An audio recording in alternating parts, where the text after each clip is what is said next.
Your first year in network marketing. Overcome your fears, experience success, and achieve your dreams. By Mark Yarnell and Renee Reed Yarnell. Narrated by Kevin Foley. Copyright 1998 by Mark Yarnell and Renee Reed Yarnell. This unabridged audiobook is published by arrangement with Three Rivers Press, an imprint of the Crown Publishing Group, a division of Random House Incorporated, and was produced in the year 2011 by Tantor Media Incorporated, which holds the copyright thereto.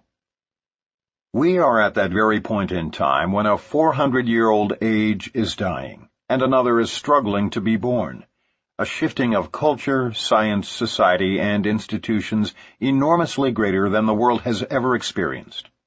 Ahead is the possibility of the regeneration of individuality, liberty, community, and ethics such as the world has never known, and a harmony with nature, with one another, and with the divine intelligence such as the world has never dreamed. D. Hawk, founder of Visa. Forward.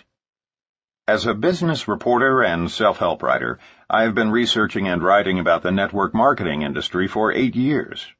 During this time, I've had the privilege of interviewing some of the top leaders in the industry and listening as they reveal their hardest-won and most closely held success secrets.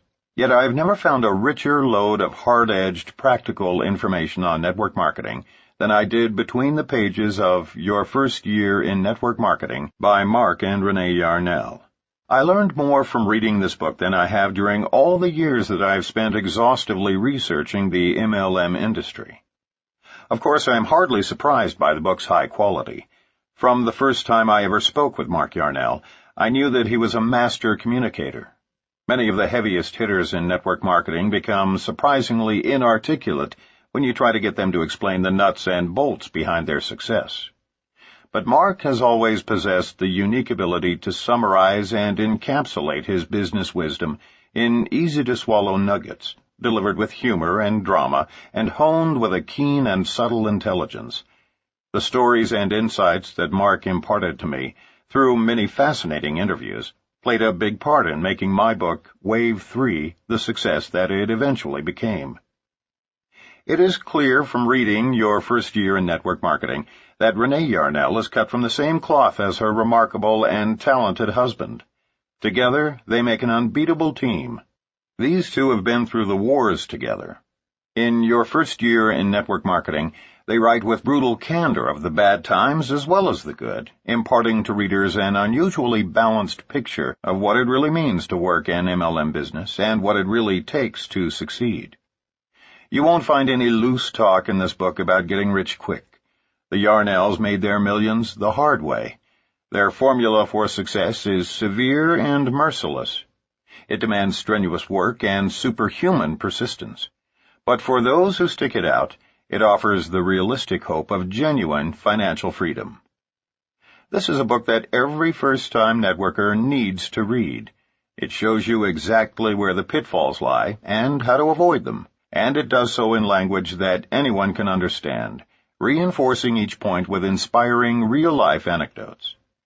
For those networkers who take their business seriously, Your First Year in Network Marketing is, quite simply, indispensable. Richard Poe, author of Wave 3 and The Wave 3 Way to Building Your Downline. Introduction. According to Webster's dictionary, to survive means to remain alive or in existence, particularly to live on after the death of others. The fascinating thing about network marketing is that, in many instances, survival, i.e. staying in existence after others leave the business, is precisely what leads to dramatic wealth. Attrition is a considerable factor in our business. Yet we have rarely met anyone who has worked steadily in network marketing who doesn't eventually achieve success. And those rare individuals who do not succeed are usually their own worst enemies, constantly reinventing the wheel and complicating the simplest path to prosperity in the history of capitalism. Of course, priorities vary as widely as do people. While some choose network marketing as a means to an end, wealth, others simply enjoy it for its own merits. These folks join multi-level marketing to build their confidence, widen their circle of friends, and feel more productive. And in spite of the fact that they'll never earn huge incomes, you couldn't pry them away from this business with a crowbar. That kind of money was never really their goal, and you'll read many of their stories in this book. In fact, were we to double the number of stories of success, we still couldn't possibly elaborate on all the remarkable benefits to be derived by those who have chosen to participate in this wondrous industry.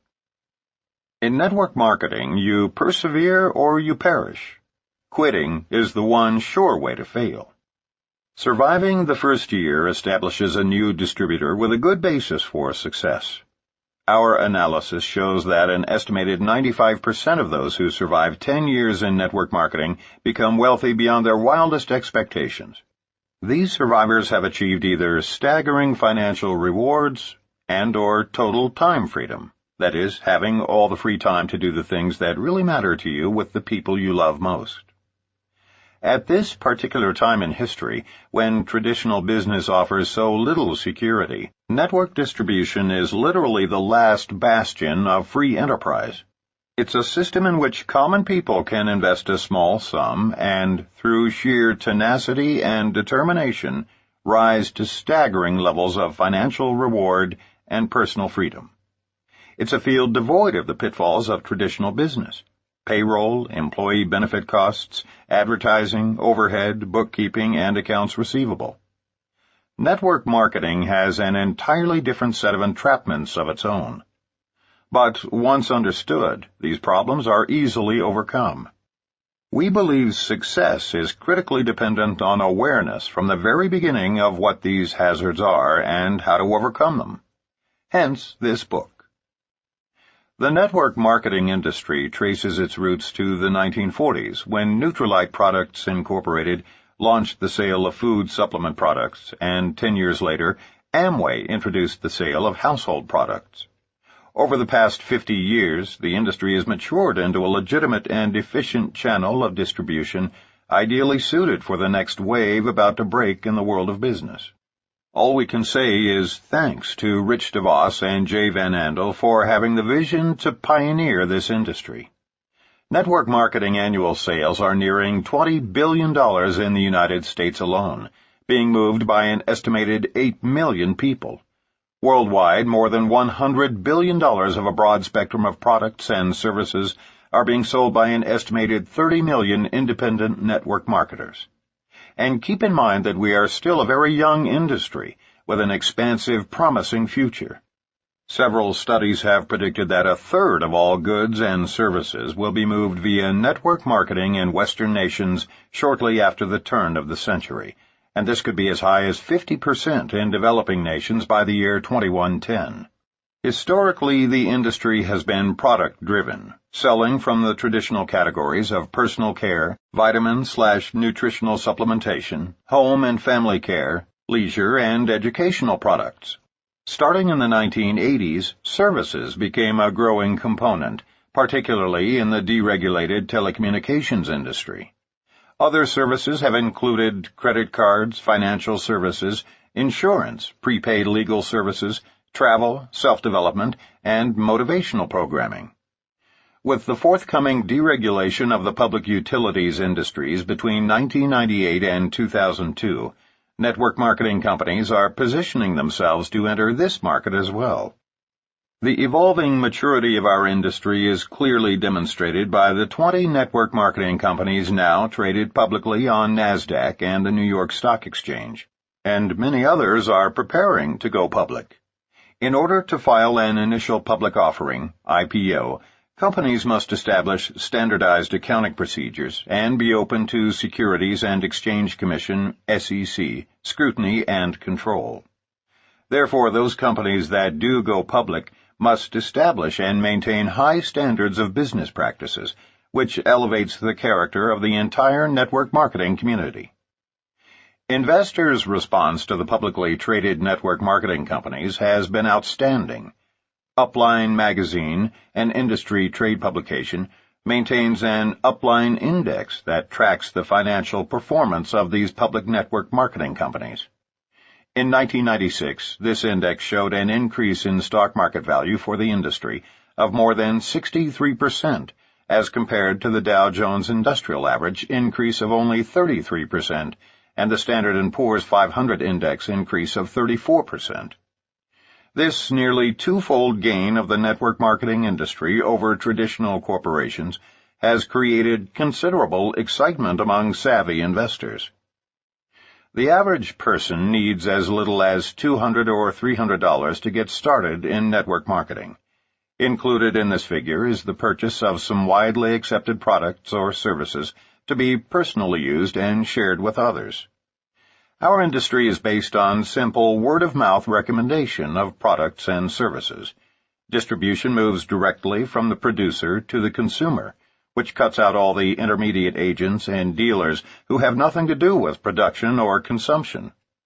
As goods are distributed, the network marketer then receives compensation equal to the advertising budget of most large corporations. We've all known for years that word of mouth is the best form of advertising. Therefore, should it not also be the most lucrative?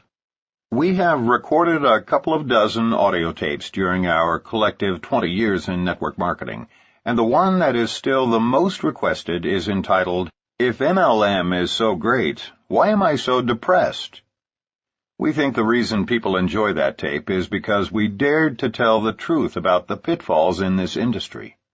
We admitted that, in spite of our success, we both considered quitting many times during those first years. Unfortunately, many people heard that audio tape far too late in their network marketing careers, and while they enjoyed a good chuckle because they could identify with our admitted first-year problems, most had already lost their upstart enthusiasm so necessary for success. And once people lose the drive and enthusiasm to carry them through the tough months, once that excitement is gone, in many cases, so too is the chance to achieve dramatic wealth.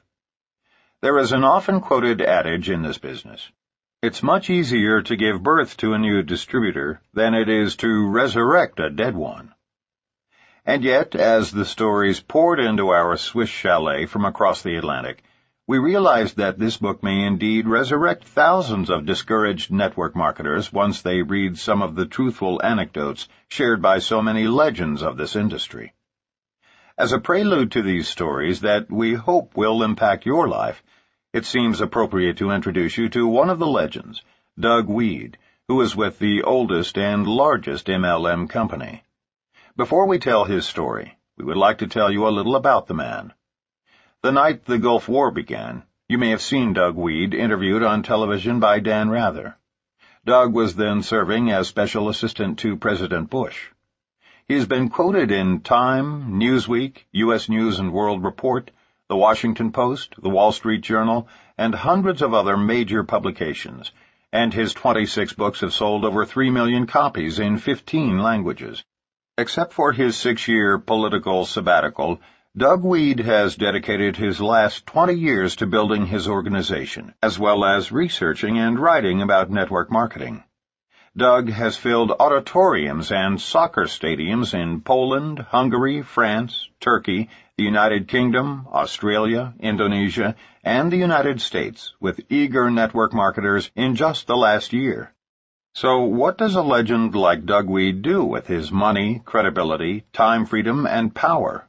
In 1979, working side by side with Pat Boone and Archbishop Bernard Cardinal Law of Boston, Doug founded what is today one of the world's premier relief organizations, Mercy Corps International.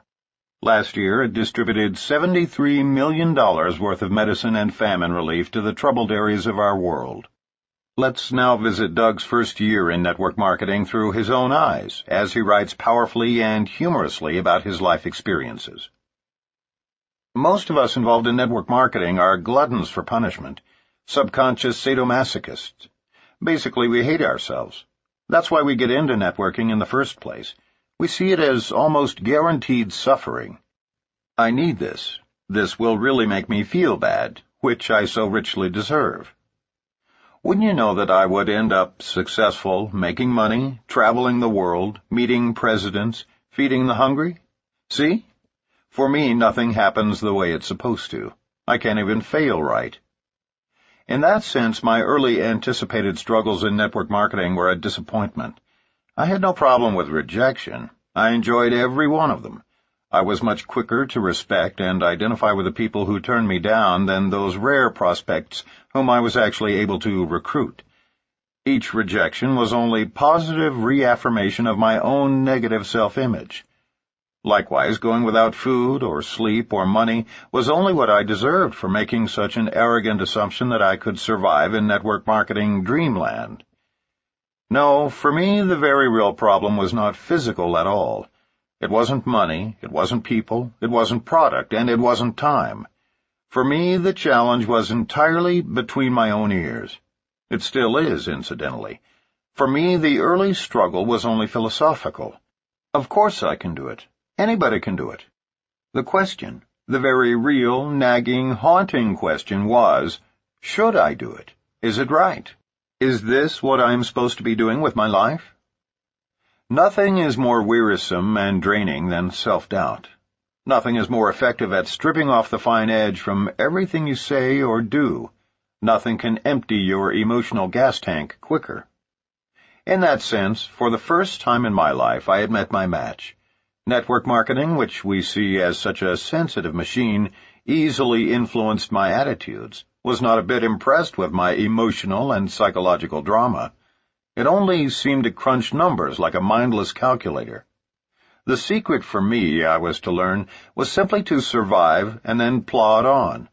Above all, I couldn't quit. Over time, as I slowly fed this monster, it grew and grew exponentially. Believe. You have to believe, they kept telling me. I didn't even have to do that. 2 times 2 equals 4. You don't have to believe it. It is 4 anyway. And my business grew, in spite of myself. Tough? Emotionally, maybe. Spiritually, maybe.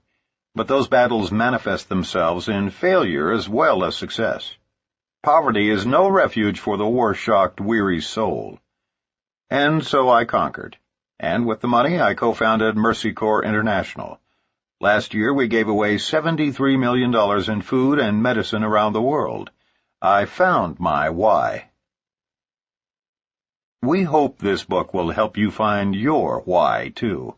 It is our hope that this book will be given to new network marketers immediately after they sign up in order to warn them of the pitfalls before they lose their initial excitement. Because once it's gone, the chances of ever getting that driving enthusiasm back are virtually nil. The first year in this business is not just challenging. It is more akin to going into combat. It's about survival in the midst of widespread failure. You may not even sense the impending danger, and then all of a sudden you've been ambushed and have lost an entire leg of your downline. One of our primary objectives in writing this book is to take the stealth out of your battles so that you can see your adversaries well in advance, instead of having them creep up and catch you unaware.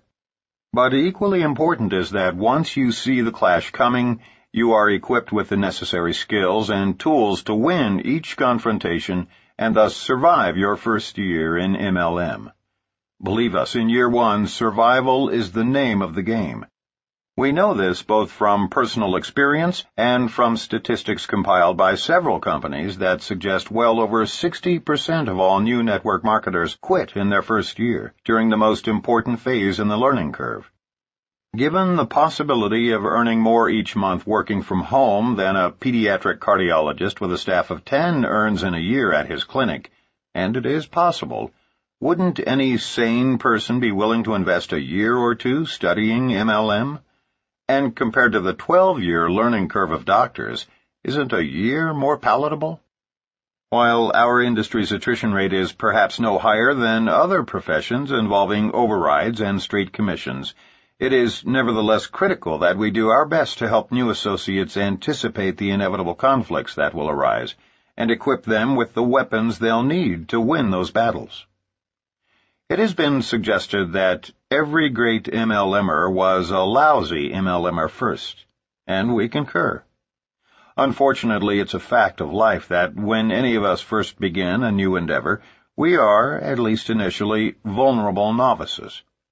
Although the educational process in network marketing is relatively brief, it can be devastating to many new associates. The main reason is quite simple to understand. We all hate rejection, and none is worse than when we are mocked by friends, family, and acquaintances.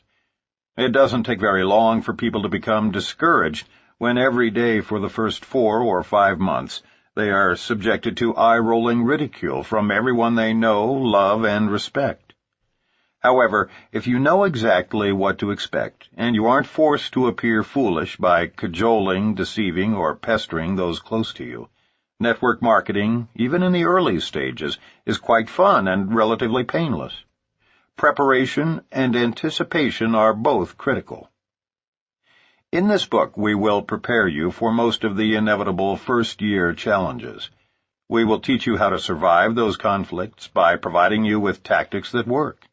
No theories, just facts.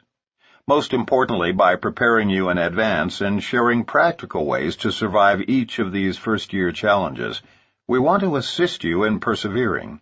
And if you do manage to survive the first year without quitting and without losing your sense of humor, the odds are great that you will continue long enough to become quite wealthy and successful. We've had a tremendous resource pool from which to draw our lessons and examples. For the past several years, we've been fortunate to teach America's only college-level certification course in network marketing with Harvard Ph.D. Charles King at the University of Illinois at Chicago. Many of the top networkers from every company, both in America and abroad, as well as many network marketing CEOs, have attended our classes, and we've spent quality personal time with many of them. As course instructors, we learned a great deal from our students. The experiences we share in this book have all happened, if not specifically to us, then to other leaders who have shared them with us. You'll recognize many of their names. So we feel confident that we've left very few stones unturned in our efforts to teach you the best survival strategies available to first-year distributors. Some of our industry's most successful international leaders survived their first year by utilizing the simple maneuvers laid out for you in this book. Survive your first year, and you've got a tremendous opportunity to join those legends. From Mark's father telling him that he is ruining the family name by doing MLM, to a hungry reporter asking the Attorney General of Nevada to investigate our company in hopes of uncovering a scandal or conflict of interest while Renee was serving as chairman of the county commission, the two of us have survived some fairly devastating ambushes. We know what it's like to lose 6 of our 7 best leaders to a new upstart scam, that is, a company that misrepresents its earnings and/or product efficacy. And we've endured the humiliation of a close friend stealing an entire downline leg. Both of us fell into the management trap at different points in our respective first years, and wound up babysitting people who never would have succeeded no matter what we had done, because they weren't willing to do what we did.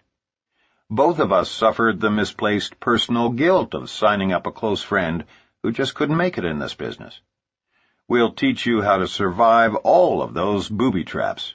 In fact, we'll show you how to avoid them altogether on your path toward achieving all the money you aspire to earn and the time to enjoy it. In our first book, Power Multi-Level Marketing, we presented the theory behind MLM achievement. We tried to provide a paint-by-numbers system for both part-time and full-time success. But in this book, we are vitally concerned with practical applications, that is, with giving specific examples of what can and does happen to cause potentially successful distributors to prematurely end their careers. Many psychiatrists subscribe to the theory that 90% of the solution to any problem consists in the awareness of that problem's existence. We agree. Our fervent hopes and prayers are that by bringing to your attention all the problems that successful network marketers face in their first years, we will enable you to survive yours. We are sharing with you the practical, proven survival tactics used by many of the legends of this industry, so that you also can prosper abundantly. We're honored to have Dr. Charles King add a dimension to our book never before available, a quantitative analysis of network marketing from an academic perspective. Much of our most important data has been exhaustively researched and compiled by him. We've learned a great deal about the inner workings and technical marketing strategies of our profession from Dr. King. Many of his overviews are sprinkled throughout this book. His keen insights have been invaluable to us over the years, and his dynamic wife Sandra has directed all of our college certification courses. Nearly 1,000 students have graduated from our course to become network marketing professionals. So many thanks to Charles and Sandra King. Network marketing is indeed the greatest opportunity in the history of capitalism, and we consider ourselves very privileged to be able to participate in the industry. So naturally, when Prima Publishing contacted us about doing a book, not long after its marvelous success publishing Richard Poe's legendary Wave 3 books, we jumped at the opportunity with tremendous enthusiasm. As industry advocates, we believe that when any network marketing company fails, we all suffer. The future survival of our industry depends now on cooperation, not antagonism. Industry-wide success depends on elevating MLM companies and products rather than destroying the reputations, hopes, and dreams of our MLM competitors.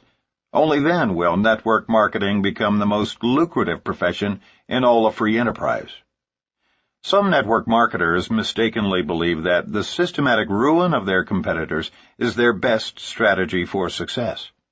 Little do they know that's exactly why they haven't begun to reach their potential. Unlike pioneers of the Old West who circled their wagons to fight off attacks, whenever one or more companies in our industry is threatened, we circle our wagons and fire inward. The old tactic of divide and conquer has been quite effective in the traditional business world. The traditional corporate pyramids have skillfully utilized the media and government regulators to similarly attack and stifle our growing industry. And all along they have hoped and prayed that we'd just go away. But we think it's time for them to stop fighting us.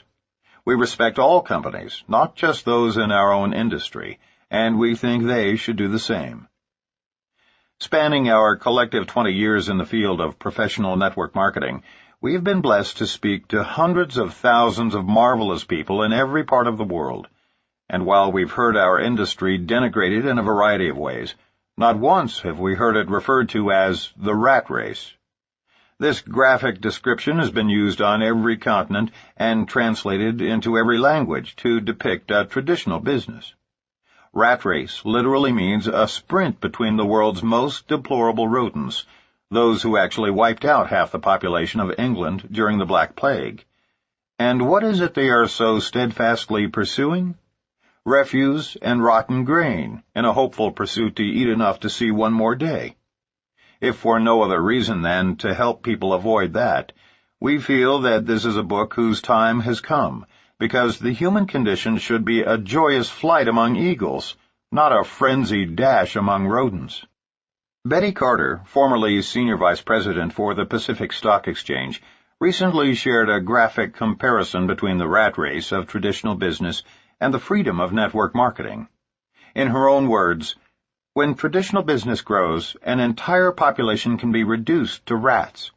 I moved to Seattle several years ago because of the quality of life. Today, as two corporations expand, the entire city has been forced into a mindless trek for several hours each day. The average speed on major highways has been reduced to 21 miles per hour. Crime and other societal problems are rising dramatically. No one can yet predict the negative ecological impact of the several thousand-person influx each month, but environmentalists are clearly worried. The point is this. When MLM corporations experience explosive growth, thousands of people go home and soar like eagles. When traditional corporations explode, people from all over the world assume the posture of rats and take to the streets. Thank God network marketing has given me the freedom to run errands during the times when others are confined to their little cubicles, but it will just be a matter of time before I have to look elsewhere for tranquility.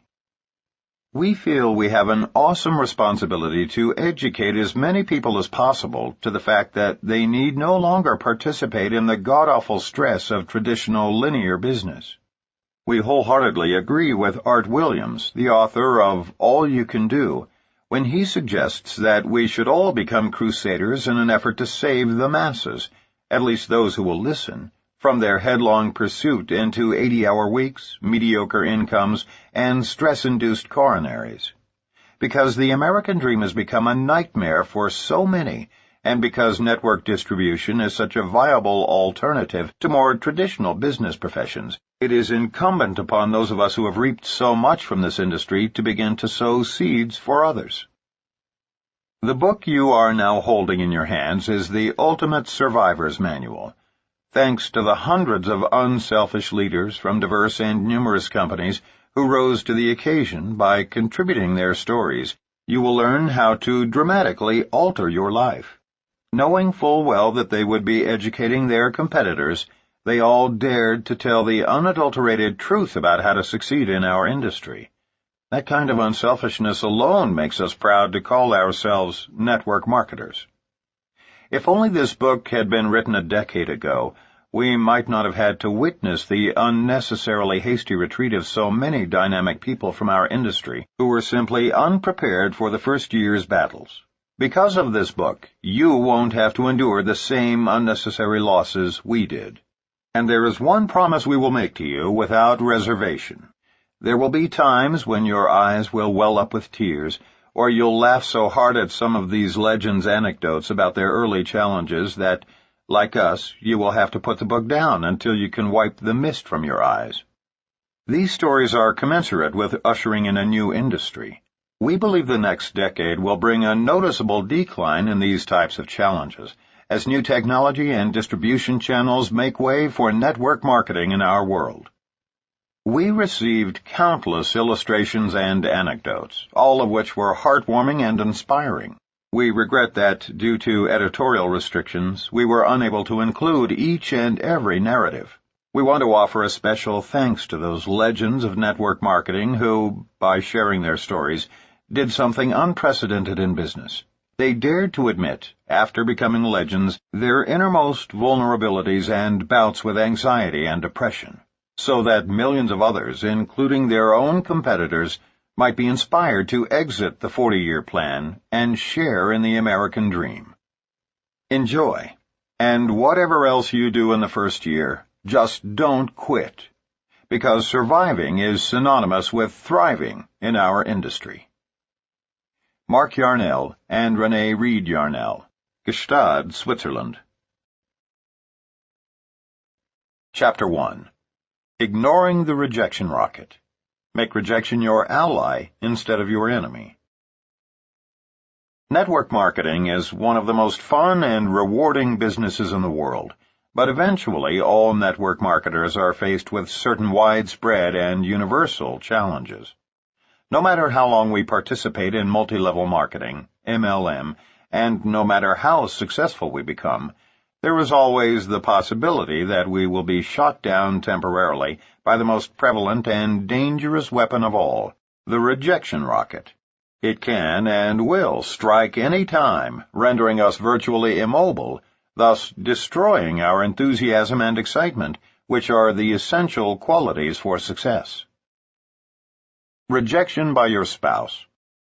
Everyone faces rejection in life, but what makes our form of rejection so very devastating is that it often comes from the very people we most love and respect: our spouse, our parents, our best friends, and business associates.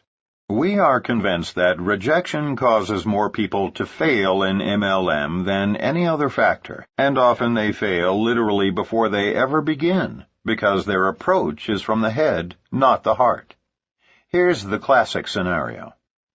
Bob is at a transitional place in his life and open to a career change. He is receptive to listening to a new business concept.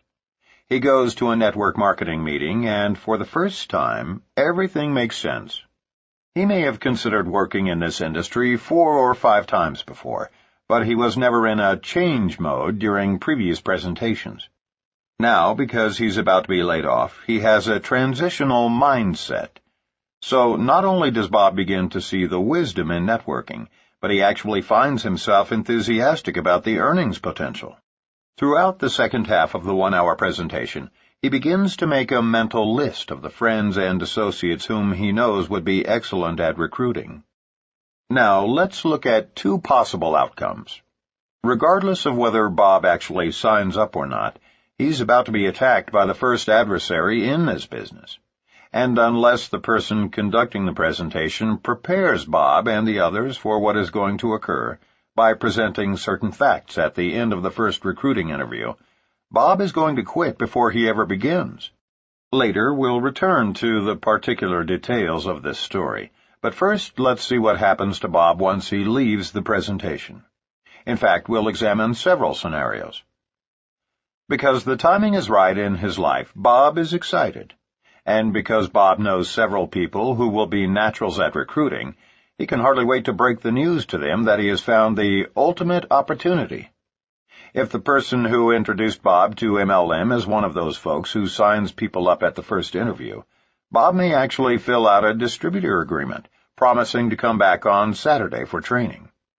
More than likely, he won't be asked to sign up at the first meeting, but will instead promise to think about the business and call the presenter back with his answer. However, unless the recruiter carefully prepares Bob for rejection, Bob is now set up for failure. He's excited, though he may not have admitted that to anyone yet. But Bob is about to be blindsided by the rejection rocket, an inevitability seldom explained properly by most recruiters. Because he hasn't been trained, here's what happens. First, Bob corners his wife. He's really excited, and the conversation goes something like this. "Honey, our worries may be over. I think Phil has given us a gift from God. You remember how I explained the cutbacks at my company, and how I told you I could actually be one of the future fatalities?" "Yeah, Bob, but you don't really think after all these years that you could get laid off? I mean, you weren't serious, were you?" His wife finds this inconceivable. "Honey, listen, it doesn't matter. I was just over at Phil's, and he and Nancy have gotten into a new business that looks really great.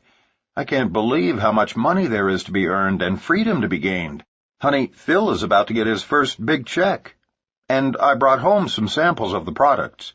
Nancy is blown away by this cream and shampoo. Here, I brought some home for you to try. She wants you to call her."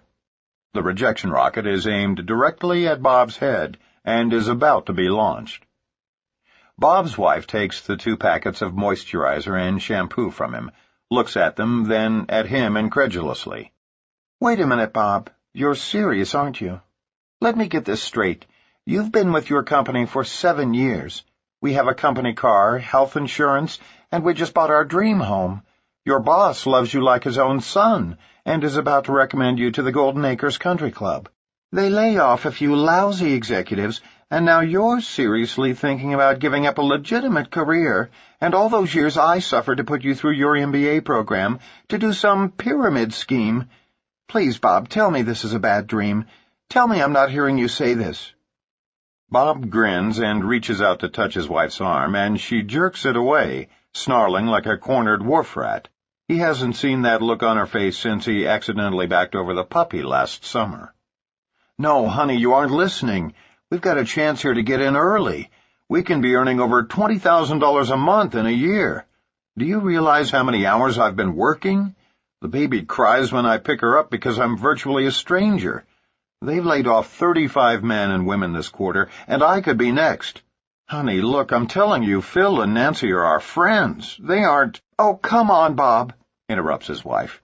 "You yourself have said that Phil is irresponsible. He failed at that tire company. He failed at life insurance.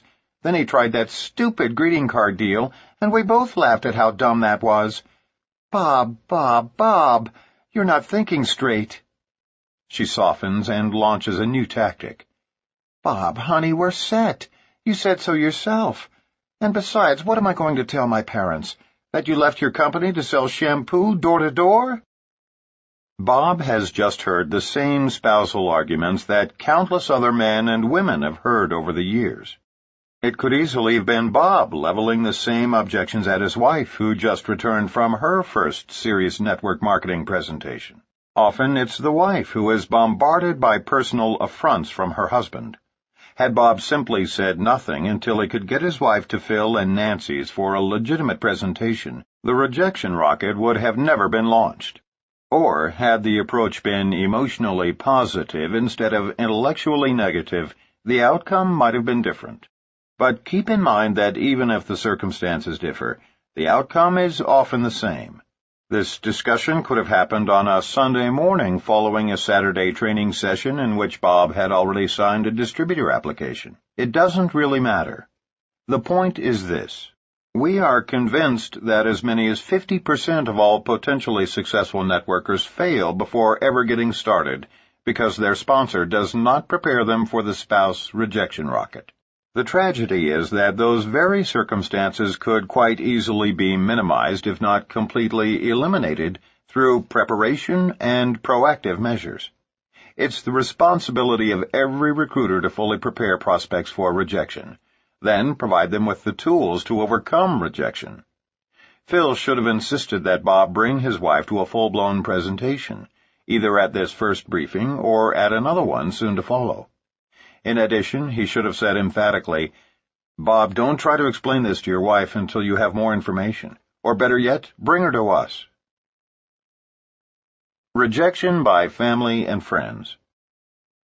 Before presenting solutions to the previous problem, let's first scrutinize another scenario that occurs frequently. Although the participants are somewhat different, the outcome is equally predictable and negative. We begin by assuming that Bob's wife is as excited as he is about this network marketing opportunity. Let's also assume that Bob has signed up, and both he and his wife have been trained and prepared for any and all rejection. Initially, Bob decides to take the lead until their new infant is a little older. His wife will join Bob later. Bob can anticipate the primary objections used by prospective MLMers and has memorized a response for each one. In fact, he's quite proud of his knowledge and is even perhaps a little cocky about his ability to overcome objections. Bob is excited about his new skills of persuasion, believing with a smug self-confidence that he can effectively counter each objection. He's convinced that in this battle of wits, his prospects are unarmed. He fully expects to win any and all debates about network marketing, and prove to each of his friends that his new venture is far superior to traditional business. Equipped with that knowledge, he picks up the telephone and begins calling his 25 best prospects, those people whom he would love to spend the rest of his life with in a partnership. Usually one of three outcomes is predictable, so let's evaluate all three. Winning the battle. The first outcome is what we call winning the battle. Bob has just gotten past his close friend's secretary and is beginning his prospecting conversation. This is a man Bob has known since high school. Their lives are quite different now, so they see each other infrequently, but have nevertheless retained their warm friendship. The conversation begins with small talk, but let's move ahead to the actual dialogue about the business. Bob begins his approach. "You know, Steve, the other reason I called is to try to set up a convenient time when you and Sally can come over and take a look at a new business my wife and I have—" Steve cuts in. "Bob, it sounds like one of those pyramid deals to me. Don't tell me you and Christy have been sucked into one of those scams." Of course, Bob has been trained, albeit improperly, to handle objections, and he's armed for battle. "Actually, Steve, I can understand your reluctance to look at a deal like this, but all I ask is that you remain open-minded for a 45-minute presentation. Let me ask you, Steve, would Tuesday or Thursday be better for you?"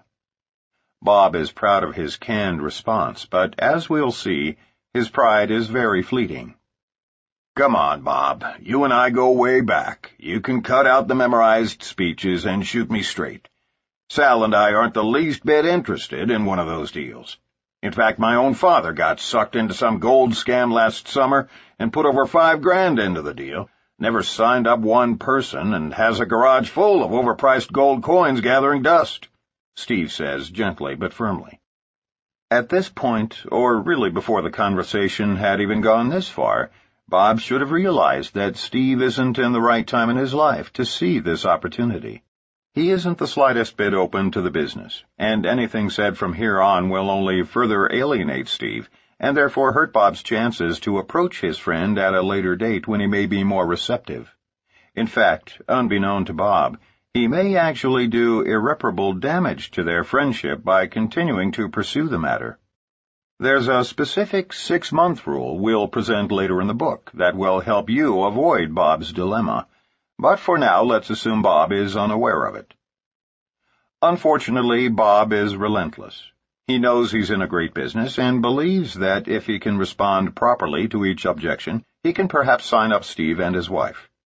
Because Steve is a professional who knows many quality people, Bob is absolutely convinced that, of all his friends, Steve has the greatest potential.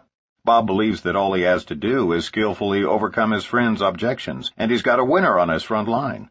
He's sure he will win the battle. But it won't happen. And the reasons it won't happen are simple. Steve is not in the right time in his life for change, and Bob approached his friend improperly.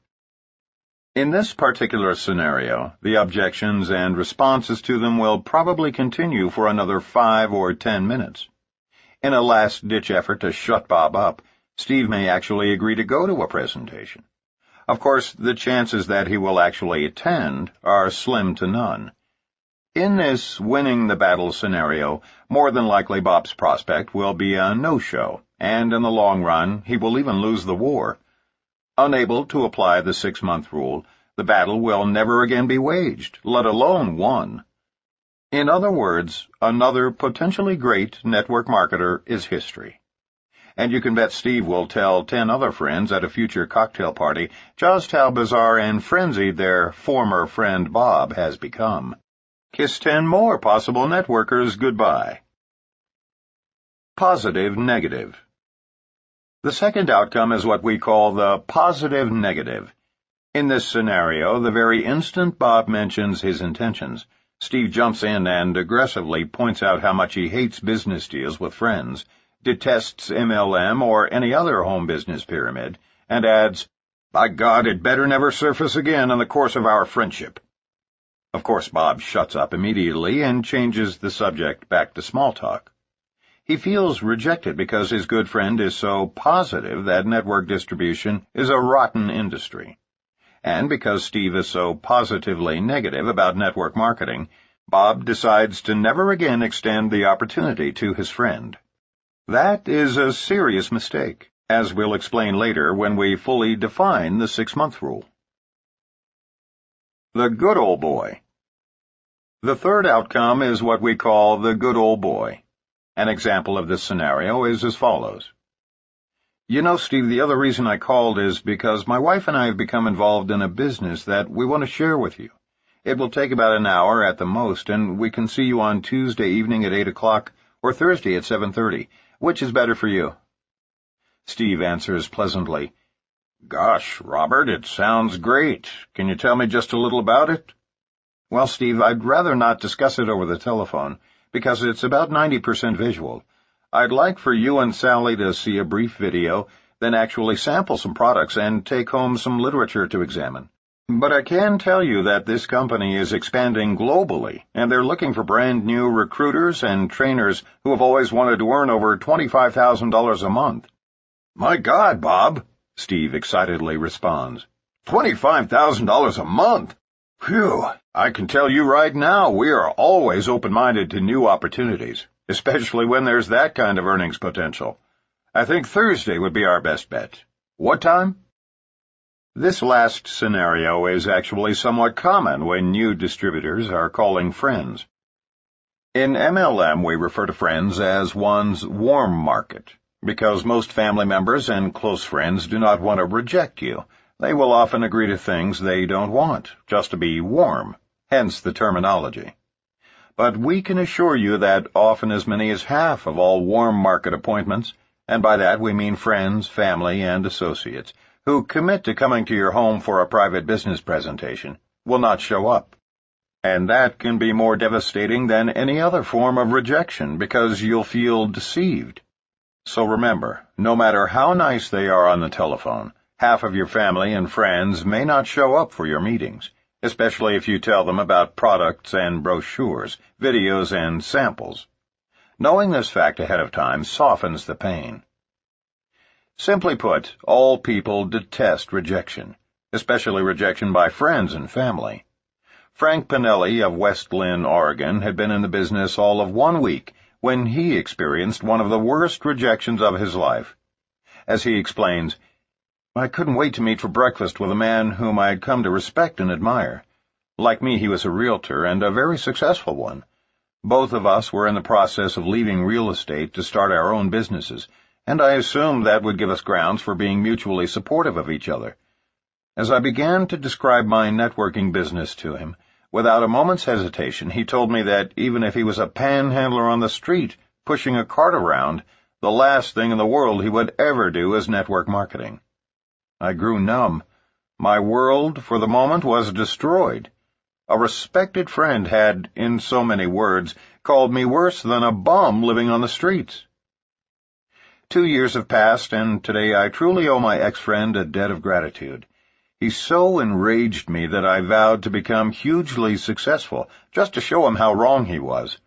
His having treated me like such a jerk is to this day a significant part of what drives me. Today, Frank, together with his wife Joanne, earns about $5,000 per month. But rather than homeless or, even worse, 70-hour-a-week realtors like their ex-friend, they are both stay-at-home parents to 2 young children and, in their words, job share the business around them. Friends are often our biggest dream stealers, and once a dream is stolen, it is not easily recovered. But Frank and Joanne turned what could have been a stolen dream into a burning desire to rise to their full potential. Today they both love what they do and have their sights set on making it all the way to the top. And when they reach the very pinnacle, it will undeniably be because one business associate tried to smash their hopes and dreams. Perhaps once they make it to the very top, their realtor friend will decide to join them in business. Dennis Clifton, who, together with his brother David, built our strongest global organization, remembers how excited he was about his future when he first signed up back in May of 1986, before any of us knew what we were doing. As I began to go down my list, I quickly realized that this wasn't going to be as easy as I had hoped. Almost every person that I called was unwilling to even meet with me. But in spite of this, my positive attitude was holding up, until one morning. I had a friend who worked as a disc jockey at a local radio station. I called him at work and began to explain what I was doing. His response was something I had never experienced before. He actually began to laugh out loud. Now, I don't mean a whimsical smile or friendly chuckle. I mean a wall-rattling, spirit-crushing belly laugh. I was devastated as I hung up the phone. I had never been laughed at quite like that before. Then all the voices began to come to me. Why in the world am I doing this? Nothing is worth this kind of humiliation. Since nobody seems to want to do this, maybe they know something I don't. If I quit now, I'll never have to go through that again. I can remember slipping into that black hole that so many new distributors never come out of. When my phone rang, it was my sponsor, Mark Yarnell. He asked, "Hey, big boy, what's happening?" I responded, "Mark, you're not going to believe this, but I just got laughed at, big time." Then I told him everything that happened, and guess what he did? He started to laugh uncontrollably. After a few minutes, when he regained his composure, he said, "Dennis, don't let yourself worry about that goober. Just send him a copy of your check in 6 months." What a great response. For the first time in my life, I understood the full meaning of the old saying, "He who laughs last, laughs best." Today, more than a decade later, that man who almost laughed me out of the business is still a disc jockey in Austin, Texas. Me? I live in the mountains in Colorado with my wife and kids, and run an international business with distributors in over 20 countries around the world.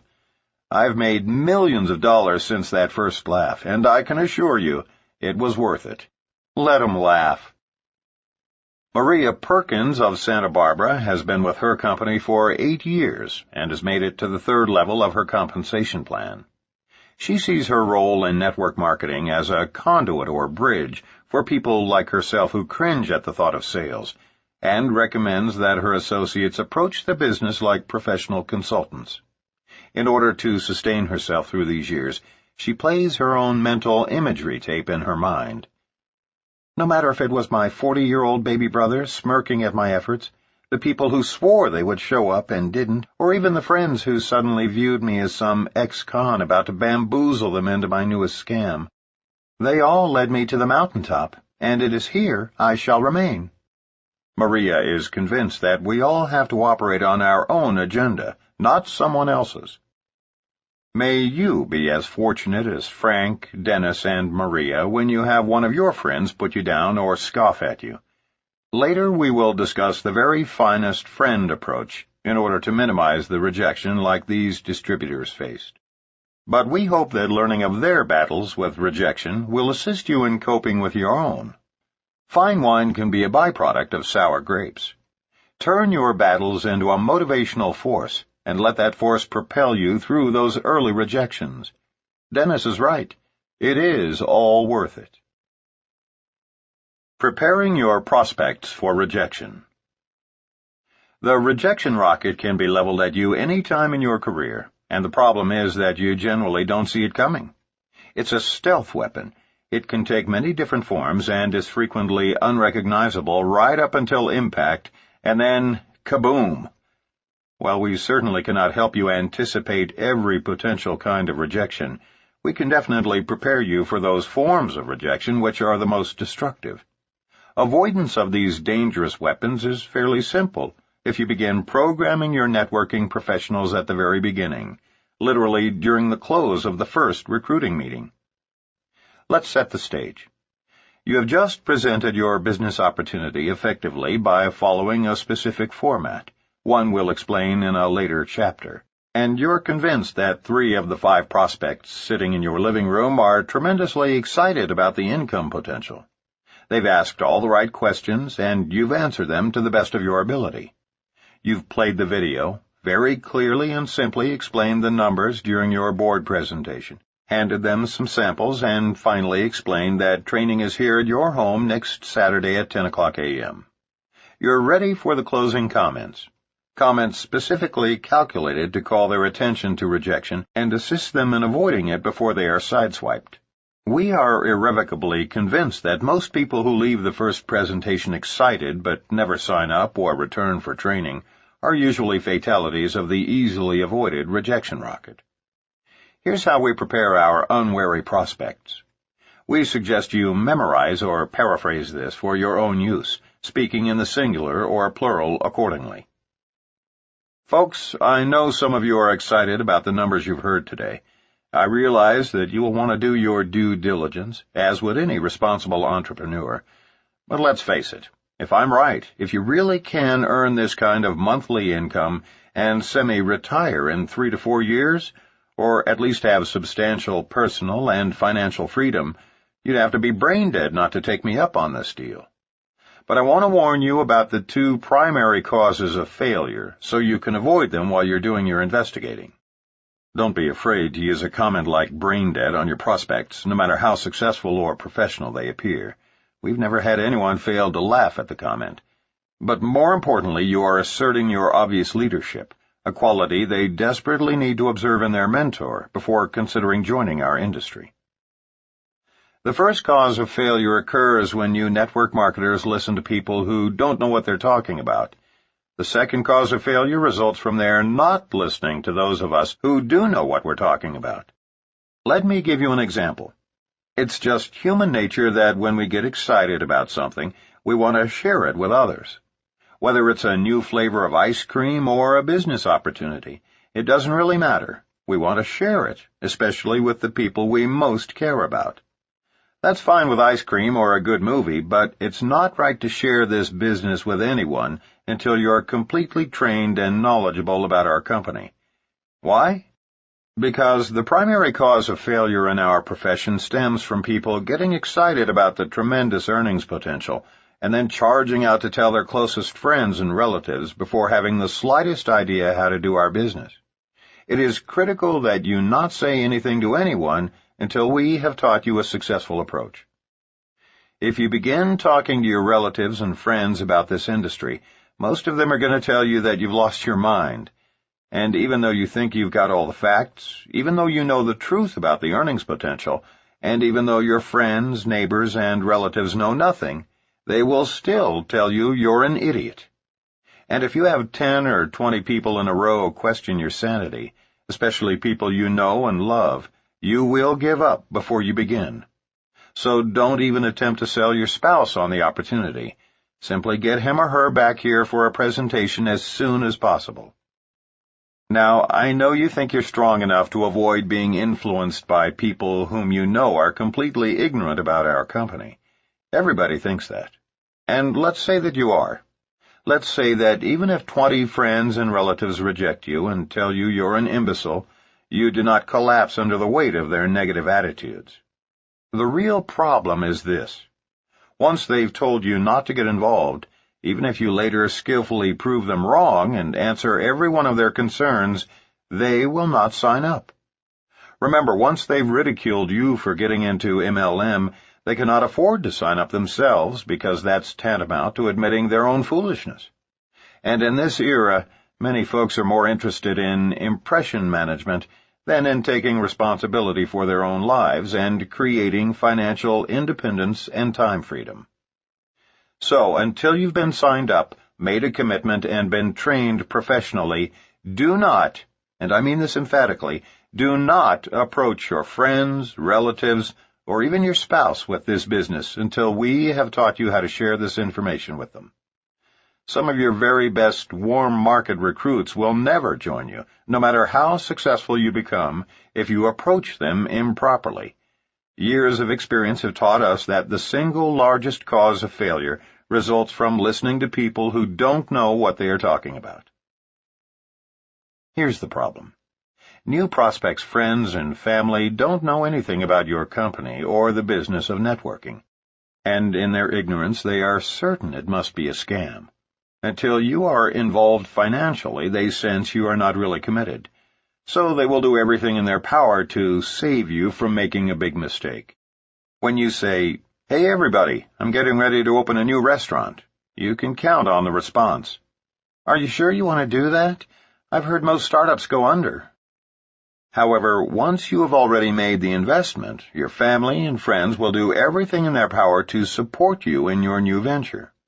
When you say, "Hey everybody, I've just opened a new restaurant," the response will likely be, "Oh, good for you. When can we come?" Rejection by family and friends is by far one of the biggest challenges in network marketing. But you can only change their attitudes by changing your own. After you've elevated your own self-esteem and confidence level, only then will you be able to help others elevate theirs, often altering their opinions, strengthening your family's support or interest, and opening doors to your friends and associates.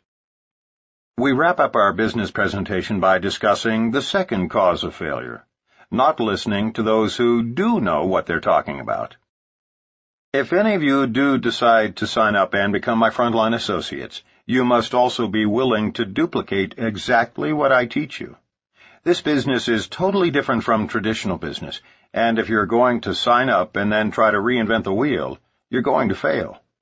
So promise me you'll follow our system, or, frankly, I'd rather not even have you sign up.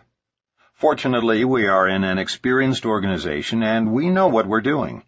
Your first 90 days are critical, and we start the clock today as you begin your decision-making. That dialogue is the way we close our in-home recruiting presentations nearly verbatim. In fact, as prospects are preparing to drive away, we will frequently remind them one last time. Don't forget, please don't attempt to explain this business to anyone, especially your spouse, until after you've been trained. As they depart, we are already beginning to visualize them as partners. The rejection rocket can be deterred quite effectively if it is anticipated and fully understood by new networkers and prospects. Actually, if you train new frontline people properly based on the systems we will advance throughout this book, rejection will be the least of your worries. In fact, once new distributors finish with their warm market prospects and enter the cold market, rejection is one of their greatest allies. Why?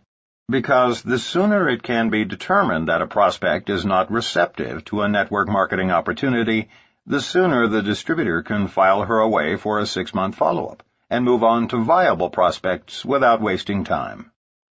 Like so many network marketers, Paul Del Vecchio and Jennifer Tallow of Berkeley, California, are still struggling to build their group.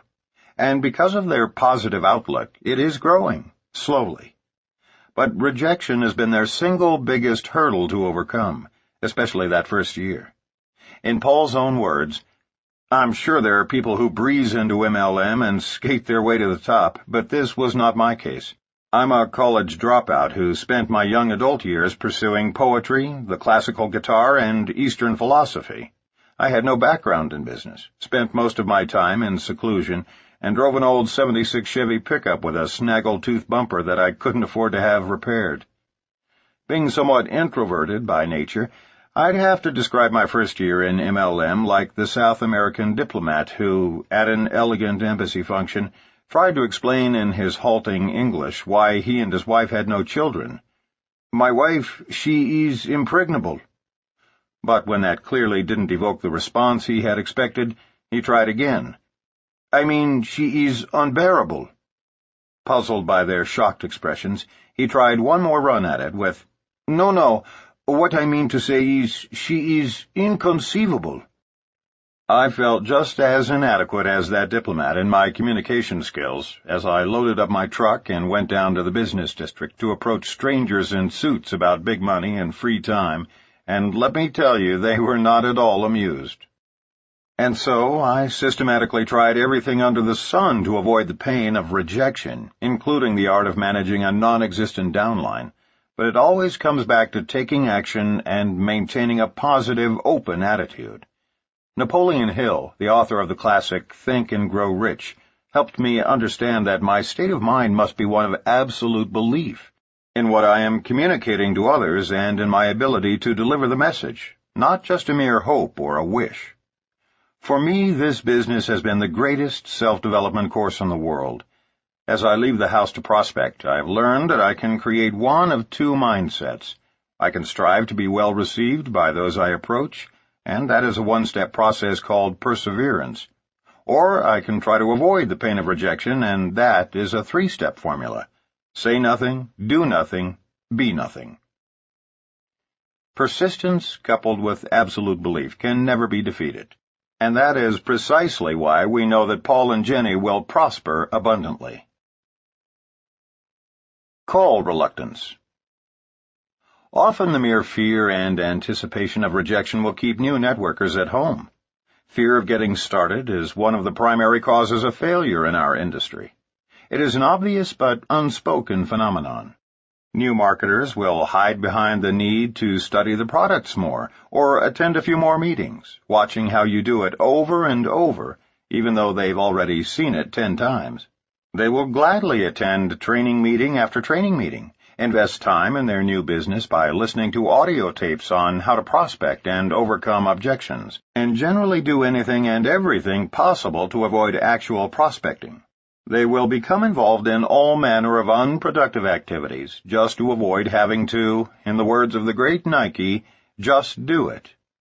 Then, after days, weeks, and sometimes even months of such busy work, they will decide that this business just doesn't work. After all, they haven't succeeded in building an organization. The reason is clear to everyone except them. The mere anticipation of rejection leads to call reluctance, which can, and often does, lead to failure. Often, a week or so before they quit, we hear the essence of their failure in the remark, "If something doesn't happen soon, we're going to have to get a job to make ends meet." In traditional business, things may just happen, but in network marketing, success comes to those who make things happen. And by the way, call reluctance is not an experience limited to non-professionals. Often it's the most sophisticated executives who carry this secret phobia, not of actually being rejected, mind you, but of the fear that they might be.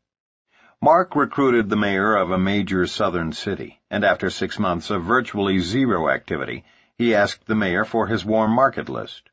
He reluctantly handed over his top 25 names, but Mark couldn't find one person whom the mayor had actually called. In the final analysis, the mayor had to admit that he was afraid to call those friends because an election year was approaching and he didn't want to risk damaging his reputation with his constituents. He quit having never called one prospect because of his fear of rejection. He later had the audacity to state publicly, after failing in a second network marketing company for the same reason, that MLM is a scam. He came to that conclusion without ever having called a single prospect. Not being taken seriously. Those who make it past the initial fears of getting started will often be assailed by other elements of the rejection rocket. Common among women is not being taken seriously, one of the most degrading forms of rejection. It is common for an interested male prospect who is shown the business opportunity by a professional woman networker to think something like, "I'll have to talk to my wife about this little home business." It's not a case of the woman being ineffective or the man being demeaning. It's just that most men cannot identify with having a woman recruiter who is working at home. And if she is distributing cosmetics or some other product or service with which he cannot relate, that only serves to compound the problem. No matter how strong a female leader is, in some cases the male ego cannot be assuaged by her alone. On these occasions, the potential rejection can be sidestepped by having a male upline or a male partner assist her in closing such prospects. This is not codependency, but rather part of the intrinsic nature and value of what we call double-gender closing, because ours is a team-based business. First-year associates need not close prospects alone. It's teamwork that earns leaders the right to receive multi-level compensation. In some situations, women have discovered that their gender challenges come from within rather than from without. Historically, men have had more self-confidence, while women still struggle with poor self-esteem. For years, some women have been financially dependent on their husbands and frequently overlooked for promotions in the workplace. We realize this is changing in America, but this phenomenon is still prevalent in Eastern cultures and among older generations.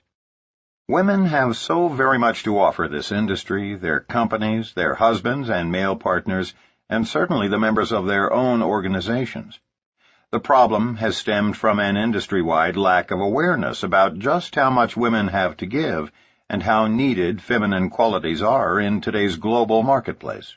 The role of women is on the threshold of explosive change, along with their image. If you suspect that you are being rejected because of an attitude you project, then take some time to work on your own personal growth before attempting to build an organization. Read books, attend seminars, and listen to audio tapes to enhance your self-image. Surround yourself with positive people who constantly remind you of your worth as a person and the contributions you are capable of making. Shake off any residue of negative self-esteem, any emotional baggage that you may be carrying around, and take pride in yourself. It is important to understand that you have a greatness and an unlimited potential to elevate everyone around you. Practice exuding your inner strength with your head held high, and you will see an immediate difference in your general acceptance, your leadership success, and your income. Perhaps no woman in network marketing's 45-year span has better exemplified the transition that can occur in a woman's life once she begins to accept and project her strength than Kathy Dennison. At the age of 30, Kathy Dennison awakened to realize that she was living a nightmare. She was in an abusive marriage, and her 12-year-old daughter was suffering the pain of seeing her mother mistreated. She decided it was time to take action. She left her husband and moved to the tiny town of Basalt, Colorado, where she began cleaning houses to support herself and her child. While her personal life improved dramatically over the next few years, her finances were in shambles. But without a degree, there were few options available to her. Kathy had always believed that she had the talent and mindset to become a millionaire. But her introduction to MLM was the very first time she'd ever been exposed to a business with no limits and no major capital investment.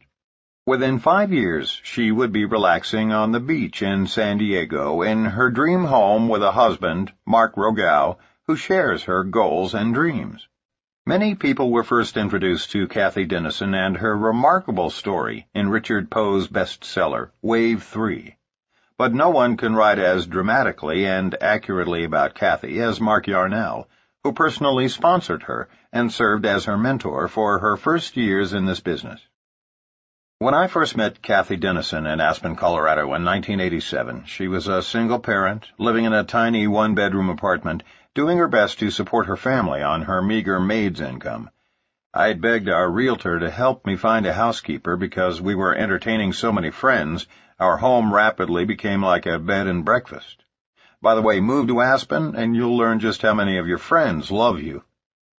Kathy agreed to meet me as a favor to her best friend, the realtor, but had actually decided not to accept the job. At that time, she was already cleaning numerous houses and felt burned out. On the other hand, she really needed the money, and she owed the realtor a debt of gratitude for the numerous jobs she had arranged for Kathy after she left her abusive marriage. When Kathy walked into my home that first day, I was immediately impressed with two things. First, she was obviously an extrovert. Second, she had enthusiasm, a very warm smile, and although she was working as a maid, she was definitely a people person. Naturally, the old recruiting Yarnell came out, as he generally does whenever I meet a strong personality. But in Kathy's case, I suppressed my enthusiasm as rapidly as it surfaced, mainly because I wanted to devote a solid year to snow skiing, hang gliding, and writing the first edition of my book, Power Multi-Level Marketing. And truthfully, even though I teach new distributors not to play God, that is, never to qualify prospects and always assume that everyone has the potential to succeed, I violated my own teaching. I decided that in spite of her enthusiasm, I wasn't going to sponsor my housekeeper in a town of 2,000 because the chances of her success were minimal. What a fool I was. After finally awakening from my stupor and signing her up, Kathy promptly signed up every possible prospect in Basalt and Aspen, then moved to San Diego and gradually built a business that transformed her into a millionaire. After recognizing my own stupidity in prejudging a maid, I made the decision to never again violate the one definitive precept in our industry. There's a seed of greatness in everyone. Never qualify prospects for any reason. Nearly a decade later, Kathy Dennison is one of network marketing's true heroines. As more women like Kathy join our industry, and we continue to hear more financial and emotional rags-to-riches stories, women will continue to occupy positions of importance in increasing numbers. And as Richard Poe so correctly pointed out in Wave 3, Dennison's stripped-down approach served her well. She rose from a lowly maid to a millionaire in just a few years. In 1997, Kathy was named one of the top 10 women of distinction in Jerry Hoffman's International Directory of Network Marketing. We spent an afternoon skiing in Switzerland during the winter of 1997, and when we returned home, we saw the familiar red light on our answering machine signaling that we had a message. That simple 2-minute message meant as much to us as any other achievement in either of our lives. Mark flipped the on button, the machine rewound, and there, in a broken voice, was our frontline associate, Kathy Dennison. Her message was a simple, "Thank you for believing in me." That afternoon, Kathy and her wonderful partner/husband, Mark Rogow, had received their millionaire's pin from the home office, signifying that they had earned over $1 million, thus inducting themselves into the company's elite millionaires club. So overwhelmed and appreciative was Kathy, so moving was her message, that we sat down and silently shed tears of joy. In that brief moment, the purpose that most forcefully drives us in network marketing was fulfilled. To this day, we can write without equivocation that you could take away everything we own, our income, our entire downline, homes and cars, and our involvement in network marketing would be justified in its entirety because of the joy we felt for Kathy and Mark on that afternoon. Seldom, if ever, has one of life's experiences so touched us at the very core of our beings as did Kathy's short message. Kathy has an inner strength, a personal belief, and an unmistakable self-worth that allowed her to rise from maid to millionaire. We believe there are thousands of women out there just like her, and every one could succeed if they could shake off their limited programming. To any woman who may feel assaulted by the rejection rocket because of her own self-imposed struggle with a negative self-image, we suggest that you select another successful woman as a mentor. Allow her to coach you every step of the way, and duplicate her steps to success. Don't take rejection personally. New associates must be taught that a no thank you is not a personal rebuff. A waitress pouring coffee in a coffee shop might be told, "No thanks," by one, "No more for now," by another. She might be told, "I have plenty, thanks," or even, "I don't like coffee." But none of these responses sends her running to the ladies' room in tears because all of her customers rejected her. And yet that is comparable to what happens to brand-new distributors. They take no, however it is said, too personally. In our industry, a decline to participate in the opportunity most often means, "The timing isn't right for me now." Occasionally it means, "I don't like direct selling." But it never means, "I don't like you." Think of prospecting in MLM as a sifting process. Like the waitress walking around with a coffee pot, we are merely searching for those who would like to have what we have to offer. Accepting no is merely part of the process of finding those who say yes. Consider this fact. Of the first 67 individuals whom Mark first approached about joining his organization, 66 said no. This slow start was mainly because Mark abandoned his warm market. He was a minister at the time and felt that it would be a conflict of interest to call on his church members. So he began in a predominantly cold market. Later, he finally recruited a few parishioners after he was himself certain of his company's long-term stability. However, his first prospects were cold calls, and all but one rejected his offers to even see a presentation. Mark felt like quitting right then, and his sponsor actually did that week. Instead, Mark called Richard Call, his upline mentor, who persuaded him to remain in the business. Had Mark's original upline sponsor not become discouraged by rejection and stayed involved, he would have, after 5 years, been earning over $1 million a year off Mark's downline alone. By the time we married and merged downlines in 1991, it had exceeded twice that amount. That's what the rejection rocket can cost a person. Personal rejection is one of the toughest human emotions anyone can experience. But as we all know, life is about balance, and where there is rejection, there must also be acceptance. Dealing with it is an ongoing task. At one point, rejection nearly drove Phil Mims of Grapevine, Texas, out of networking.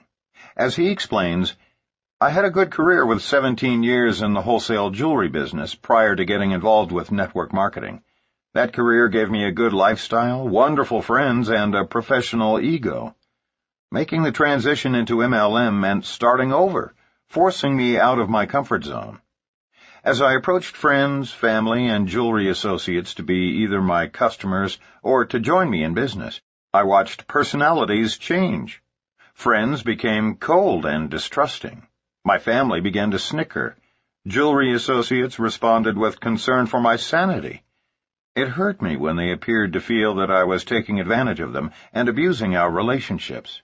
I wanted to just say, "Okay, never mind," and head back into my comfort zone and secure jewelry life.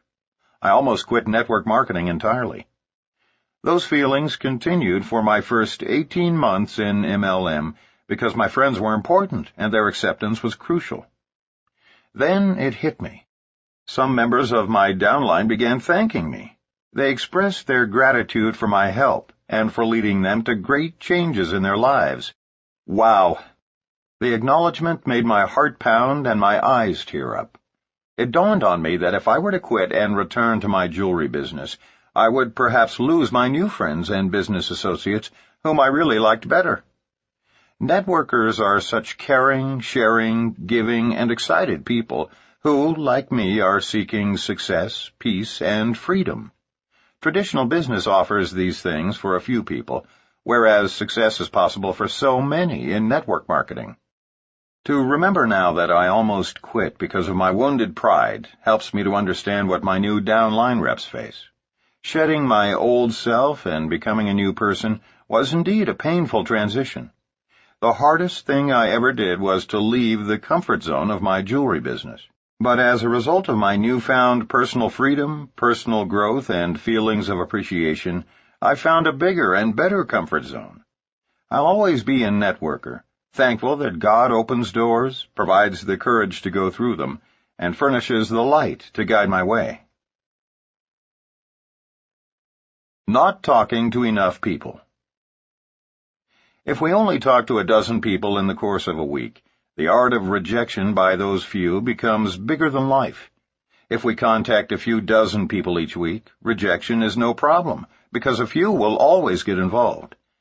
Remember this law of balance. Increase the number of approaches and decrease the impact of rejection. Susan averaged 10 contacts a week in her business because she was working part-time and had an extremely busy schedule. Because she was working from her warm market list, she had a high ratio of positive responses. 5 promised to come to her Tuesday night business briefing to learn more about this opportunity. 2 actually showed, but neither signed.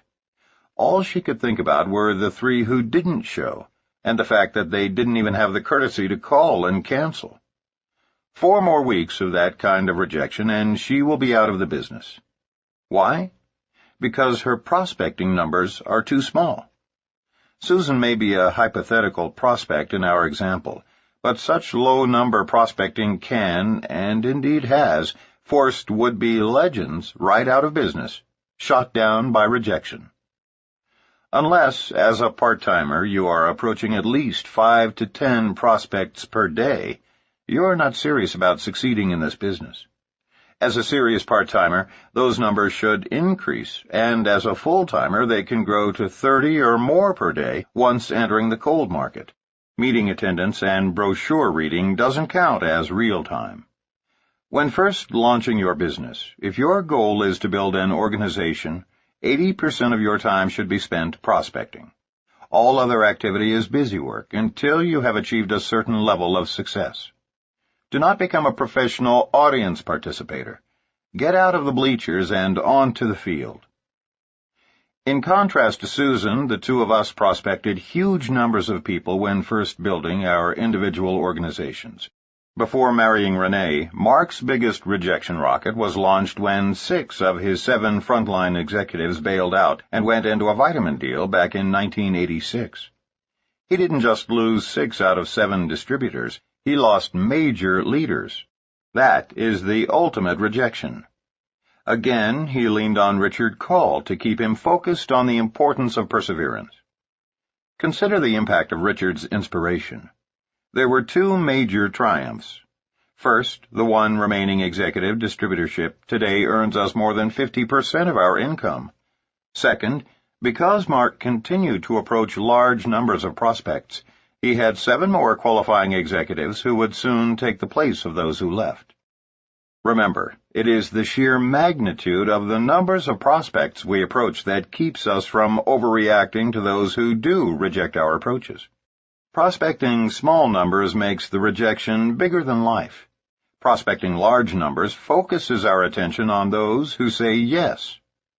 If you make contact with 100 people in the course of a week, 20 of whom say, "Yes, I'd be interested in looking at what you have," and 80 of whom say, "No thanks," your focus will be on the positive. Out of that 20, you will be excited about the 3 who signed up, rather than the 80 who weren't interested. On the other hand, if you approach only 10 people, 2 of whom say they are willing to take a look and then decide against it, your attention inevitably is on the entire 10 who got away. Network marketing begins as a numbers game and evolves into a people business while a legitimate organization of excited networkers is being built. The narrow focus syndrome. Many people make the mistake of inviting rejection by presenting a far too narrow focus. They often promote a single product or just one division of their company, as opposed to creating wide appeal by stressing the leveraged income and free time that result from orders of commonly used products and services. Network marketing is intrinsically designed to appeal to everyone. It is not meant to be an elitist club, nor is it effective if you promote just a single product line. And yet newcomers and old-timers alike often make this mistake. Some people failed to earn as much as they should have when their company added an exciting new nutritional division in the early 90s. And the reason is obvious. Even liberal estimates suggest that less than 30% of the population used vitamin supplements back then. Thus, 7 out of 10 people approached with only the new division just weren't interested. They couldn't relate to nutritional products and were unwilling to change their behavior. The original division upon which the company was founded consisted of personal care products. 100% of our population bathes, shampoos, shaves, moisturizes, deodorizes, and brushes their teeth with reasonable regularity. So success would have been more widespread had the distributors offered both lines of products in their presentations, thereby avoiding the needless problems created by limited focus. Even more significant, they should have been selling prospects with the American dream, big money and free time. Nearly everyone is interested in ways to achieve wealth, so focus your presentations on personal and financial freedom, making certain to call your prospects' attention to all your products, services, and divisions. This comprehensive approach is how legends ultimately build large and dynamic organizations. Turning rejection into positive motivation. John Corkill worked for a large title insurance company for 10 years, the same one his father had been employed by for over 40 years. They enjoyed working together and shared a track record of success. When corporate politics became unbearable, John, with his father's understanding and support, went to work for a competitor and tripled his income during the first year. Over the next 5 years, he created a 6-figure income. Then, due to a merger, he was laid off. His father, still with the original title insurance company, was now in charge of starting a new division and offered his son a full-time position, but the company could only pay him a pittance of his previous income. 1 week before he was due to start the job, John was introduced to network marketing. He found the right company and chose to go full-time immediately. After receiving the news, his father's comment was, "John, I guess everyone has to do something. However, if you fail at that one, you can always sell makeup since one of the largest companies is based right here in Dallas. But whatever you do, I just hope you're not going to come over to my house and try to push your products on your own dad. I know all about network marketing. Those people make $200 a month and 9 out of 10 of them fail." John assured his father that his disapproval of the new career path he had chosen was understandable, and that he just didn't want to rely on his father for normal family support. When John did not become defensive, something clicked in his father, who seemed to realize that he was treating his son like a carpetbagger. He asked John to sit down and began inquiring about his goals. When his father was convinced that his son was fully committed to becoming the 1 out of 10 who succeeds, as he had done with the company in which they both worked, the father-son relationship was back on track. For John, the story of his father's rejection-turned-acceptance became a driving force that motivated him to stick with his new network marketing business. Not only is he well on his way, appreciative for his father's rejection and eventual acceptance, but John plans to retire at the same time as his father, so that they can enjoy the wealth together, grateful for his father having started him off on the right foot. Reaction to family rejection can often be redirected, becoming a positive force for building your business. Summary. Failure in network marketing often results from 2 problems. 1. The new distributor's argumentative approach in recruiting frontline people who have already made it obvious that the timing isn't right in their lives. 2. The mistaken belief that the goal is to overcome objections, sign up people at all cost, then drag them across the finish line through motivation and management systems. If warm or cold market prospects are approached properly, they will only reject your offer if the timing is not right, in which case you want to gently back off and reapproach them every 6 months. Rejection is your ally, not your adversary, and if handled properly, it will expedite your recruiting activities and actually set you up for a positive outcome. Don't talk about this business with friends or relatives until after you have made a commitment and have been trained. Make it a point to teach this at the close of your presentation. As you begin talking to prospects, you have the choice of creating one of two mindsets. 1. You can strive to be well received by those you approach by setting yourself up for a friendly callback. 2. You can try to avoid the pain of rejection by saying nothing, doing nothing, being nothing. Persistence, coupled with absolute belief, can never be defeated. When you are not getting the support that you desire from family and friends, begin first by focusing on your own attitude, and changes in their behavior will naturally follow. Once you are trained, begin immediately by picking up the phone and calling the people on your list. Don't let call reluctance and the fear of rejection stop you before you start on your adventure in network marketing. Rely on the credibility of your upline leaders. Remember, you are in business for yourself, but you are never in business by yourself.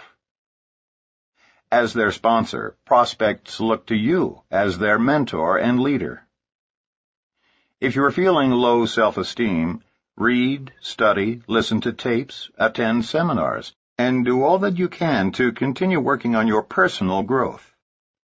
As you grow personally, so will your networking business, and as your business grows, so will you. Building too slowly is discouraging, and often results in networkers focusing on those who rejected the opportunity, rather than on those who accepted an invitation to look at the business. The growth of your business will be in direct proportion to the numbers of people you are prospecting on a regular, daily basis.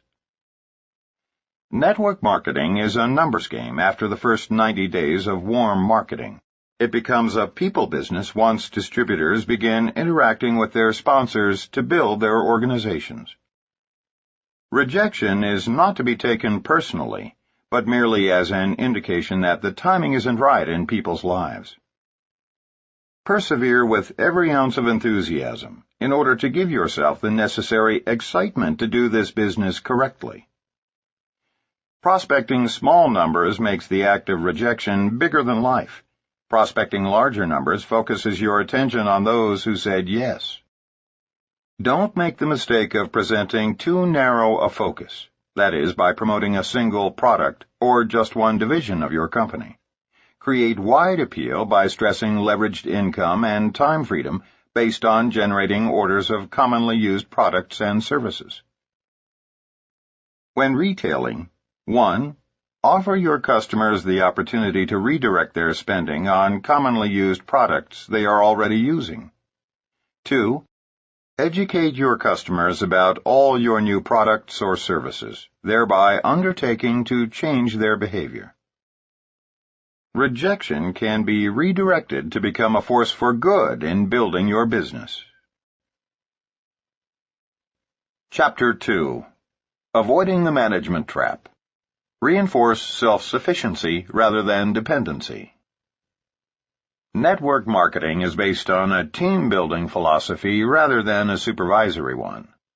Perhaps the single most frequent cause of failure in network marketing is the mistaken belief that we must manage our downline distributors. Typically, after new associates spend their first month or two recruiting 10 or 15 friends, they end up devoting the rest of their time attempting to make those few people successful. That's what we call the management trap. Let us quickly point out that there is a significant difference between managing and supporting a downline organization.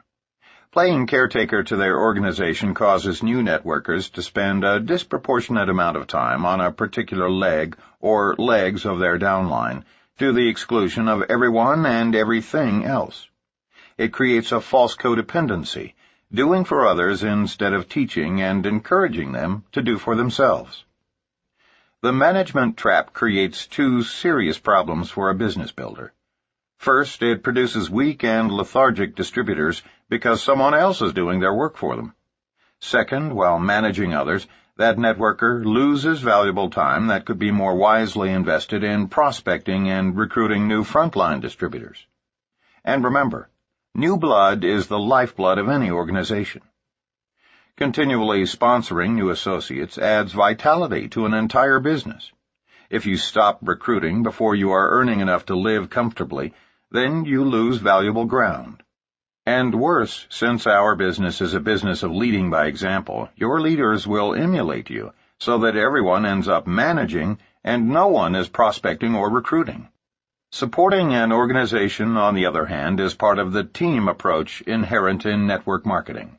It involves responding to legitimate requests on the part of any and all of your associates to help close a serious prospect or give them encouragement when they are feeling down. In this chapter, we intend to describe the difference between creating dependency in your organization and reinforcing self-sufficiency. It is critical that novice network marketers recognize the difference between productive activity and ineffectual, time-wasting practices. Sponsoring family members and building for them. Mark discovered the pitfalls of supervising his family's line the hard way when he recruited his own father. As he tells the story, "It really hurt when my father said, 'Son, you're embarrassing me and ridiculing the family name in Missouri by selling snake oil in one of those damn pyramid scams.' It hurt because I had always loved and respected my father. He never made much money while we were growing up, but he did start his own advertising and public relations firm. He also wrote 2 novels, one of which, Man Trap, became a bestseller in 1948. Dad was a proud man who always told me that integrity is more important than wealth, and to never do business with a man whom you can't trust with a handshake." By the time I was a 16-year-old sophomore at Glendale High School in Springfield, Missouri, Dad left the field of writing novels and magazine articles to launch an advertising agency. I was so proud when he trusted me to go out and solicit clients. He said that if I could get a client to use our agency, he would let me have a shot at writing the copy. I was so enthusiastic that I went charging out and actually obtained a client the first week. The guy's name was Jerry Vaughn, and he was preparing to launch a new pet store in a little shopping center near our home. Somehow, probably on sheer guts and enthusiasm, I convinced him to give me a chance. I went back to Dad's office, scarcely able to contain myself, and broke the good news to him. I don't remember Dad ever really getting too excited about any of my accomplishments, but I could tell he was pleased. For the next several years, I wrote copy and created ads for clients whom I picked up along the way. Some of my ad campaigns were quite well received, while others were not so successful. But through all the years, Dad supported and encouraged me. That is, until 6 months before my graduation. I didn't realize it at the time, but Dad really wanted out of the stress. Apparently, in my ignorance, I failed to see his hope that following college graduation, an event, by the way, that never occurred, I would be interested in becoming his partner, perhaps even one day taking over the entire ad agency. I had other plans. In hindsight, I suppose my pronouncement at our 1971 family reunion that I intended to enter seminary and ultimately become a minister really caused him pain. I later found out from Mom that he saw it as a real slap in the face after all the years of working together. But that's life. I was to become a minister several years later, after a series of sales jobs. Just about the time my father was accepting my ministry and actually beginning to tell our friends with pride how his son's church was growing, I told him something that would result in our not speaking for nearly a year. I told him on the telephone that I had become a distributor in a new company in the field of network marketing. I'll never forget the uncomfortable 2-minute silence that occurred when I asked, "Dad, can I send you some shampoo and conditioner? I know you're going to love them." Silence. After a couple of minutes that felt like an hour each, I broke the uncomfortable silence by asking him to which address he wished me to mail the shampoo. That's when it hit the proverbial fan. "What the hell, son? You go to seminary, become a minister, now you're quitting that too? You're a quitter. And how could you disgrace the family name by getting into a pyramid?" He abruptly hung up. Naturally, I was miserable with rejection. That all changed, however, when I received an apology call a year later. Dad had heard from my sister that I'd built a sizable downline and was earning more each month than he was earning in a year. He called and congratulated me for my success. Then he came clean about his health. The stress was causing him heart problems, and in addition to apologizing for judging me so harshly, he also intimated that maybe I could help him get out of the rat race of public relations. That was all I needed. The next week I was on a plane to Missouri to sign up my father and get him out of traditional business. I was very excited about the prospect of helping my dad change his life. And the reason I explained our backgrounds here in such detail is to help you understand my reason for wanting so desperately to help him. You see, this was my first experience with the formidable management trap, that is, the supervision of one's downline. Before pointing out my mistakes, I want the reader to fully understand the situation, and I want to do everything possible to help you avoid this devastating trap, because it is very counterproductive and most often leads to failure. Our parents, siblings, and closest friends are usually the ones who lure us into the management trap. I spent 4 months in Springfield, Missouri, helping my father build his organization. The problem was that all Dad's people looked to me for leadership because I was doing everything for him. Not only that, but the rest of my entire group was suffering because I wasn't available to respond to their questions. Those 4 months that I dedicated to managing my father and his entire group were the most counterproductive of my entire career in networking.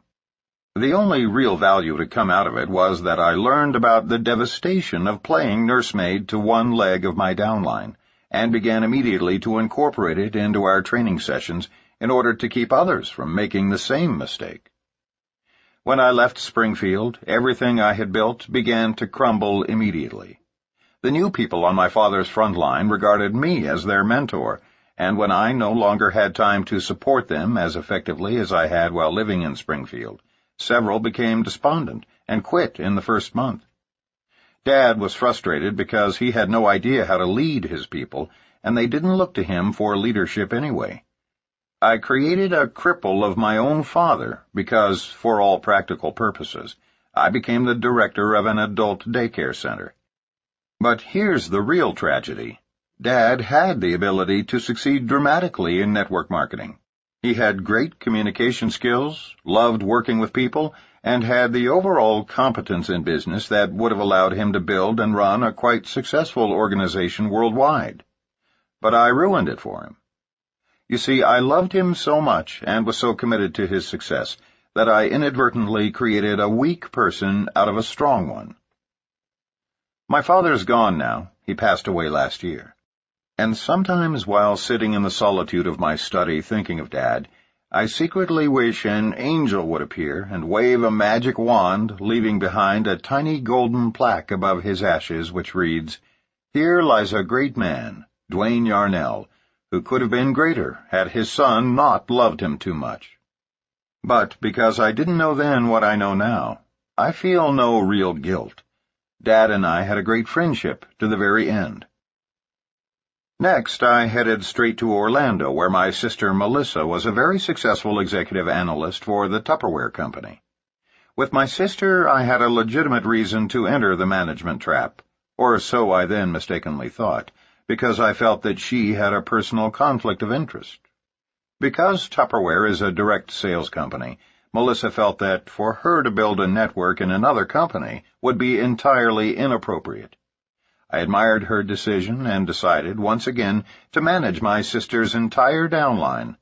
I recruited her frontline leaders, trained them, and supported them, because Melissa just couldn't violate the trust Tupperware had placed in her. Once again, I fell unwittingly victim to this administrative role. Meanwhile, all my other organizations across the country were feeling the frustration of seldom reaching me because I was so vitally focused on managing my own family's groups.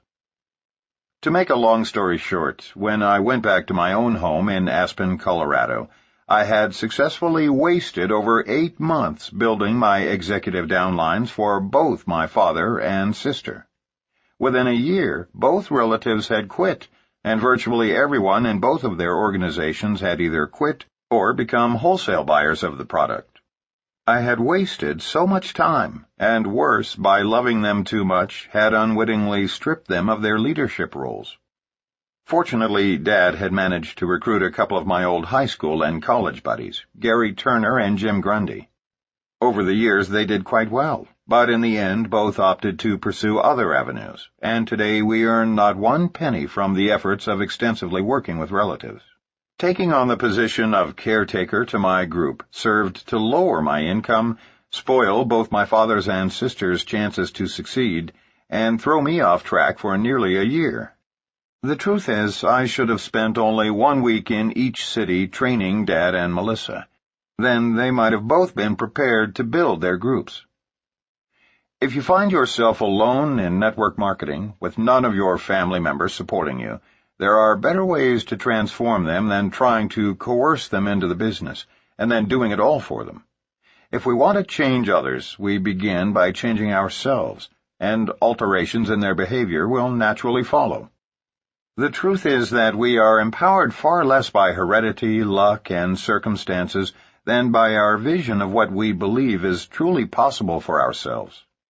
Jimmy Cossert of Renton, Washington, is one of the legendary big money earners in the networking industry. But it took an early morning self-evaluation to break an inherited cycle that had predominated in his family for over a century. He explained it to us in this way. It was near the end of my first year in MLM that I chose, early one morning at 5:00 a.m., to break the cycle of poverty that had been in my family for generations. Everyone I recruited had quit. Everyone. Everyone I loved had told me no. I had no money coming in, no chance to return to a downward spiraling real estate market with any hope of financial recovery, no experience in other fields, no college education, and no will to persevere. My great-grandfather had been poor and uneducated, as had my grandfather, my father, and now me. Poverty, I thought, just ran in the family. My wife and children slept silently, and as I sat contemplating these people I so loved, and our uncertain future, a blinding flash hit me. Everyone in my past, perhaps at one time or another, had probably lamented the rotten hand they'd been dealt. But unlike them, I had one ace in the hole. Unlike my ancestors, I was now privileged to be in a great company, where people were actually earning unlimited income. None of my forefathers had ever been given that option. I, Jimmy Cossert, had been chosen to lead the charge out of generations of servitude and mediocrity for an entire ancestry who, before me, were never so privileged as to be able to restore dignity to our family tree. As I tiptoed to the bedsides of my 1- and 3-year-olds, I silently affirmed, "I will do for you what my great-grandfather would have done given the same opportunity. I will finish this race, and I will win." From that moment on, I set out to break the cycle of poverty. I know my predecessors might have done so themselves, had they been blessed with an unlimited income opportunity. My wealth now stands as a testament to a great-grandfather who persevered in everything he did in a generation which offered no possibility for wealth and time freedom for poor, uneducated people. None of my kids will ever have to sit in the dark at 5:00 a.m. and feel depressed because they're impoverished. Thanks to network marketing, the cycle is now broken. The Messiah Complex.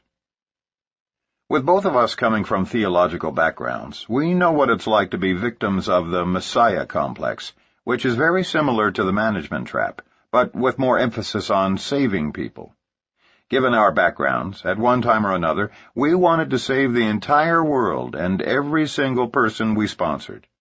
Each time we found a good person, especially one who appeared to need saving, we would end up dedicating much of our time managing that individual and his or her entire organization. But it doesn't work, as Renee and I both learned over and over. Here's the irony.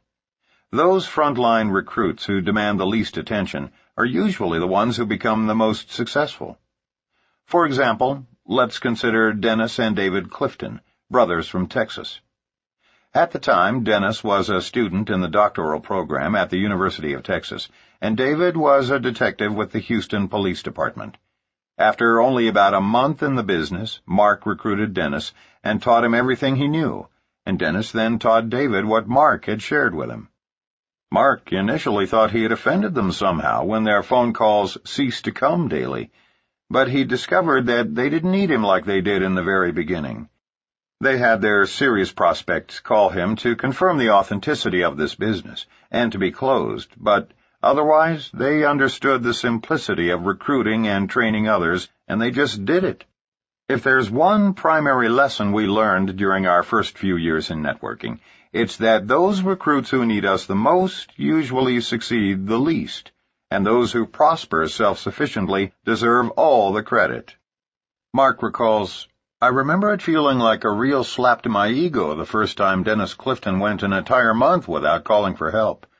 Yet when I awakened from my need-to-be-needed stupor, I was astounded to discover that the Clifton boys had passed me by.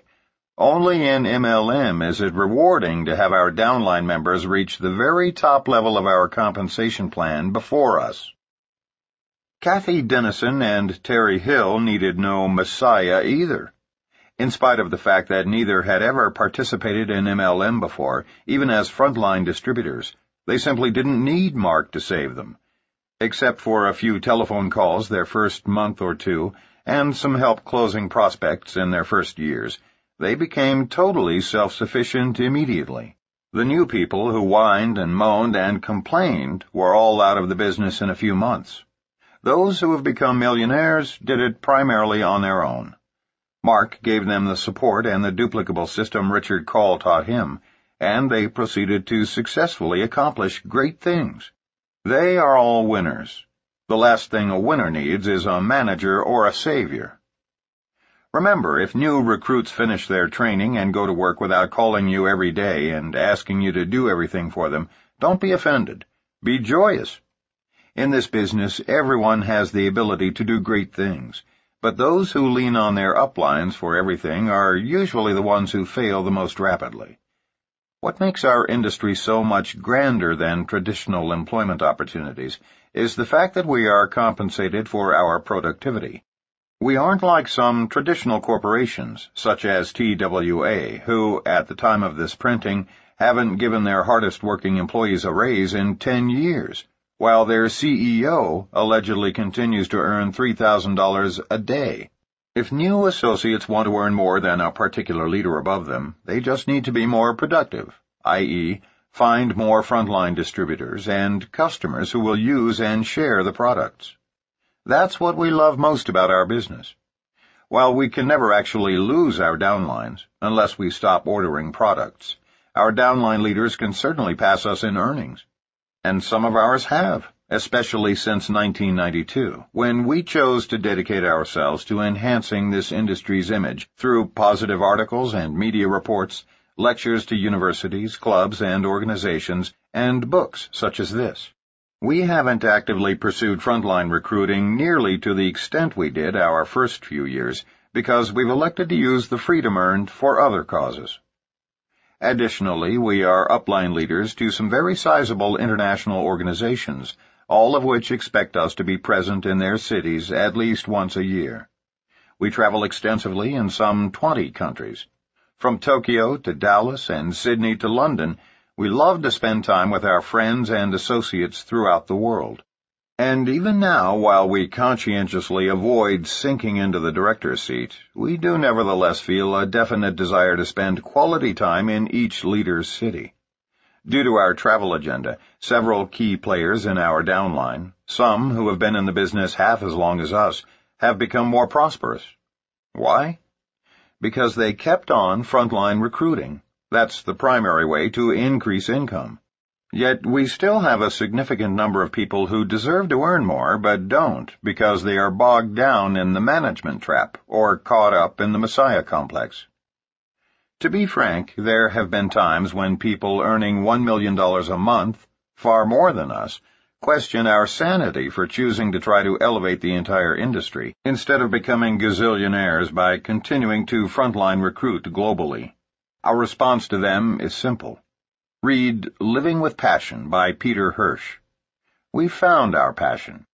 We are irrevocably convinced that network marketing is the very best, high-integrity economic system for global solutions to some very pressing problems in such places as third-world countries. And lest you not understand what we mean by pressing problems, we'll give you just one example. It has now been estimated that by the year 2000, some 40 million people worldwide will have died of AIDS, leaving behind some 5 million orphans, 90% of whom live in Africa and other third-world countries. As of this printing, not one agency has yet been created to deal with this problem. There are so many enormous global problems just waiting for us out there. Many network marketers earning millions each year have joined us in projects to make the world a better place. There are indeed things more pressing than becoming excessively wealthy, and we in MLM have the money and time freedom to make a difference. We aren't alone in being plagued with the Messiah complex. Joe Tonita is one idealistic network marketer who, like many, shares this phenomenon. The biggest challenge to me was figuring out who was really going to build a business once they showed an interest. To succeed, one must have belief before evidence. That is, they have to be able to picture themselves there and feel the emotions of it long before it actually happens. I didn't understand that initially, so I simply worked and managed others who were unable to see the end results, and then became quite frustrated when they quit. I wanted everyone to succeed, so I tended to spend too much energy and time helping in whatever manner I could. As a result, I found myself drained of energy and taking their failures personally. I overcame these challenges by learning how to facilitate visionary goal setting, but I'm still very selective about those with whom I choose to work. I realize that my success will be directly related to what I think about the most and where I direct my energy. It's unnecessary to fall into a management mode when what we truly need to do as a leader is provide a duplicable strategy for our new associates, then allow them to create their own success. Joe and Rick Tonita are networkers who are among the top sales leaders in their company in Canada, having now been nearly 20 years with only one company. It is our hope that many more network marketers will be able to say that with pride over the next 20 years. When you find yourself frustrated because your associates are not successful, teach them how to visualize the end result and direct most of your energy toward those who do. Just recruit a few and drive their lines deep. One common misconception in the network marketing industry has led people down into the administration pit. Certain leaders contend that the key to success in our industry is finding 4 or 5 good people, then driving their groups by focusing exclusively on supporting them until they are wealthy, then finding 5 more and doing the same thing. That is the absolute antithesis of what is required to succeed in our profession. The 3 magic words are, go wide fast. Recruit as many frontline distributors each month as you can until you are earning at least $10,000 a month consistently.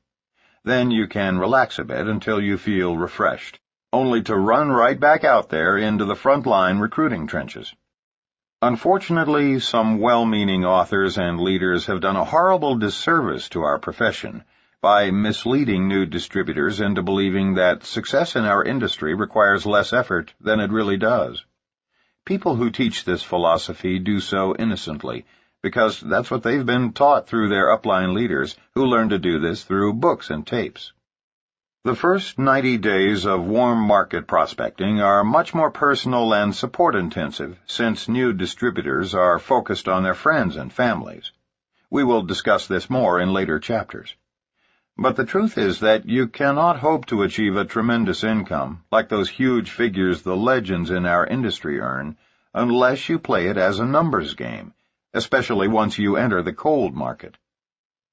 Ron Wiggins, who left the shoe business after 11 years to join network marketing at the age of 27, said one of the most important things he learned in his first year is that success defies all logic, so quit trying to figure it out. Just do the numbers, and when prospecting large numbers of people, don't try to tell them everything you know. It's a matter of raising their curiosity, not satisfying it. He goes on, "I was doing so much of the wrong, eventually it just started to add up.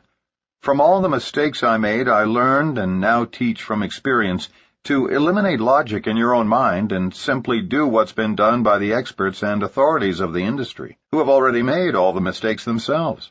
You've got to get rid of any personal perceptions you may have and try to accept from the beginning that it's going to be a lot of hard work on a very consistent basis."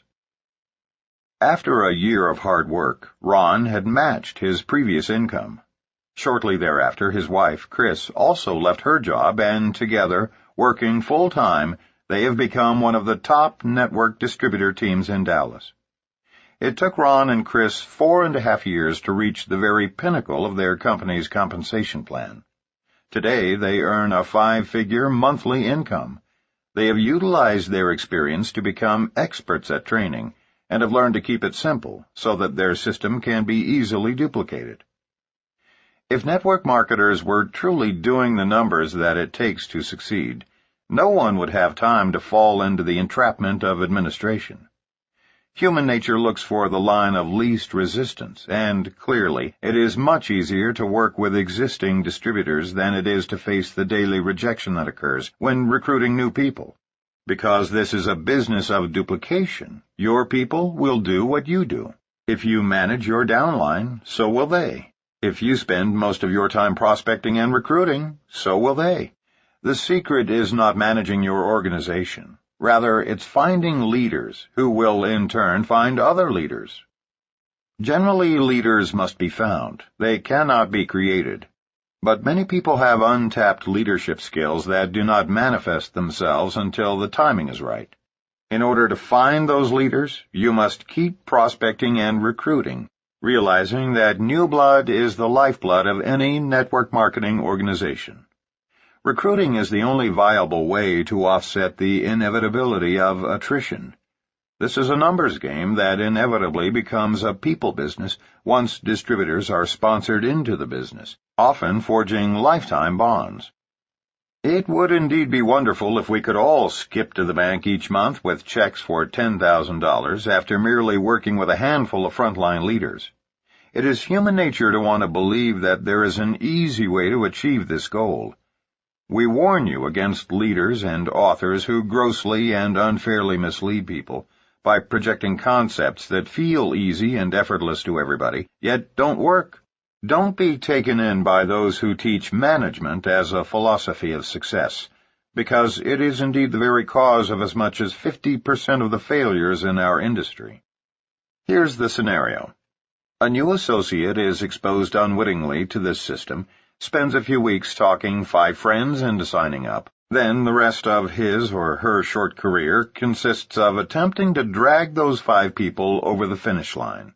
Then, the next thing you know, our network marketer is having weekly babysitting sessions in the living room of someone's home. Fortunately for Amway, 2 of their biggest leaders saw the folly of this philosophy early on.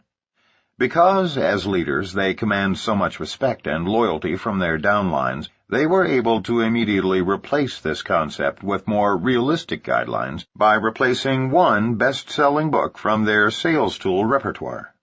We truly believe that one of the several reasons that Amway has continued to grow and become a multi-billion-dollar empire, while none of their competitors have done half as well, is the absence of widespread dissemination of this management philosophy. Their distributors don't try to manage everyone. They continue to place their emphasis on showing the plan, thereby adding new frontline distributors. It is the same with our own downline. Over the years, we have promoted Power Multi-Level Marketing, our book, and All You Can Do by A.L. Williams. Consequently, our most successful leaders continue to recruit large numbers of frontline distributors and teach their people to do the same. Babysitting the downline. Before we met, one of Renee's most promising groups was in Rochester, New York. It was a dynamic growing leg of her organization led by a couple, Gary and Lori, who were self-sufficient with all of the vision, the integrity, and the enthusiasm to succeed at network marketing. They sponsored a friend named Mike, who was their strongest catalyst. For nearly 2 years, everything went well. Renee traveled there twice a year to work with them, and the rest of the time she supported them with teleconference and speakerphone meetings. There were generally 200 to 300 people in attendance, and the number of emerging leaders was growing with each visit. It was the epitome of how a long-distance networking organization can succeed. Then, almost in a single week, it all changed. Mike, once the best recruiter in the whole group, had secretly slipped into a management mode. His group was sizable, and he felt it was time to devote his energy to overseeing their recruitment activities. Because of his strong personality, no one felt they could do anything as well as he did it. With Mike so readily available, his organization leaned on him for everything: presentations, hand-holding sessions, closings, sizzle sessions, product clinics, and pep talks on the phone. Depressed and discouraged, Mike phoned Gary, who suggested that he talk to Renee. The phone call went something like this. "Mike, you sound down. What's the problem?" Renee was concerned. "I don't know. It just isn't working anymore. I'm absolutely fed up with babysitting my group. Isn't there anyone out there who can just do it on their own?" "Mike, you're the best recruiter in the business. How many people have you sponsored this month?" There was a hesitation before he answered. "I'm too busy babysitting, and no matter how hard I work, my group isn't growing anymore. I don't get it." "You know the saying, new blood is the lifeblood of this business. Stop recruiting and your organization dies a slow death. You want it to come alive? Go back to what works and what you do best. Recruit." "I just can't see the light at the end of the tunnel. It looks like I'll be babysitting the rest of my life. Ask my wife, I'm not even good at babysitting my own kids. If I could just find a way to do this without babysitting." 1 month later, Mike found a new company, a wholesale buyers club.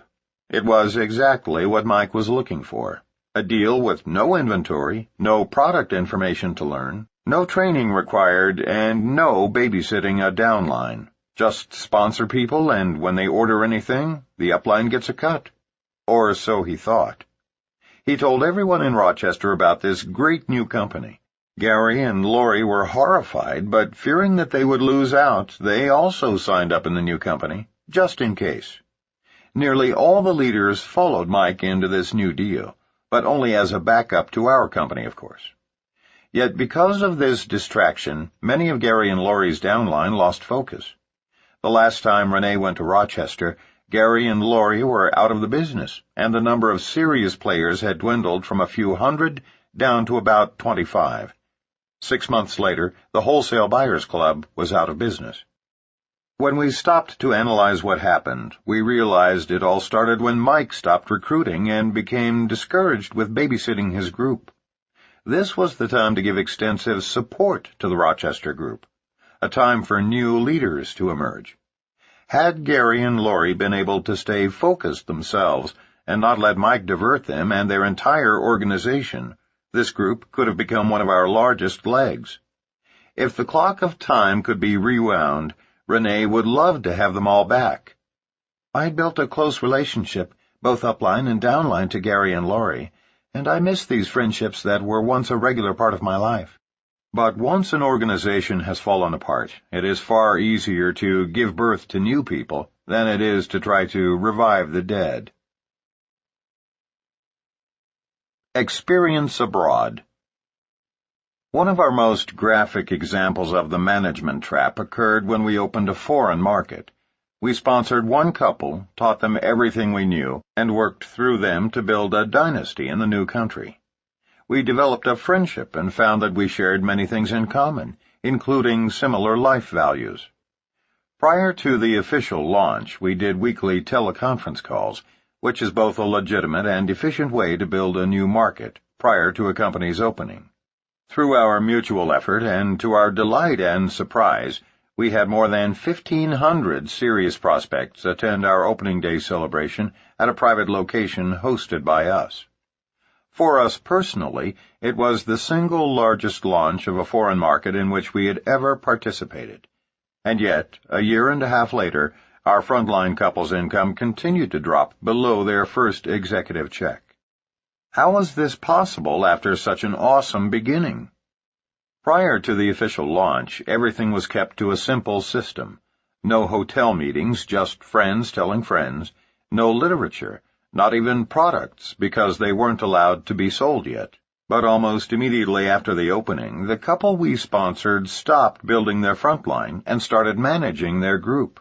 In fact, they spent the next 18 months creating sales tools and coaching those struggling on their frontline to buy as much product as they needed in order to meet monthly requirements for advancement. Although we translated our own materials for their use, they were convinced that their culture required something different, so they developed a new manual to replace ours. They developed slides for hotel meetings because they believed their compatriots would respond especially well to that kind of presentation. They worked with flip chart presenters and overhead projectors, and then, of course, wound up continually updating all those materials because their downline leaders were never quite satisfied. They traveled all over the country spending money they didn't have to speak at hotel meetings being held by their downline. While serving as administrators to their organization, they had no time left for such mundane activities as frontline recruiting. This couple sponsored 31 people their first month.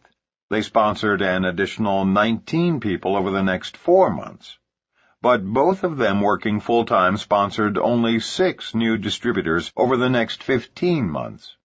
In other words, they sponsored 50 people the first 5 months, and then, with so much time invested in managing their organization, averaged only 1 new associate every 2.5 months thereafter. This couple was far more achievement-oriented than materialistic, and therefore they were more interested in setting records and receiving recognition than in making money. Their goal was to be the first in their country to reach the maximum recognition level in our company. They achieved their goal, only temporarily, but their entrance into the management trap ruined what should have been our greatest income-producing leg. The couple quit in frustration. To this day, they blame it all on the compensation plan, the product pricing, and the failure of the industry in that country. They worked as hard as any 2 people have ever worked in network marketing. But it wasn't the cost of merchandise that led to their failure, nor was it the company's remuneration method or the inadequacy of network marketing in that part of the world. It was caretaking their organization, combined with their futile need to be first, that brought them down. Their downfall began their 5th month in the business when they stopped recruiting frontline. The good news is that this is not the end of the story. 2 other top leaders followed them out of the business. But at the request of some of the emerging leaders in this group, we are continuing to work with them. They have learned the hard way this lesson of trying to watchdog their groups and have gone back to basics, building a small customer base, prospecting, going wide on their front lines, working a simple, easily duplicated system out of their homes. We believe in this group and in its leadership, and are convinced that this time they are on track to set both economic and industry records in their country. It's crucial to learn from other people's mistakes, so pay close attention to this story. If you stop building your front line before you have a solid income, you will fail in this business. No one can succeed by sponsoring only 1 new distributor every 2.5 months. And even worse, by your example, you will teach your people to do the same. Full-time network marketers recruit for a minimum of 2 to 3 years before they can slow down. For part-timers, it takes longer than that.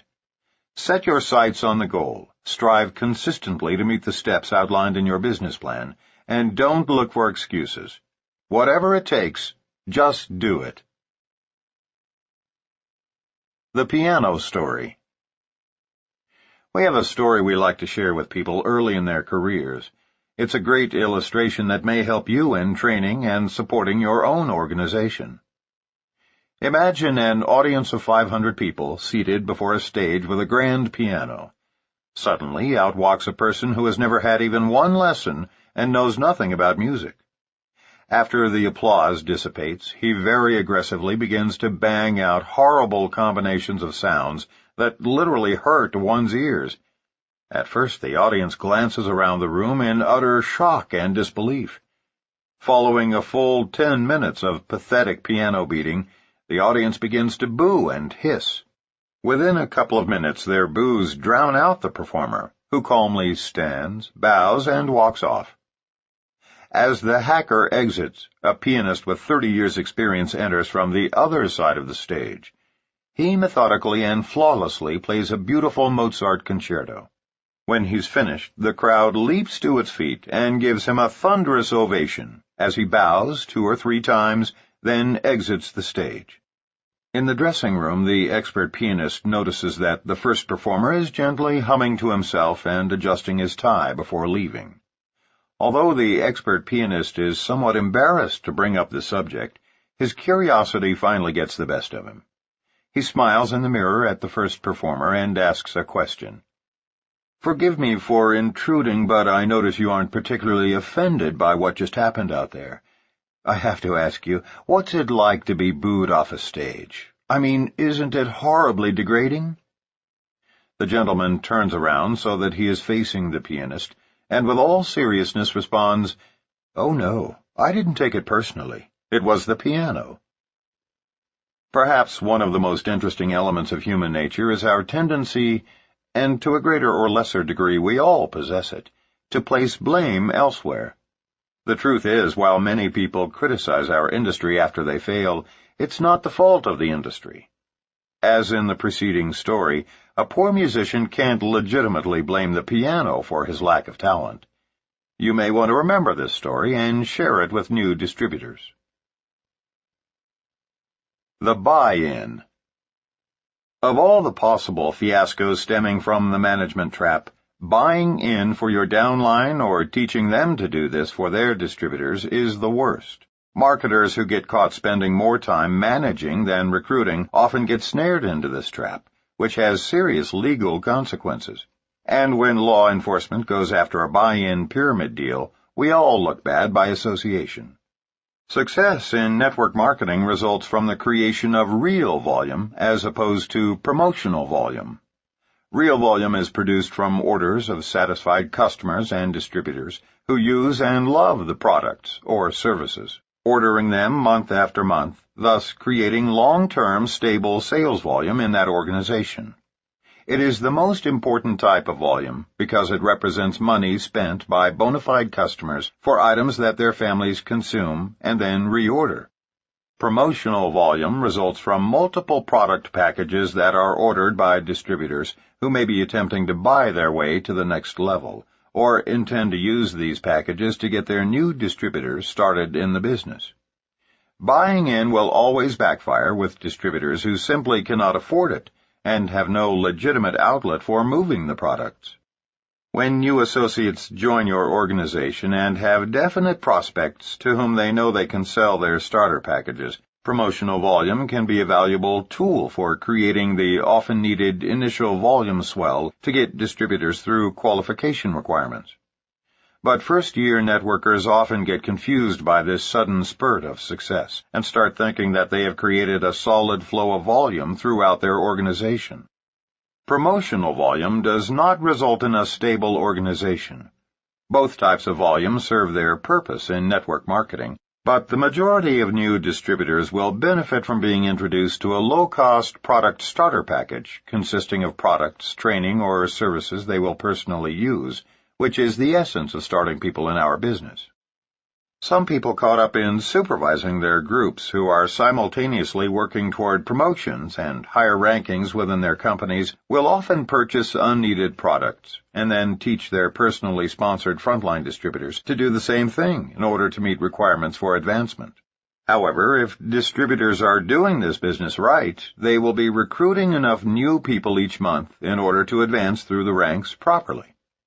But if they start attempting to manage a small group of marketers, they may find at the end of the month that their sales volume requirements are not adequate.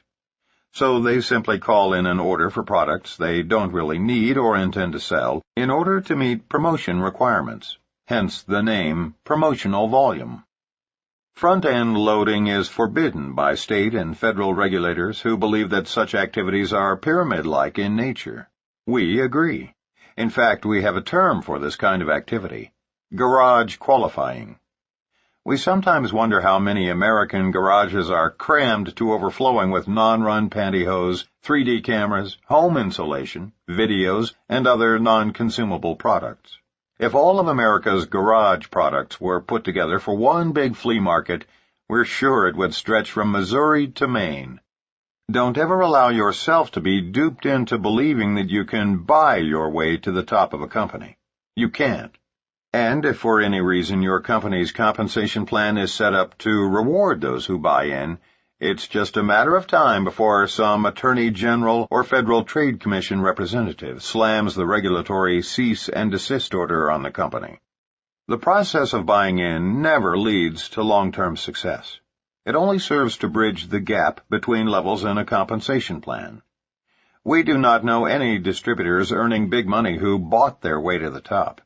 But we know many who have garages full of products. Of course, if the leader is seen buying in, the troops will all do the same. In a short time, you've got a bunch of people with garages full of dust-gathering products, and then it's just a matter of time until they become disgusted and quit. And when they do, rest assured they'll tell everyone who will listen what a horrible scam this industry is. Many of the better companies have implemented product return policies of up to 90%, which precludes people from being burdened with so many products.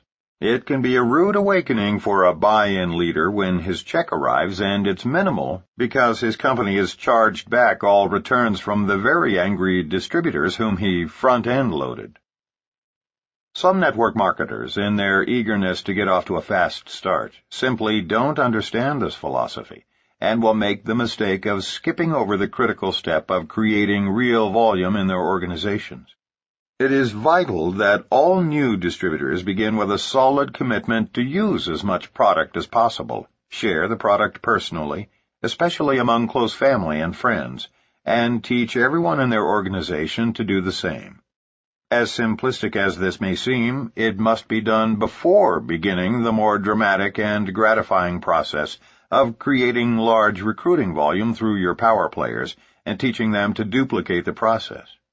It is the balance of both types of volume, promotional, to propel you into success in the early days, and real, to stabilize your volume and provide ongoing residual income that results in the long-term success we all desire. Promotional volume is extremely valuable, but your business can survive without it. However, failure to create real volume can lead to the eventual stagnation and collapse of your organization. Just give me your list and I'll do all the work. In early 1990, Mark recruited a man whose father-in-law owned the largest citrus company in the South and had access to the most prestigious office address in Florida. Their boardroom on the 55th floor overlooked the ocean and had seating for 300. We'll call these distributors by the names of Jeff and Mary.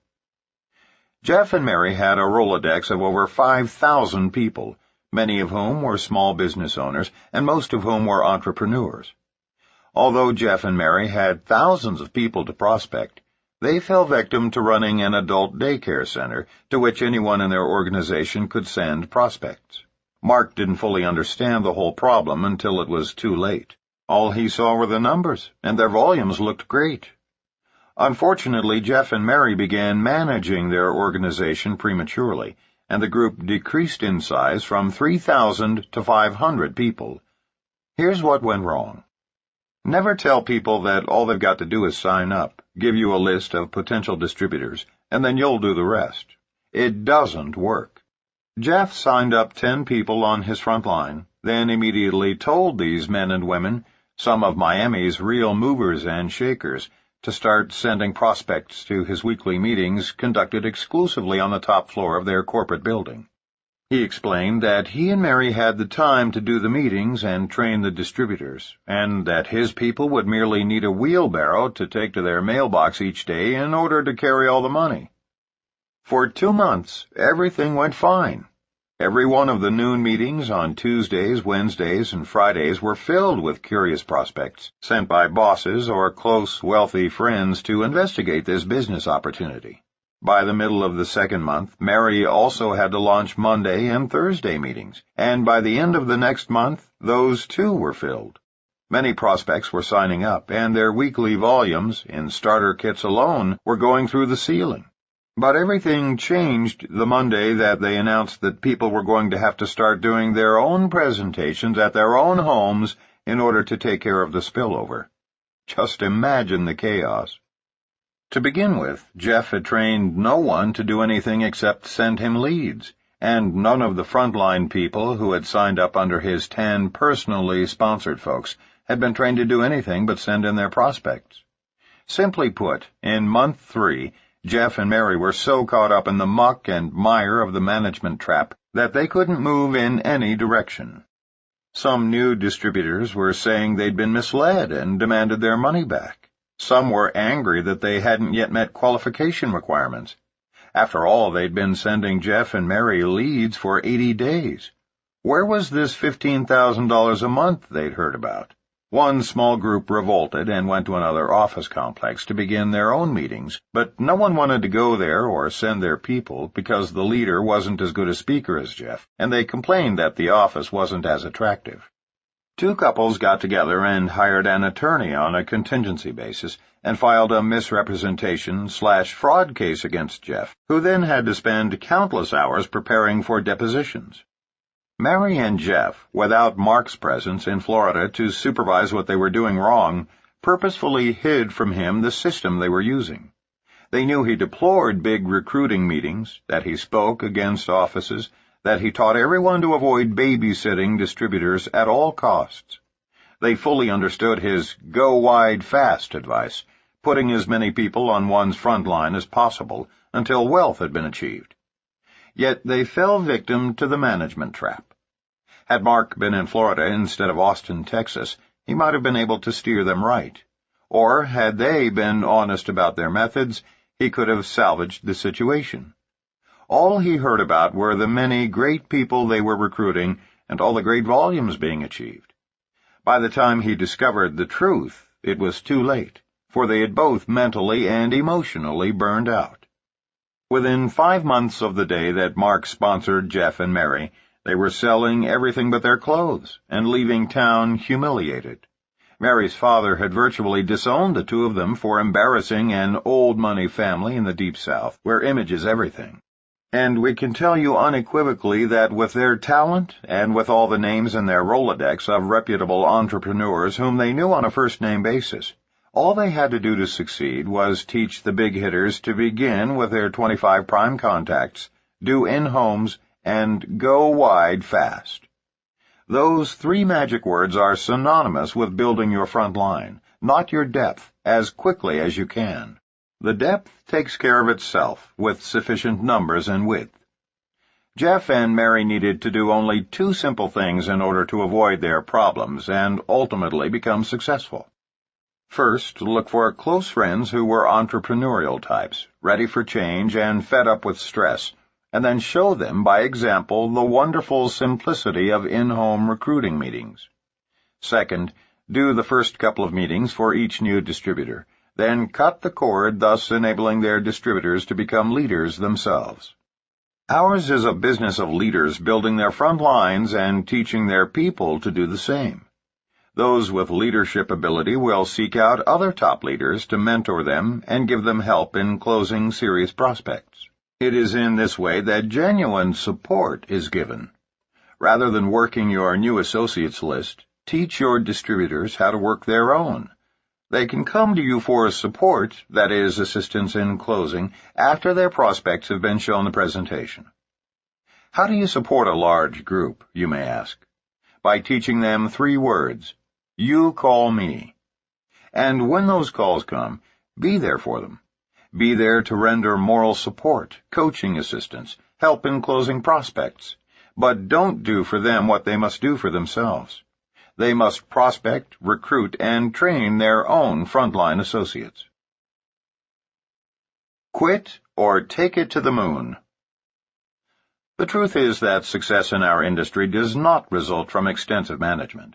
Success comes from a person with leadership skills having the vision, enthusiasm, and willingness to recruit other frontline leaders who, in turn, use and share the products or services. Then simply teach them to duplicate the process. Larry Pepe was a new networker who experienced a series of nightmares starting up his business. His sponsor quit almost immediately. His upline executive tried to talk him out of going forward on the accelerated program. Of his first 23 distributors, 22 quit, and of his first 3 in qualification, all failed. One of his gold stars was arrested 1 month before becoming his first executive. Another turned out to be a con man who was being sued for fraud, and a heavy hitter from Australia was diagnosed with terminal cancer. All of this in the first 3 months of Larry's new network marketing business. Then came the crowning blow. The upline leader who had supported him called to say she would not be available for a while because of personal problems that she needed to resolve. Larry remembered sitting on the edge of his bed after hanging up the phone, staring blankly into space, thinking, God is testing me. This is it. I either quit or become a leader right now and take this thing to the moon.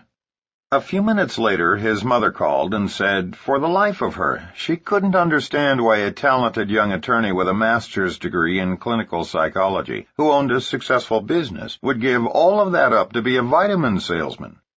Larry is convinced that all of those experiences, especially being left on his own, which forced him to become a leader to his organization, were the best things that ever happened to him in business.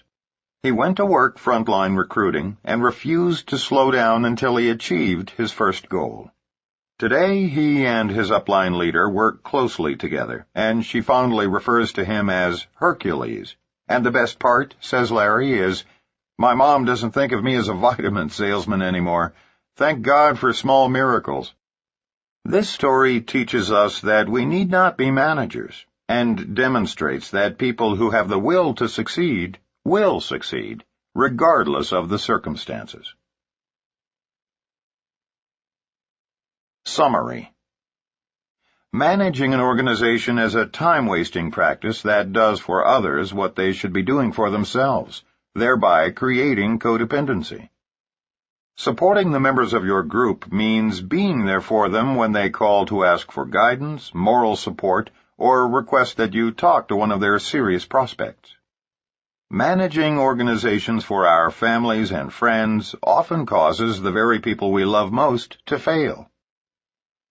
Practicing a management mode is counterproductive for both those being managed and those doing the managing. We are empowered far less by heredity, luck, and circumstances than by our vision of what we believe is truly possible for ourselves. Don't be offended. Be joyous when new recruits finish their training and go to work without calling you every day and asking you to do everything for them. In this business, everyone has the ability to do great things, but those who lean on their uplines for every single thing are usually the ones who fail. What makes our industry so much grander than traditional employment opportunities is the fact that we are compensated ethically and generously for our productivity. If new associates want to earn more than the leader above them, they just need to be more productive, i.e., recruit more active frontline distributors and customers than do their uplines. If you become frustrated because your associates are not successful, teach them to visualize the end result and direct most of your energy toward those who do. Because this is a business of duplication, your people will do what you do. If you manage your downline, so will they. If you spend most of your time prospecting and recruiting, so will they. Babysitting a downline is not an effective way to build a business. The key to successfully building a large, dynamic organization is to steadily continue to prospect and recruit, creating a wide front line. Don't make the mistake that results in nearly 50% of the failures in our industry, building your front line for the first few months, then stopping to manage your people. Merely overseeing the activities of your organization is not leading them, but rather misleading them into rearranging their deck chairs on the Titanic. Set your sights on the goal. Consistently meet the steps outlined in your business plan, and don't make excuses. Whatever it takes, just do it. Of all the possible fiascos stemming from the administration of your organization, buying in for your downline or teaching them to do this for their distributors is the worst. Promotional volume, that is, money spent on products, samples, and multiple kits, is initially a means of helping distributors meet volume requirements for qualification. Real volume, that is, products or services ordered for regular monthly usage by satisfied customers and distributors, is what ultimately creates passive residual income, and is the essence of what makes network marketing a viable, ongoing business. Your business can survive without promotional volume, but failure to create real volume by not acquiring legitimate customers or not using all your own products can lead to the collapse of your entire organization.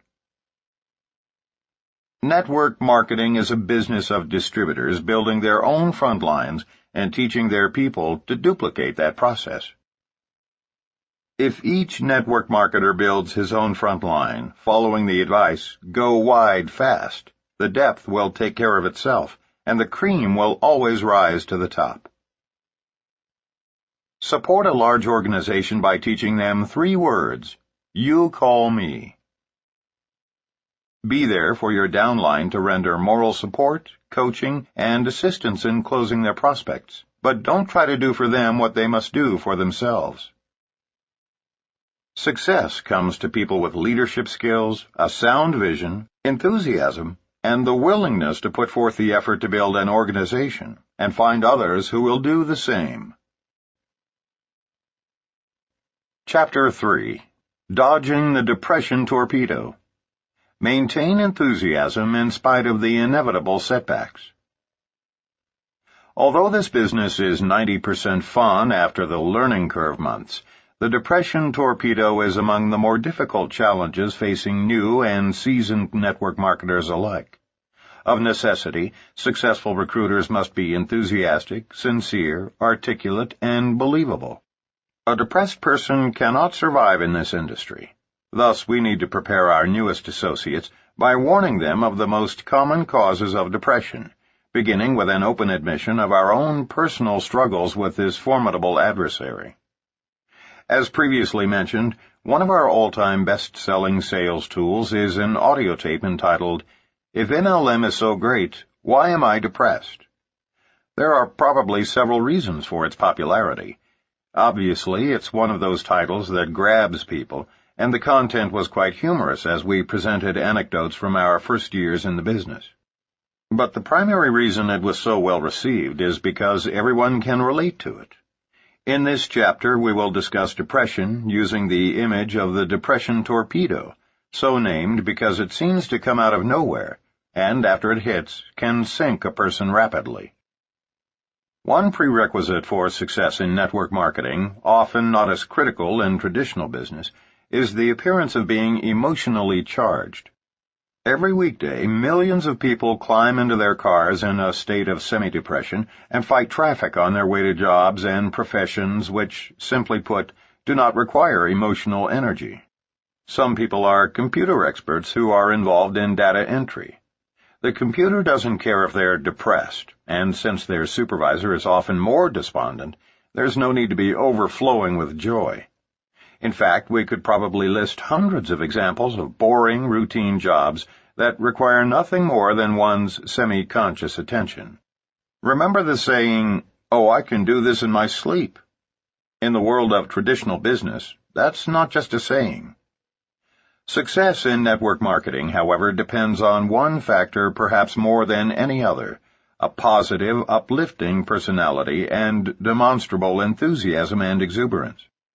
Network marketers cannot effectively convince people to change careers, or for that matter participate in a new part-time opportunity, unless they appear to enjoy what they're doing. Indeed, no one should ever go into the community or pick up the telephone for the purpose of recruiting prospects or selling services or products, unless he or she is in a positive frame of mind. Causes of MLM depression. When friends decline the offer to come to a distributor's home for a business presentation, or worse, stand us up after accepting the invitation, it's a bit depressing. Each time a valued associate goes AWOL by slipping into apathy, changing companies, or quitting MLM altogether, we can become depressed. The more we dwell on such things, the more depressed we become. And yet we all know that attrition is going to happen. Over time, attrition can account for as much as a 75% dropout rate as we move through the ups and downs of building our business. It is a fundamental reality in MLM, and one from which we will never be exempt. After years of experience and success in network marketing, Ron Wiggins has developed a philosophical attitude about attrition. The sooner someone quits who isn't serious about the business, the sooner he knows with whom he need not waste a lot of time. Unless people are blatantly doing everything wrong, Ron's advice is to let people do what they want to do with their business and not what you want them to do. There's a place for any and all levels of participation in this business. He's right. Since we know that attrition is the wrong thing on which to concentrate, we need to focus on the positive numbers instead. The more people we have active in our business, the more successful we will be. A well-balanced organization will be made up of a large body of wholesale buyers, many retailing distributors, some part-time business builders, and a few full-time gung-ho recruiting maniacs. So, Ron concludes, work with the leaders and do whatever it takes to protect your mindset. You must stay focused for this business to work. We will discuss this point in more detail in Chapter 6, Fending Off the Scatter Bomb. Whether you are prospecting and receiving a series of rejections, whether you are setting up appointments and getting no-shows, or whether you are recruiting and watching people drop like flies before they've even scheduled a personal training session, remember, that's all inevitable. Nothing is wrong with you or your business. You are no different than the waitress offering people coffee in a coffee shop.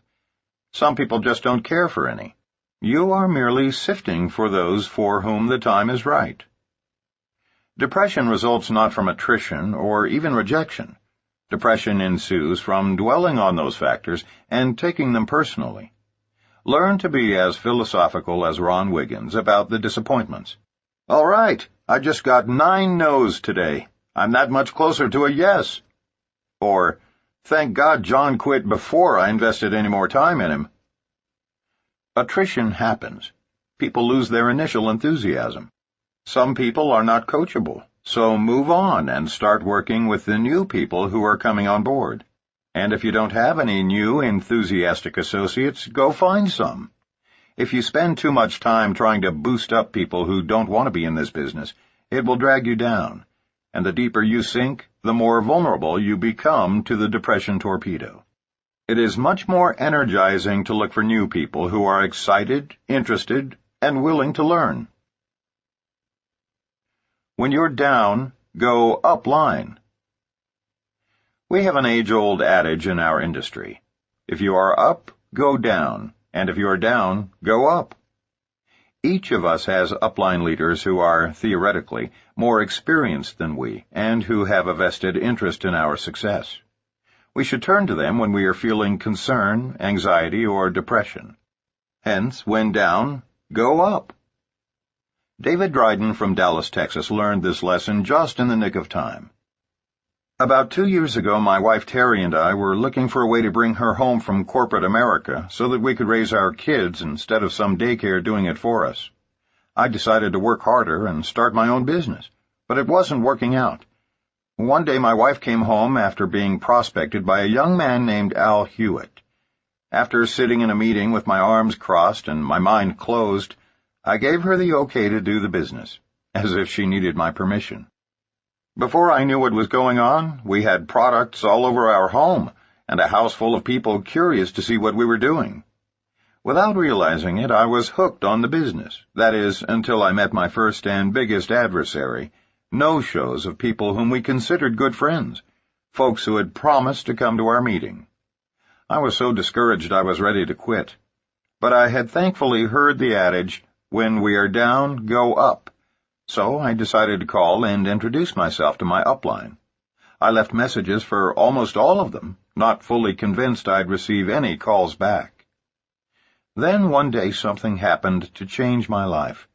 I had finally had it. Too many no-shows, too many no's, too many late nights without success happening as fast as I thought it should. I was going to take my wife to lunch. She was still working at that time, and tell her that this was her business, her idea, and that I would support her, but she was going to have to do it without my direct involvement. I was walking out the door when the telephone rang, and I almost let it go for the answering machine to pick up. Something told me to answer. On the line was a strangely familiar voice with this outrageous Texas twang, asking if David Dryden was in. The call was from Mark Yarnell, who was actually returning my call. We very casually discussed the business and the successes possible, but I never mentioned my immediate plans to quit. His last comments were focused on perseverance and how many people similar to me had hung in there and how successful they were now just because they didn't quit.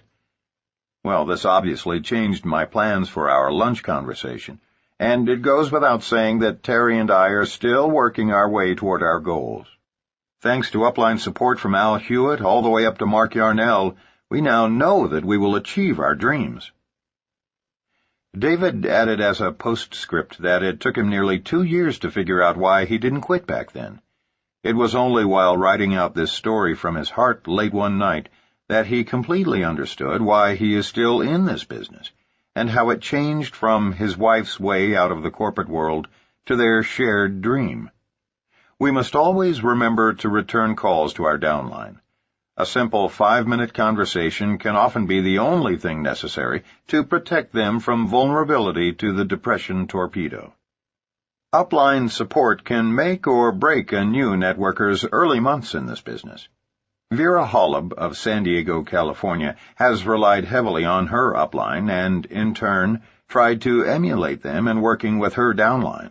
As she explains, "I grew up in the cotton fields of South Texas in a tin-roofed shack with no running water or electricity. I lost my only brother to suicide at age 33. I worked my way through junior college in a kitchen cabinet factory and finished my BS degree in dental hygiene. I achieved the American dream/nightmare by busting my chops, working with a bunch of neurotic dentists for $50,000 a year. Finally, I realized there had to be a better way. That day in 1988, when I saw Mark Yarnell's video explaining network marketing, I knew my prayers had been answered, and that I would do this business for the rest of my life. Quitting was never an option. Today, I have a life about which many people only dream, and I am able to take care of my aging mother, who was responsible for giving me the dream to rise above our early situation. I've taken some time to enjoy life and touch other people's lives while building my business. I am so grateful to Mark Yarnell and Kathy Dennison as my upline coaches, and for their having turned me on to this marvelous industry." Never convey a down attitude to your downline. The last thing we want to do is negatively impact our downline organization by taking our negativity down. Thus, when you are up emotionally, that's the best time to talk with your downline. This industry is so much fun that you may find yourself seldom negative. But don't ever share your negativity with anyone in your downline, or you could poison a huge percentage of your entire group. You see, it's quite devastating, especially to a new distributor, to discover that their leaders are down emotionally. If you have ever played the game of gossip as a child, you remember how, once in a circle with your friends, one individual would whisper a quick story to the person sitting next to her. Then, after being repeated by each person, it would reach the original storyteller, often distorted completely beyond recognition. If you've never played that game, let me assure you, by the time a simple story has gone through a mere 5 or 6 individuals, that story can become dramatically distorted. And that's just 5 retellings. In networking, a simple story can be told, on the telephone or in person, as many as 5,000 or 6,000 times over a period of a week or less. Can you even begin to imagine the distortions that inevitably occur? If not, here's a graphic example. Mark describes a situation that happened to him in his first 6 months. Even though my group was naturally smaller in this early stage, I discovered the dramatic impact that can occur by a leader talking to downline members when he is down himself. I was angry when a pro football player on my third level decided to quit in his second month of our business. It troubled me for 2 reasons. First, I had invested numerous hours in personally training him. After all, how often does a simple country boy from the Boston Mountains of northern Arkansas get a chance to coach an NFL star? Second, everyone knew him, and I was in ego heaven each time I told anyone, especially my close friends and family members back in Missouri, that I was spending quality time coaching my great friend and associate, Mr. NFL. So when he quit and took 5 of his best friends with him into the old USA Vitamin deal, I was depressed and angry. I made the mistake of mentioning to a new frontline leader what he'd done and why I was so angered by his actions. 2 weeks later, by the time I'd all but forgotten Mr. NFL, I received a disturbing message on my answering machine from a tearful downline member of another completely separate organization. This lady was not even in my own downline. I didn't know her, had not talked to her before, and have not spoken to her since this incident. She didn't tell me what was disturbing her, but merely suggested that I call her immediately so I could help her make an important decision. As best I can recall, and it's going to be reasonably accurate because it was such an emotionally charged 30-minute conversation, here's how the dialogue played out. Following the 2 minutes of ice-breaking small talk, she began her story in a depressed and, at one point, sobbing manner. Mr. Yarnell, I can't blame you for leaving the company and bettering your finances, if that was your problem. Your family deserves prosperity, especially considering the amount of effort you've put into network marketing. But what upsets me is that, from what your upline has told us, you were making a ton of money. It shakes my confidence that you would believe that, at your age, playing professional football in the NFL could be as lucrative and long-term as the passive residual income from this business. My husband thinks you're gutsy to go for it, but I can't for the life of me. I cut her off. I was shocked, literally shocked beyond comprehension. What did you just say, Sally? I said my husband thinks you're gutsy. No, I interjected. Before that, something about joining the NFL? Are you kidding? I mean, I'm 36 years old and never even played college ball. There was dead silence, though I could hear her clear her throat. Then she softly asked, You mean you didn't try out for the 49ers last month? You didn't really trade in MLM for NFL? I must confess it was the most comical distortion of facts I'd ever heard. When I assured her of this impossibility, I could hear her let out an audible sigh. She was so relieved to find out that I was not getting out of the business. I'll run off any mountain or glacier in the world with a paraglider, the open parachute form of hang gliding, but that's a sissy sport compared to pro ball of any kind. If I were hit just once by a mediocre NFL tackle, I truly believe I'd be lucky to live through it. I'd tremble at the thought of being hit by a guy like Steve Bach, a former NFLer from Portland. So I decided that this misconstrued rumor was so absurd that I needed to track it back to see if I could find its source. I never could, but it does remain the most preposterous scuttlebutt about me I've ever heard. Here's the point. Mention anything even slightly negative to your downline, and you'll likely wind up on the wrong end of a highly perverted untruth. From being slightly angered by an NFL star leaving my organization, to being so fed up with MLM that I had joined an NFL team in order to play professional football as a 36-year-old, 5'10", 155-pound guy, is a stretch. This illustration is sufficient all by itself to give you good reason to avoid sharing angry complaints with your downline. The The rumors will come back to haunt you, and, at the very least, the fact that their upline is depressed will cause your downline to question the business. A case for optimism. The underlying embarrassment some professionals feel after joining network marketing and the negative reactions of their peers are two causes of depression, though they aren't easily admitted. We need to especially prepare former physicians, lawyers, accountants, and other professionals for the internal conflict they nearly always experience during their transition to MLM. In their previous life, no matter how underpaid or overworked, they were seen as somebody important with a title and an office. Now they are starting over at the bottom rung of the ladder as lowly network marketers. To even consider taking on this challenge, such professionals often suffer the anguish of feeling that, in order to go forward with this new business undertaking, they must sacrifice their very identity. In order for professionals to be successful in network marketing, they must be willing to use their reputations and credibility toward building their business. By hiding behind the pretense that it's their spouse's business or that it is just an insignificant little side business, they will set themselves up for failure by subtly denying their commitment to their warm market. It is the responsibility of serious players in network marketing to provide such professionals with a real vision of why MLM is a remarkable industry, and how many people they will help avoid the rat race, and perhaps even stress-induced coronaries. Without an optimistic outlook, people are doomed to failure in this business. One of the greatest books Mark ever encountered as a minister was entitled A Case for Optimism by James Dillett Freeman. Mr. Freeman is a poet, minister, and scholar from Lee's Summit, Missouri, who devoted a significant part of his adult life to a prayer ministry called Silent Unity.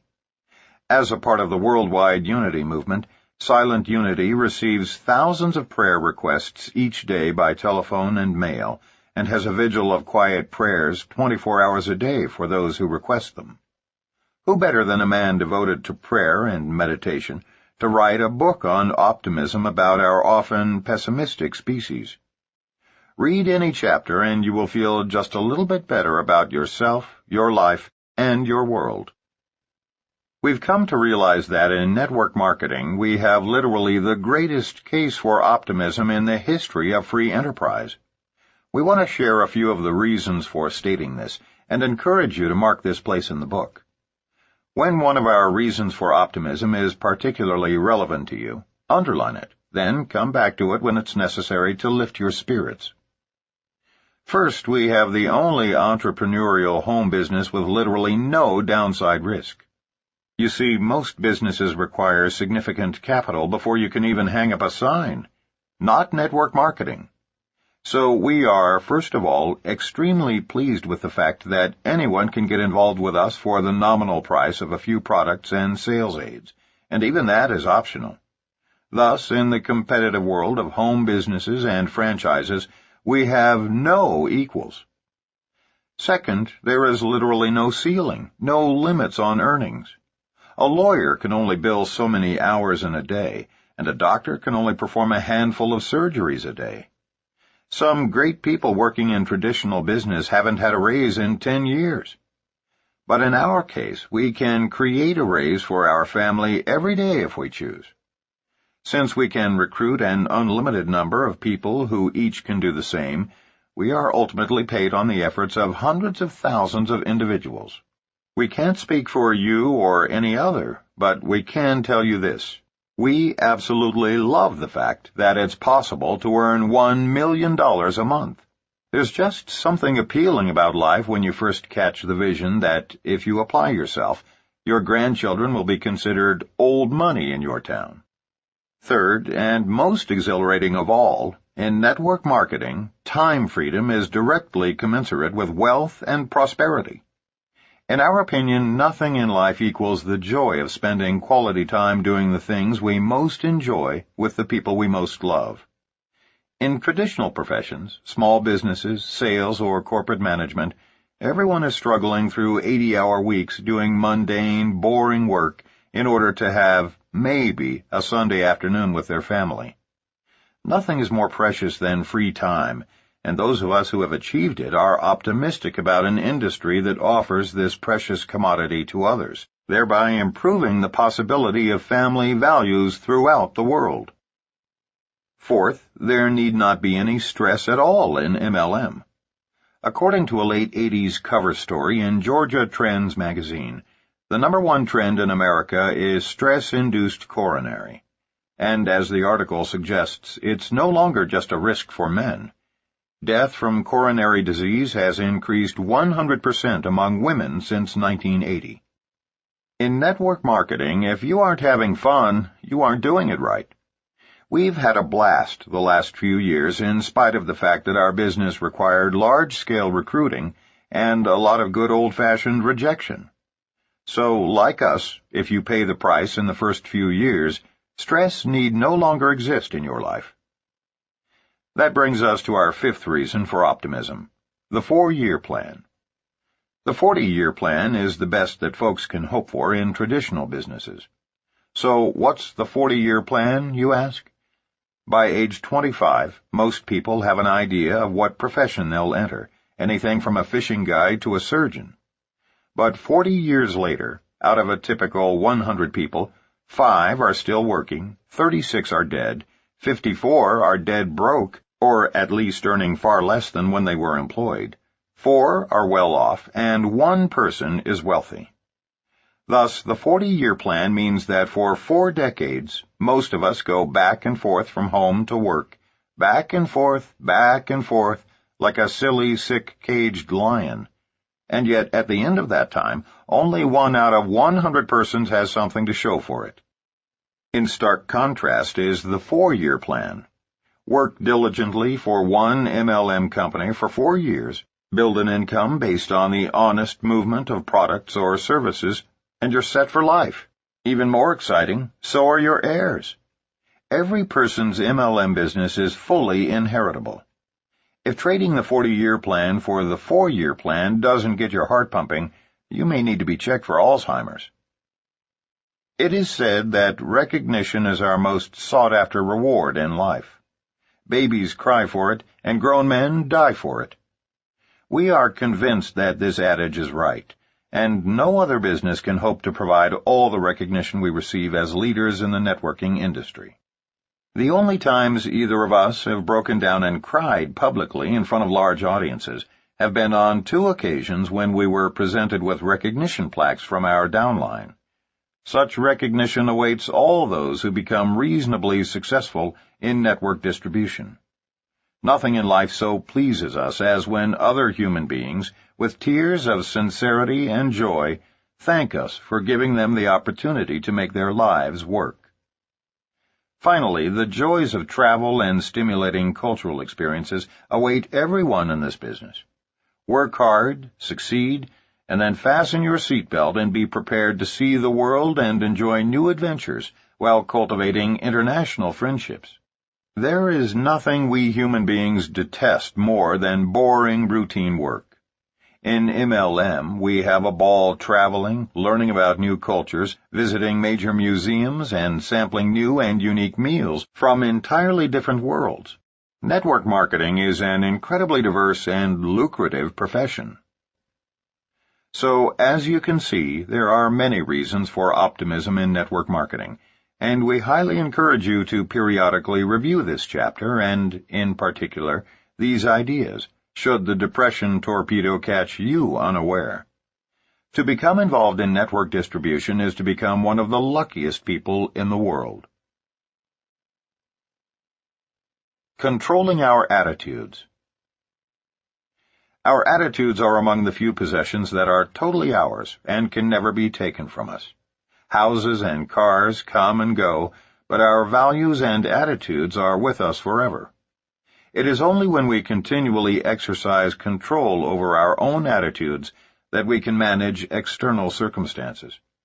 Real change comes first from the inside, and our behavior naturally follows. Without this personal realization, people often become depressed in their first year of networking. There's a natural tendency to feel personally rejected when a relative or close friend decides not to participate in your business, or to take it as a personal insult when someone whom you've spent hours supporting and training decides to quit the business for no obvious reason. More than likely, those events will occur, but it is up to you to determine how you react to them. No one can successfully perform the tasks necessary to succeed when he is depressed, especially in a business in which success results more often from attitude than ability. Many people fail simply because of their attitudes. And as we pointed out earlier, it is virtually impossible to convince people to change careers if you don't show them your enthusiasm and joy. We can't expect others to join us in business if it is obvious to them that we are less than satisfied. Always remember, enthusiasm is contagious. In our own recruiting, we freely express excitement and effervescence as key tools in convincing others to join our business. Our prospects can tell how excited we are, while many of them know their lives are boring and routine. We make certain at some point in our presentation to say, "In our business, if you aren't having fun, you're doing it wrong." Now for the practical advice. No more news. Never before in our long history as civilized beings have we had so many means of completely controlling our attitudes until now. We are convinced that the old adage, originally aimed at computers, can also be applied to people. Garbage in, garbage out. Because of our backgrounds in theology, both of us have participated in extensive counseling. Often we found that depression was the result of the garbage people allowed into their brains. One man who showed up for marital counseling explained how he'd lost the fire in his relationship. In fact, his whole life was becoming increasingly more depressing. As is so often the case, as Mark recalls the incident, a brief evaluation of this man's daily activities told the tale. Philip was a 40-year-old computer analyst for a major technology firm who explained his day as nothing out of the ordinary. "I get up each morning and sit at the breakfast table reading the newspaper. Because I'm in a carpool, I either pick up my two friends or they me for the 45-minute commute." I stopped him with a leading question. "Once you're in the car, what do you talk about?" I wondered for an important reason. "Oh, you know, the usual small talk," he replied. "But we really only spend a few minutes talking. Then we flip on the radio because one news station gives traffic reports every 10 minutes, which helps us strategize our commute. If there's a serious traffic problem ahead, we avoid it. And besides, during that time, those who aren't driving normally have business files to examine." It was just as I expected. Philip then proceeded to detail his mundane day. He and his co-workers had permission to listen to the radio at work. "That breaks some of the monotony," Philip explained. When he got home from work, he first read the paper while sipping a glass of wine. He had dinner with his 2 kids and wife, during which they all discussed their days. He spent less than 2 hours with any paperwork he brought home. Then he and his wife curled up in bed in time to see an A&E program entitled Law and Order, followed by the 10 o'clock news. He again emphasized that he led a reasonably good life, but nothing extraordinary. At the end of 45 minutes of reflective listening, I recommended that Philip go 6 months without reading one newspaper, watching one television show about crime or newscasts of any kind, and no radio news at all. 6 months without news. Following 2 more counseling sessions in which routine marriage counseling techniques were employed, Philip and Nancy never returned. We bumped into them 2 years later at a conference, and they both beamed. Their marriage had taken a positive turn, and Philip thanked me profusely. He made a point of mentioning that he really didn't know for certain what changed, but something had surely improved his life. "By the way," he said as he turned to walk away, "except for the weekend edition of USA Today, I don't mess with the news anymore. Not that that has helped a great deal." Wrong, Phil. The entire marriage turnaround could probably be traced right back to the elimination of those meaningless newscasts. If you are troubled by depression, read this next sentence 3 times. No more news. If Martians land anywhere in the world, you'll hear about it within 15 minutes from someone in your circle of friends. If a princess dies, you'll hear about it even if you're on a boat in the Caribbean. We did. Of all the absurdities in modern life, nothing creates as much depression and misery as news. We are bombarded each day of our lives with radio, television, computer, and print news. To truly understand the effect it has on us, consider the philosophy of the news media. Remember that they are in business to make money, and that to be profitable, they must be interesting. And consider the often quoted philosophy in the news industry. Good news is no news. They know that the American public lusts for the extraordinary. A murder is more fascinating than a man who donates $150,000 to charity. Donald Trump divorces Marla Maples, so naturally the tabloids cover every angle of the story. But last year, Trump gave $2 million to programs for New York's homeless, but we would have never known had a mutual friend not told us. We subscribed to The New Yorker because of the great stories, but no mention was made of Trump's altruism. Why? Because the public isn't interested in and will not buy good news. So what does that have to do with us? Plenty. When we sign up new frontline distributors, we give them one specific assignment prior to their one-on-one personal training, to which they are invited following the completion of these assignments. We'll cover them in depth in a later chapter, but suffice to say they are quite simple. 1. Define your goals. Visualize the end result. See yourself there, then commit your goals to writing. 2. Make a list of 2,000 warm market leads, people with whom you want to share the opportunity. Then prioritize your prime 25 family members and friends. 3. After personally using our products, find 10 customers who enjoy them as well. 4. For the sake of preserving your positive attitude, avoid any and all news for 6 months.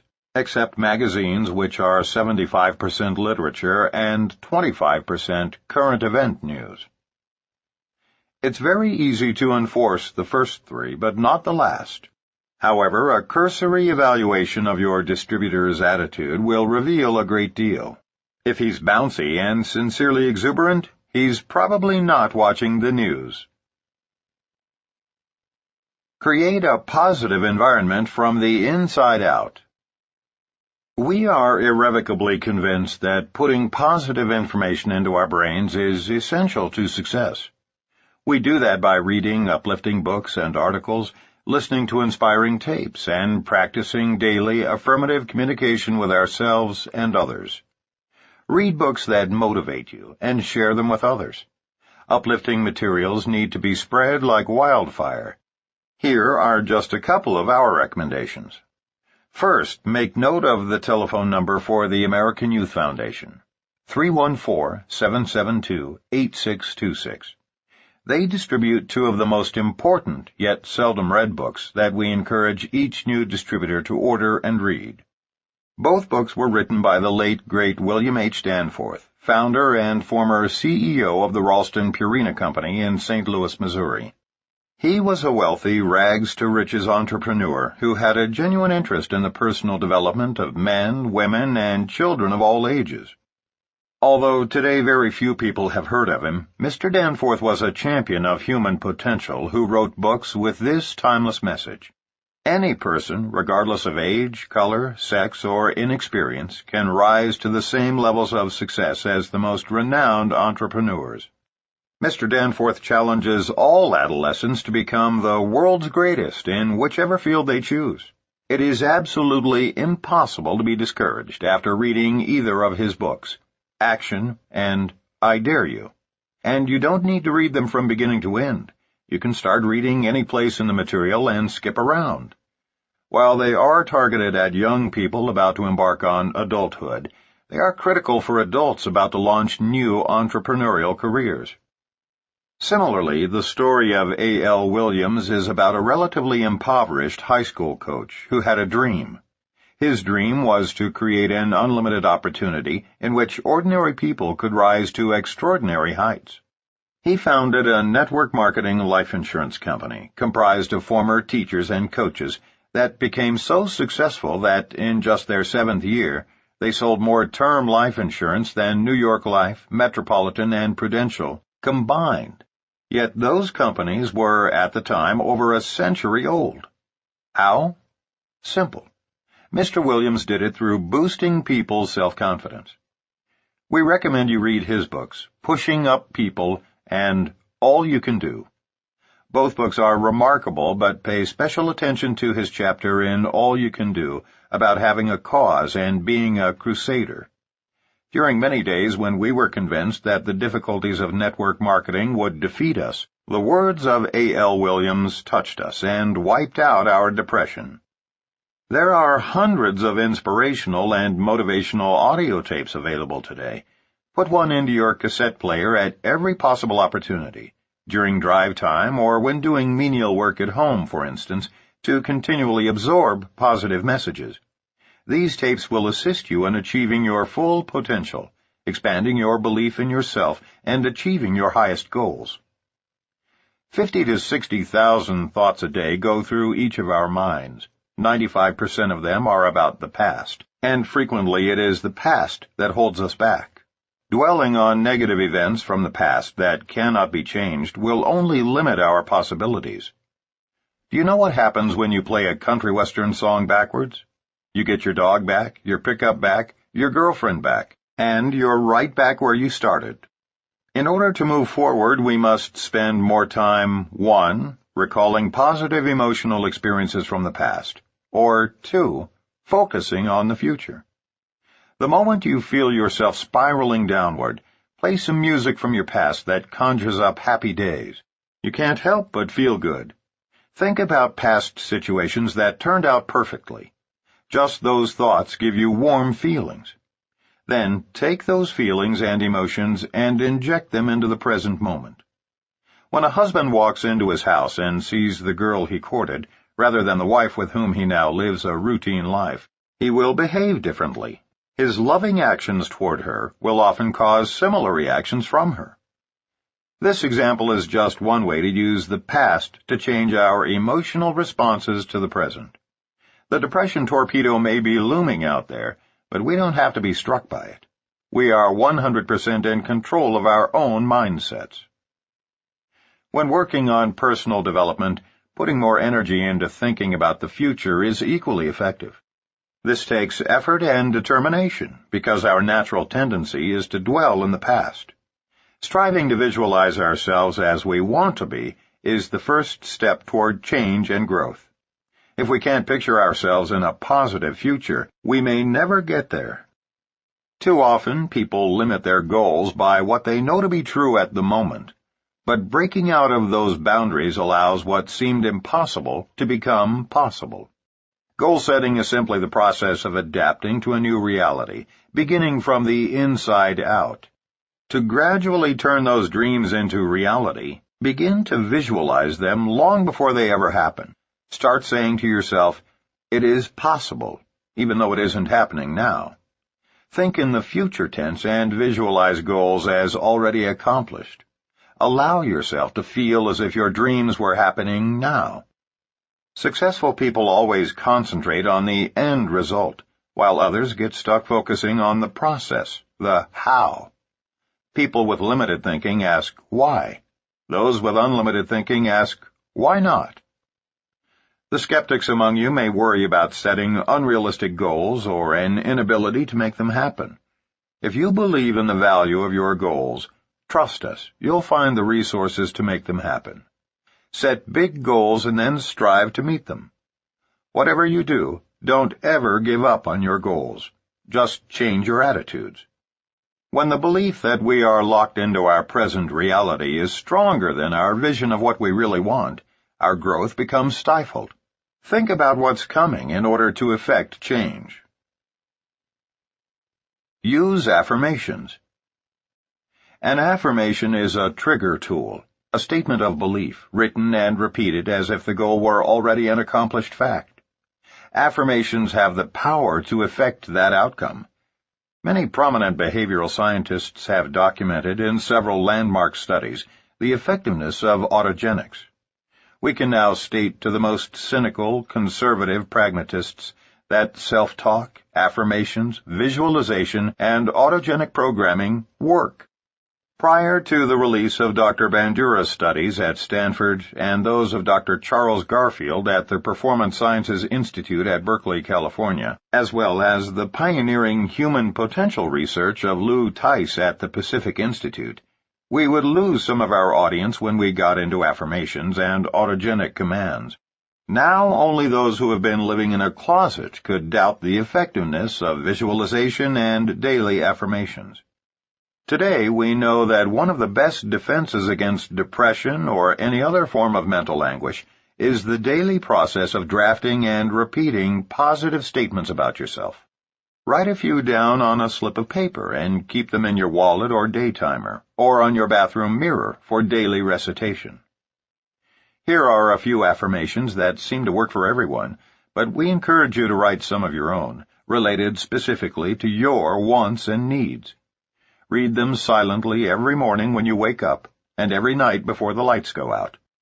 After reading each one, visualize the written statement as if it is transpiring right now.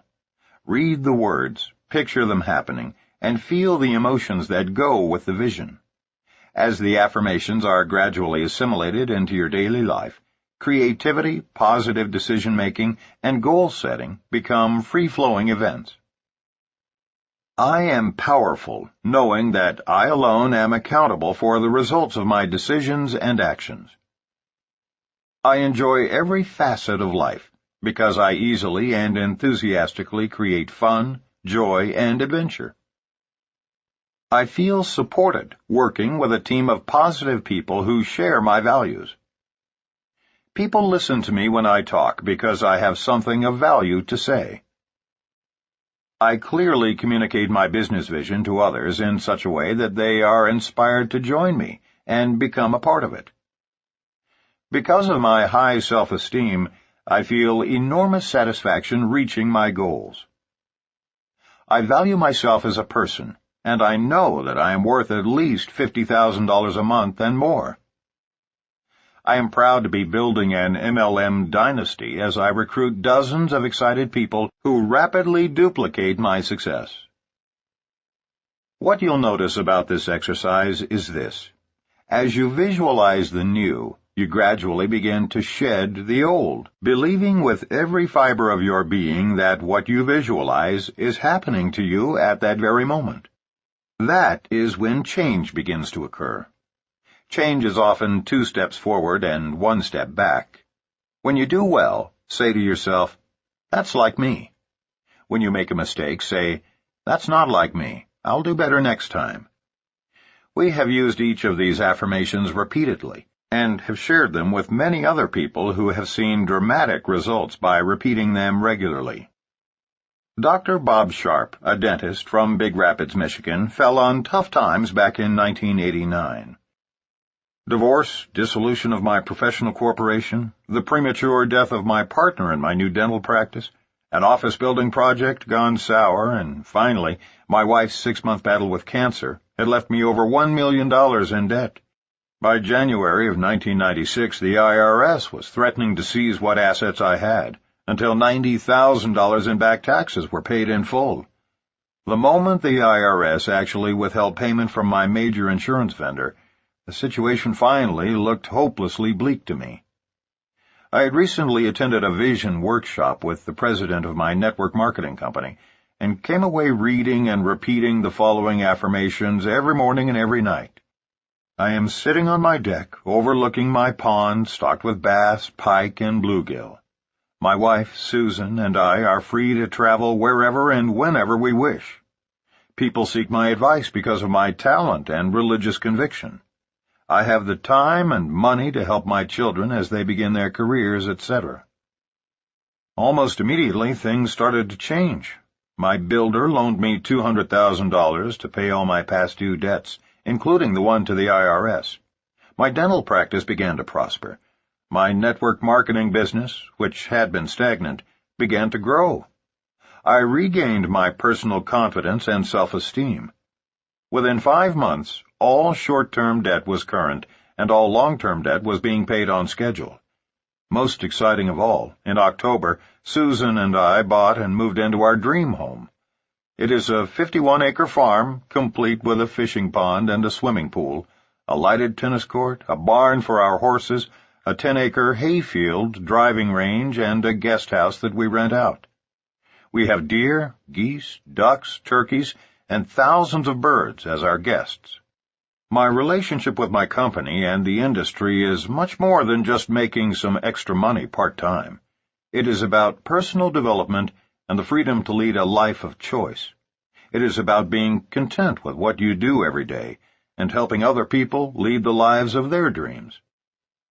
More and more scientists, including respected quantum physicists, have come to the realization that we cannot produce magic results by thinking away the laws of physics. However, we can dramatically impact our subconscious, which directly influences our daily productivity. Perhaps you'll recall that in 1969, the Federal Communications Commission became very concerned that consumers could be unconsciously manipulated by subliminal advertising. It was eventually made illegal because it is so very effective. That same kind of manipulation can also be utilized for positive productivity. Try using affirmations for a month, and you'll use them for the rest of your life. When you use affirmations, you will be defending yourself against the depression torpedo, and no bad news or disappointments will be able to penetrate your shield. Create a positive environment from the outside in. Our final piece of advice to avoid depression, and this need not be a tough one, is that new distributors should avoid dream stealers and negative people at least through their first year in network marketing. Often the negative people are family members or even close friends. Because success in MLM results more often from attitude than ability, it is important that we spend time associating with people who support us in our desire for success. Set clear rules for those who are constantly talking negatively about our business or criticizing our dreams. Sit down with those negative people one at a time and have a serious, authentic discussion. Let them know that regardless of their opinion of this industry, you need and expect positive, uplifting comments or no comments at all. Tell them the truth. If they persist in involving you in counterproductive, negative discussions, you've got a decision to make. Either you deserve a life of financial security and time freedom with your family, or you deserve to live a mediocre life amidst negative people. It's up to you. But in most cases, if you ask people nicely to support you, they will do so if they truly love you. Dr. Robert Neff of Dallas, Texas, had received a lot of negativity from those for whom he held tremendous respect in the first year of building his networking business. Their greatest argument was that the industry was fundamentally flawed, taking advantage of others for your own personal gain. He knew that this wasn't his experience, but their words stayed in his head and held him back from building his business. Why? Because these words depressed him. Although he had been raised as an atheist, Dr. Neff was growing in his understanding of spiritual values, as he was coming to grips with his place in the industry and his emerging religious faith. He had an astounding realization one morning. Network marketing was modeled after Christianity. He frantically wrote down the parallels that he saw, and as he did so, the doubts he was harboring about this industry left him. He knew at that moment that network marketing was an inherently good industry that revolved around helping others help themselves. It was the act of writing this down that was so beneficial to Dr. Neff. We love his analysis, and couldn't have expressed these parallels more eloquently, even though we were both trained as professional theologians. Reading these similarities between network marketing and Christianity, it's easy to understand how they helped to alleviate Dr. Neff's depression. Here's what he wrote. 1. It is very unlikely you'll learn about it unless someone else invites you to see it. 2. You are shown something that initially sounds too good to be true. 3. You are given support for its validity, but mostly through personal stories, and hence your belief is based mostly on faith. 4. You are told that you must first believe before you can experience the incredible benefits. 5. You can measure your belief by the amount of good that goes on around you. 6. You are given a manual to guide you. 7. While you may not understand it at first, you are asked to be teachable and follow those who have already experienced what still lies ahead for you. 8. Along the way, you will encounter difficulties and you will need to ask for assistance. 9. When up, you're asked to help others beneath you, and when down, you're able to get help from above. 10. That assistance will be given in a form that will make you stronger and more self-sufficient. 11. You will not be perfect along the way, but as long as you believe, you will reach your destination. 12. You are asked to delay gratification by putting your own needs aside for the time being so you can help others first. 13. Providing this help will require dedication, persistence, and hard work. 14. Do not fear people, but instead offer a hand to them even though many will say they do not need your help. 15. By surrounding yourself with other good people who also carry the same beliefs and commitments, you are protected from negatives that can hurt you. 16. You are invited to come together on a regular basis to renew your vision. 17.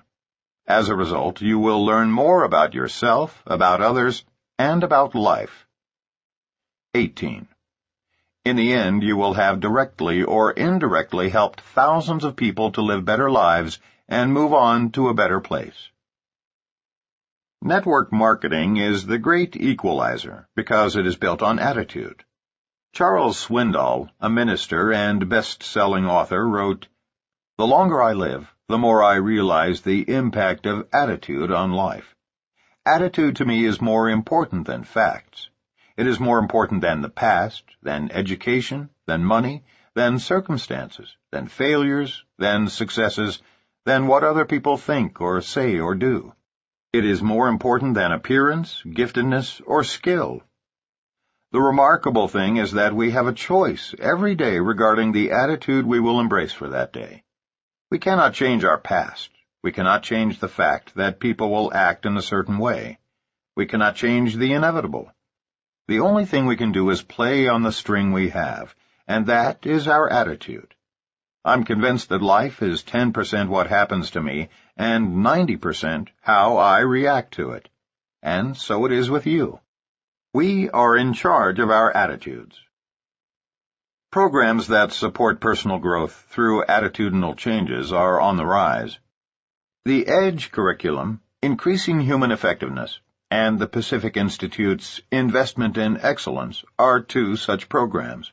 Many of the concepts in this section can be indirectly credited to Lou Tice, who led us to Dr. Albert Bandura, 45 years a psychologist and arguably the most quoted expert in cognitive strategies for self-mastery and peak performance. It was from Dr. Bandura that we learned the most important new developments in self-efficacy and human potential, which today form the basis of our own personal development curriculum. Just believe and keep going. It seems obvious, but we'll say it anyway. The secret of survival is simply to not give up. The way to avoid despondency is to keep the faith. Of course, they're both true. Life's challenges are essential to our growth. Without them, we would fall into a comfort zone, bringing our creativity to a screeching halt. Darrell Moore of Baton Rouge, Louisiana, found this to be the case back in December of 1994, when he and his wife Mabel faced what he described as the darkest month in their network marketing business. In August, we filed our letter of intent, LOI, putting the company on notice that we were planning to pursue an executive status. In September and October, we met our qualification goals, but in November we had to take a grace month. We already had one frontline distributor who had completed his executive qualification the previous September, so we saw December as our do-or-die month in the business. If we didn't make it, we would not only have to start all over again, but we would lose our only executive who would roll past us. We were both worn down to a nub. All we had ever heard was that December was the worst month of the year because you could not get people to do anything but think about the coming holidays. Mabel spoke to me in a tone of voice that implied we had reached the end of the line. I felt like a doctor in an emergency room who had finally emerged from tending a loved one and said, "We've done all we can do." There was my wife, looking forlornly at me, asking, "So what else can we do now?" The only answer I could come up with was to keep doing what we had been doing and not give up. I believed that hard work, coupled with faith in what we were doing, would carry us through this moment of crisis. The very next week, on December 10th, we gained a new frontline distributor, Bryant Miller, of all things by losing a coin toss in Jackson, Mississippi. Sharing a co-op advertisement with one of our frontline distributors, June Lyle, we flipped a coin to see who would get the first sign-up. June won and sponsored a businessman with a resume a mile long. We got the next prospect, Bryant, though more than a week passed before he signed up under Mabel and me. He was extremely well-connected, highly motivated, and submitted his LOI that following week. That helped us reach our executive qualification volume for December and saved our business. Today, both Bryant Miller and we are still in the business, although the businessman who signed under June is not, moving steadily toward our goals. Faith is the only thing that got us through those trials and kept us going when there appeared to be no end in sight. We had faith in our company, faith in our products, and faith in ourselves. Most of all, we had faith that if we were doing our part and operating from the heart, God would show us the way. He did, and brought them out of depression into the Promised Land. John Seeney from Annandale, Virginia, had an extremely short stint in corporate America that ended at age 23. After 2 years of college, 2 years in the Army, and 2 more years as a computer geek, I discovered I'd never make a fortune working for somebody else. In the last JOB, Journey of the Broke, I'll ever have, I was running the computers for a car dealership, putting in 70 to 80-hour weeks for $2,000 a month. I'm no genius, but it didn't take me long to figure out I was worth a lot more than $6 an hour. John wanted his own franchise, but had no capital. He called every ad in several papers, and after looking at many networking companies, found the right company for him. What was the biggest appeal? The successful people who were making millions in the business were mentors I wanted to emulate, and they were willing to teach me everything they knew. Here was a group of people with integrity and a company with products that were going to grab significant market share. But the problem was that during that first year, I was terrified to talk to anyone about the business. I was shy, lacking confidence in myself, hoping but not knowing if this business would work, and feeling extremely inadequate about being so young, inexperienced, and without money. But my sponsor, Barbara Groff-Feldman, believed in me, called me every morning to encourage me to get on the phone and start sharing with others the incredible information I had. Somehow I managed to contact about 100 people in my first few months. Most laughed at me. I actually only sponsored one of those 100, and she quit a week later. After 6 months, I had only made about $1,500 total. But an interesting evolution had taken place right in front of me. I had observed Barbara's sponsor go from $4,000 a month when I met her to over $20,000 a month in that same 6-month time span. She was a 26-year-old single mother, Lisa Fairbanks, with a journalism degree and a great attitude, who in 22 months went from startup to over $60,000 a month. That made her a legend in our company, and I was fortunate enough to witness everything she did firsthand to make that money. You know what I learned? She didn't do anything I couldn't do. She just worked really hard and had complete confidence in the company, the products, and her ability to make millions. So even though I was very ineffective and had almost zero income, my belief level began to explode. That's when my business changed forever, when I believed I could duplicate the success of my mentors. In the next year, my income went from a little over $1,100 per month to almost $10,000 a month. And today, nobody believes the story of how I began, shy and broke and ready to quit. But it doesn't matter. Just remember 3 magic words. Keep watching winners. Today, we've helped so many people quit their jobs and go through the same tremendous personal growth. It would have been so easy to quit network marketing, walk away, and say, "Those deals don't work." But I have an attitude in my head that I love. When everybody else gives up, that's when I really go to work. And I had great role models to help me maintain my positive focus. Looking back, the sacrifices I made in the beginning were tiny compared to the return on my investment. Besides, how else can someone start a business that's profitable in a year or two with little or no debt, and then consistently make a 6-figure income working from home? At age 20, I spent about $1,000 getting a real estate license that I never used. So risking $1,000 on my company was hardly a gamble. I look back at where I'd be if I could have found the capital to purchase that pizza franchise 7 years ago. I might just now be finishing paying off my loan, having lived at the store 24 hours a day, and I'd weigh 350 pounds from eating pepperoni pizza all day, with no time for exercise. Instead, I travel the world, have peace of mind and 0 headaches, and I can be a professional dad for the rest of my life.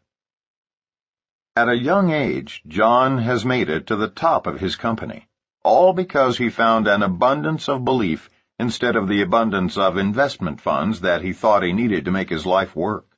Negative beliefs about ourselves are the only barriers to our success. There's an important lesson to be learned from John. Instead of yielding to depression, simply observe other successful people and recognize that if they can do it, so can you. Keep watching winners and believe in yourself. Whatever you do, just don't quit. John and Patricia Dwyer from New York City began their networking business in August of 1991. Having just signed up, they came home and turned on the television to watch 2020. Barbara Walters was interviewing an attorney general by the name of Frank Kelly, who vowed to put the very company in which they had just sponsored out of business, claiming it was an illegal pyramid. Absurd as it may sound, what kept them going was the fact that many friends called to make sure they knew about the program airing. What they experienced was similar to the classic joke about the assassination of Abraham Lincoln. But other than that, how was the play, Mrs. Lincoln?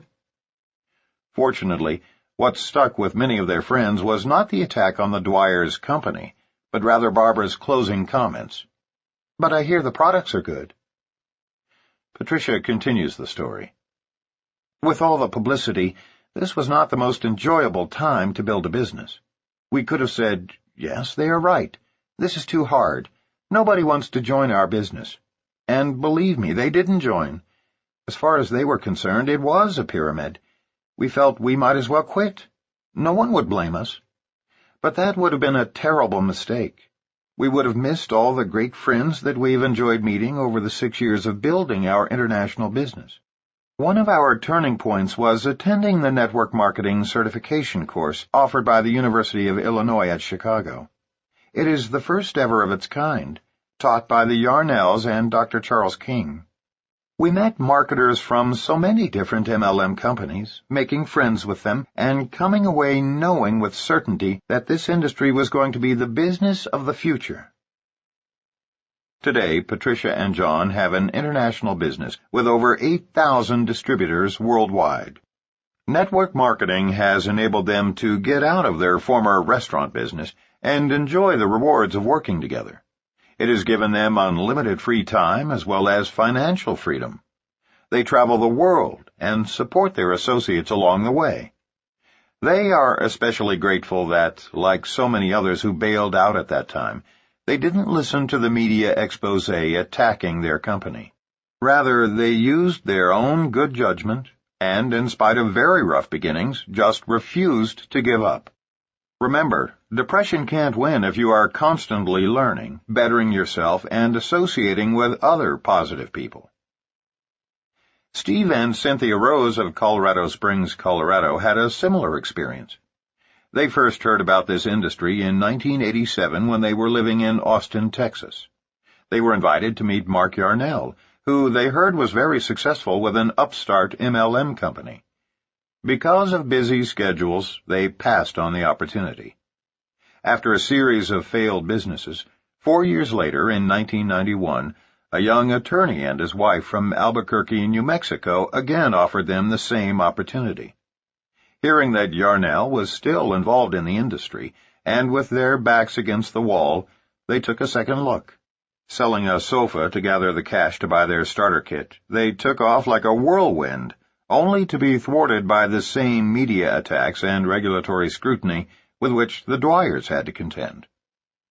Describing the catastrophe, Steve and Cynthia remembered, "We saw our downline of chiropractors, bankers, and business people flee like rats from a sinking ship. While we remained at the helm, our belief in the company and its products grew stronger as we watched the company open international markets, build a 10-story headquarters and warehouse, and introduce a new division through all of the turmoil. All this in the first year of our network marketing experience. After the unfair coverage by the national media, we could not speak the name of our company for several months without defending our company's position and ourselves. What we learned from our experience was invaluable. To be successful in MLM requires a willingness to make internal changes, because this is truly a business of transformations, inside and out. Above all else, we must never yield to depressing outer appearances once we know deep down that our key leaders have integrity, and our products or services are beneficial to all." Jordan Adler of Tempe, Arizona, joined his company in September of 1992, with $36,000 in credit card and IRS debt, a downward spiraling job, and one broken-down Jeep. "I chose to work through whatever challenges presented themselves. I knew that long-term residual income never came to quitters. Although I knew this, I had this habit of quitting. In fact, I'd quit 6 of the 11 other MLM companies in which I'd been involved. The other 5 went belly up before I had a chance to quit them. I now know that it's not how many times you get knocked down that matters. It's how many times you're willing to get back up that separates the winners from the losers in this business. Some people saw overnight success in me after I joined our company. What they didn't see was the 10 previous years of never sponsoring a single rep and failing over and over again. In early 1993, I sponsored a friend in Peabody, Massachusetts. After 2 $1,000 trips to Boston on borrowed money to work with his organization, we built up a group of about 30 representatives. My friend and his buddy had been promoted twice. We were excited. A few months later, I put another airline ticket and rental car on my credit card to do a meeting for them back east. I flew over 1,000 miles and drove through a nasty snowstorm to get to the meeting. I couldn't believe it. All the guests no-showed or canceled, and my friend and his buddy quit that night and were never seen again. All 30 of their downline quit as a reaction to them. I couldn't revive a single one. Half my group vaporized that cold winter, but the fire still burned in me, and I went back to Phoenix and continued to build. Today, my organization has tens of thousands of representatives and continues to grow each month. Failure can't handle persistence, but clearly, persistence always wins in the end. Jordan, a living example of persistence paying off, is now a senior director and top 100 money earner with his company. All of these stories share one thing in common. When people just like you met their darkest moments, all of which were in their earliest stages of this business, they didn't let the depression torpedo sink them. When they were hit by circumstances outside their control, they just didn't give up. Throughout the industry, it has been observed that, statistically speaking, an enormous percentage of people quit the business in their first year. Of more interest to us, however, is this revealing fact. As many as 95% of those people who remain in this industry for 10 years or longer reach the highest pay levels in their respective companies. Whatever you do, just don't quit. Summary. Network marketing requires an upbeat, enthusiastic person who will, in turn, attract others seeking their own well-being. Attrition is a basic fact in the network marketing industry. The disappointment about those who fail to show up at meetings, or worse, those who quit, can be alleviated by putting your energy into approaching a greater number of new prospects. Don't waste your energy supporting those who resist you.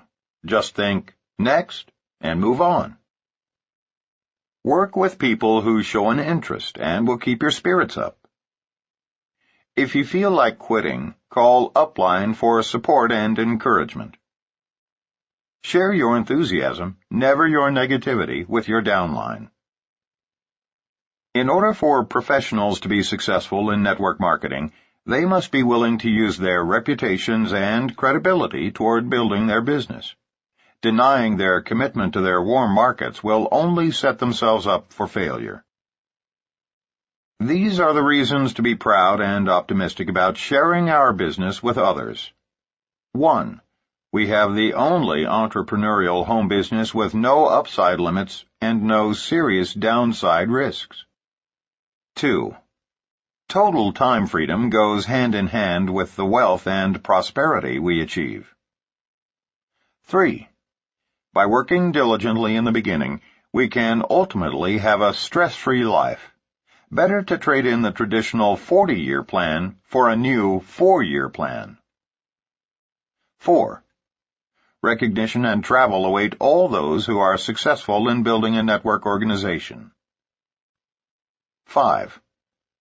In our industry, recognition is derived from things in life that truly matter, such as helping people make their lives work.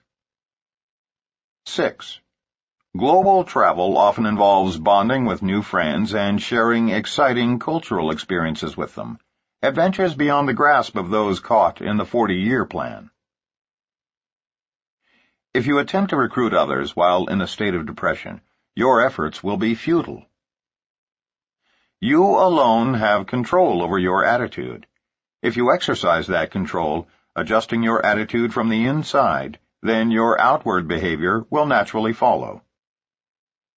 To change your attitude and eliminate depression, we encourage you to 1. Avoid watching or reading the news.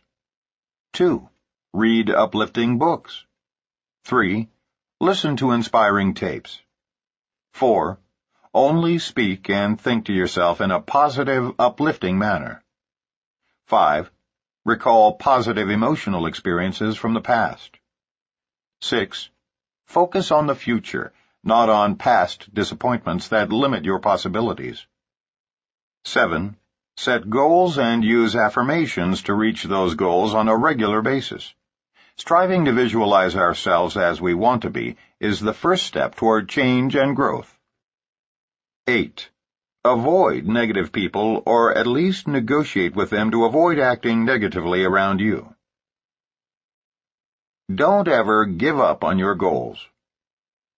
An affirmation is a trigger tool, a positive statement of belief, written and repeated as if the goal were already an accomplished fact. As you visualize the new, believing ardently that what you visualize is happening to you at that very moment, you gradually begin to shed the old. It is then that change begins to occur. As many as 95% of those who remain in this industry for 10 years or longer, working steadily at building their groups, reach the highest pay level in their respective companies. So just don't quit. Chapter 4. Blocking the False Expectation Tank. Win through integrity rather than exaggeration.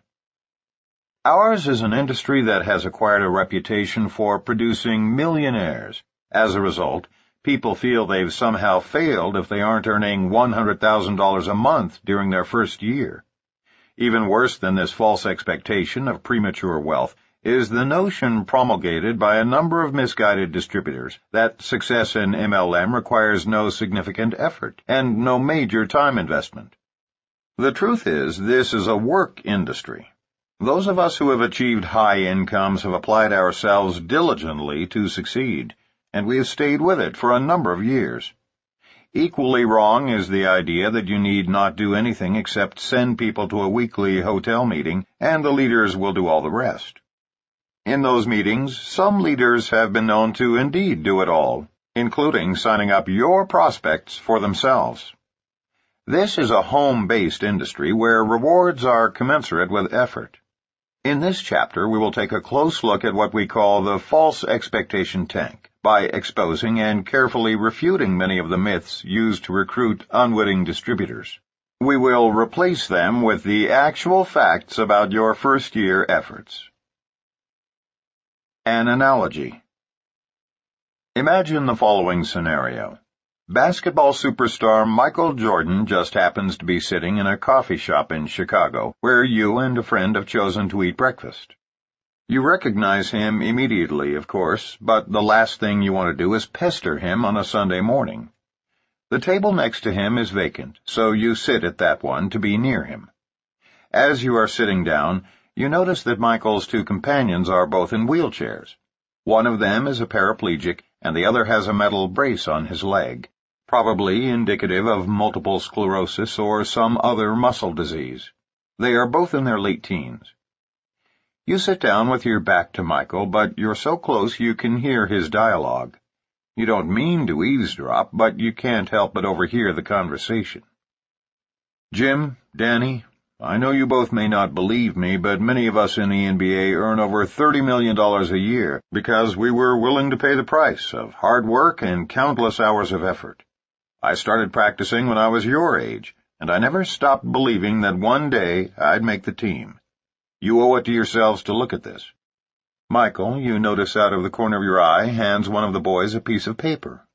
The adolescent looks at it closely and exclaims, "My God, Mr. Jordan, that's more than my dad made over the past 10 years, and he's a doctor." "I know," responds Michael, "and that's just 1 month's income." "Jimmy, look at this," Danny says as he stretches just as far as he can across the table to hand him the check. Jimmy takes one look at the $2.8 million check and shakes his head in utter disbelief. He's never seen this kind of money, and can hardly imagine it's possible to earn so much in 1 month. As they both continue to stare at the check, Michael then interjects, "And you know what, guys? You can do it too. Why get involved with some menial job when you can get into something with unlimited potential like playing for a pro basketball team?" You shake your head and glance back quickly to make sure your eyes have not played tricks on you. Nope, they're both in wheelchairs. He continues, "I'm not saying you won't have it tough. We all did. I was actually cut from my high school team, so I understand the pain of failure. But I didn't give up. I practiced and practiced until I could shoot from anywhere on the court and even rip the nets half the time." "I've seen you do some remarkable things, Mr. Jordan." "Yes, Danny, and you can too. I'm not discounting for a minute the difficulties and challenges you'll both face, but I want you to know that you can do anything that you set your mind to do. You really do have unlimited potential, and don't let the fact that you're both confined to wheelchairs keep you from trying. Make me proud. Work hard, give it everything, and one day you too can live the life you want to live, and I know you'll deserve whatever you earn." Of course, such a scenario could never occur because Michael Jordan knows good and well that those wheelchair-bound adolescents cannot reach the NBA. Impairments of some kind keep millions of people from having the opportunity to rise to the top of virtually every field of endeavor. Physical, educational, intellectual, and experiential handicaps keep most people at the bottom of the traditional corporate pyramids, such as IBM or Coca-Cola. These are the real pyramids in our society, where workers at the bottom are the lowest paid and the first to be let go in times of crisis. While some few move up through the system, no one has a prayer of earning what the man at the top earns, much less of replacing or surpassing him. Yet it is conceivable for virtually anyone to reach the top in MLM, because there is no challenge that can't be overcome. And every word spoken by Michael Jordan in this hypothetical scene could genuinely be addressed to these two physically handicapped young men regarding the network distribution industry. In MLM, even those who are timid, uneducated, or have no track record of success are often encouraged to believe that they can earn $1 million a year, just like so many leaders in this industry. In network marketing, everyone is given the benefit of the doubt and has the possibility of transcending the highest earner in the company. There is nothing to hold you back but the limits imposed by your own mindset. Having said that, we now want to distinguish between the potential of this business and the reality of what it takes to achieve success. While it's true that everybody, regardless of their handicaps, can achieve upside earnings potential in network marketing, we are concerned about leaders who imply that great success in this business is easy. Sometimes, after years of hard effort, all resulting in failure, some people who truly are not cut out for this business continue to be misled that they can still reach the top. There is a place in our industry for everyone, but each will experience success in his or her own way and time, and the level of success can vary immensely.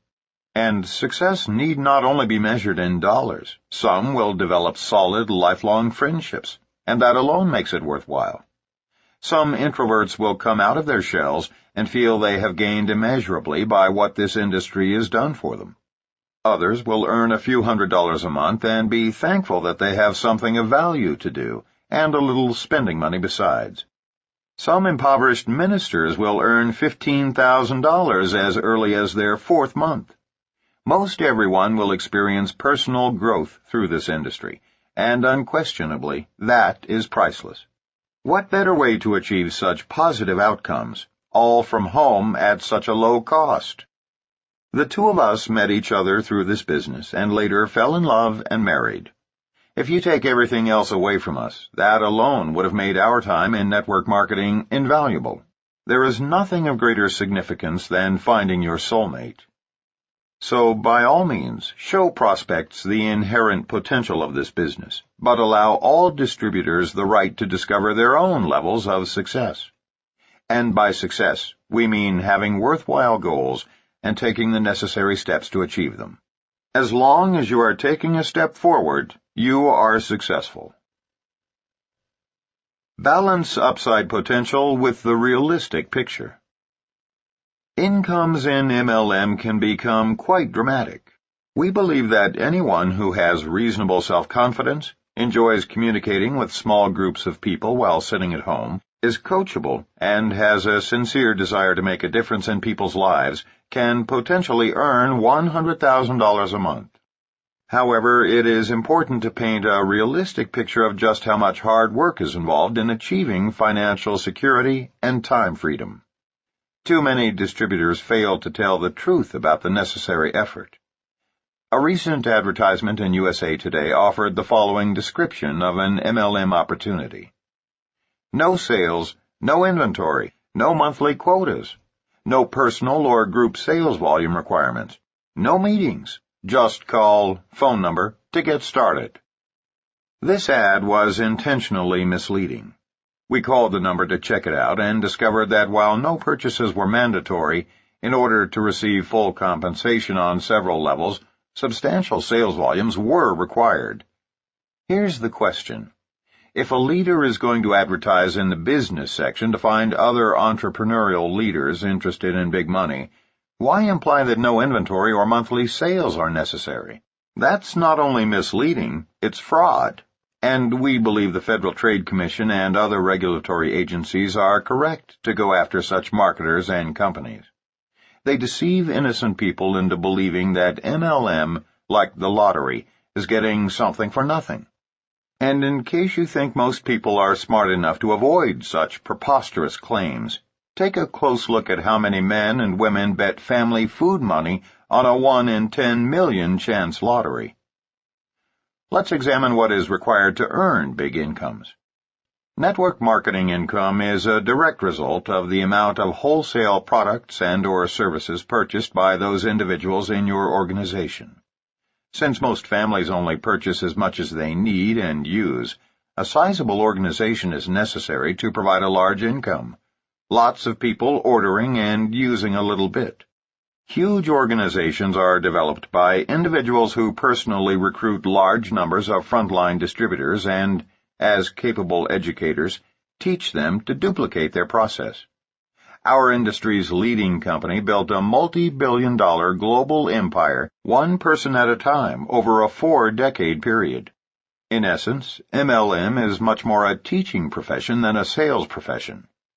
Those who make it to the pinnacle of any company are usually good communicators in a one-on-one sense. Being able to deliver a speech to a large crowd is absolutely unnecessary. Duplication is what is critical. It doesn't matter how tremendous we are as individuals, but rather how great we are at teaching others to duplicate our system, as you've already read in many of our stories. But we don't want to create false expectations by waving the oversized checks in front of people without also discussing what it honestly takes to earn them. Understating the hard work and perseverance to achieve great success is the most often utilized strategy by those who create false expectations.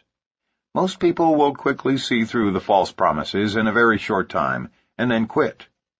We are irrevocably convinced that the extremely high attrition rate among first-year distributors stems directly from being bashed by the false expectation tank. In this chapter, we'll take time to address many aspects of this problem, including the one that catches so many newcomers to our industry completely unaware, an unrealistic assessment of how much work is required to earn the huge incomes. Misguided belief that this business requires no effort. Consider a hypothetical situation.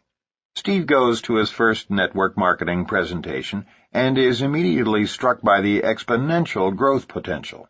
For the very first time in his life, he realizes the possibility of unlimited income.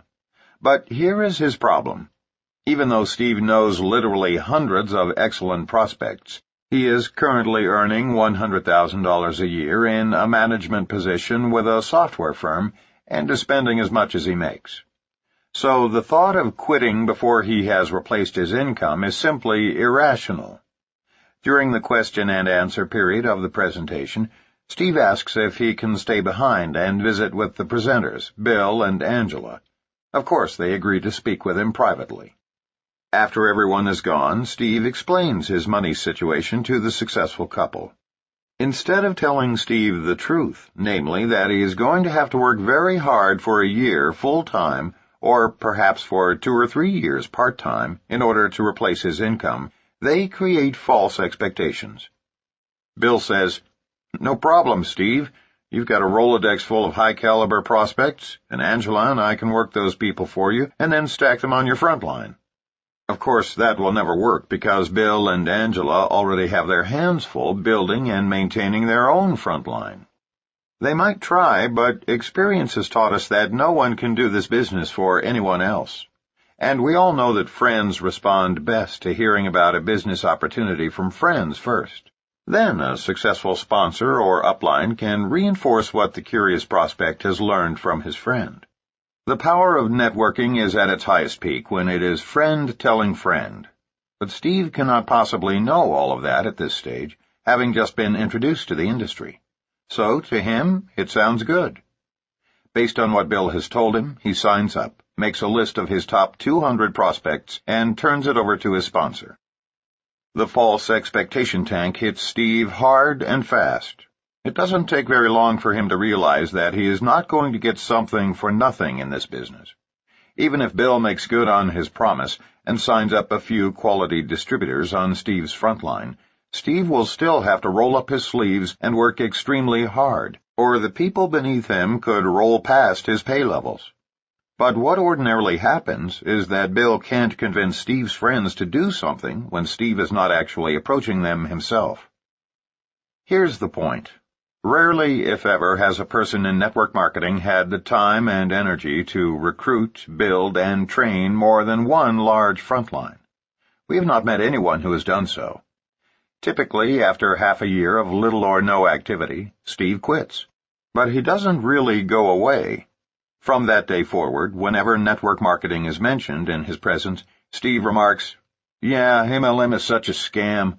I gave it my best shot for half a year and had a sponsor who was supposedly making big money, but I never saw a penny. There are thousands of Steves out there bad-mouthing our industry because of unrealistic claims that lead to overblown expectations. And unfortunately, there are numerous Bills and Angelas who have been taught to be sifters instead of relationship builders.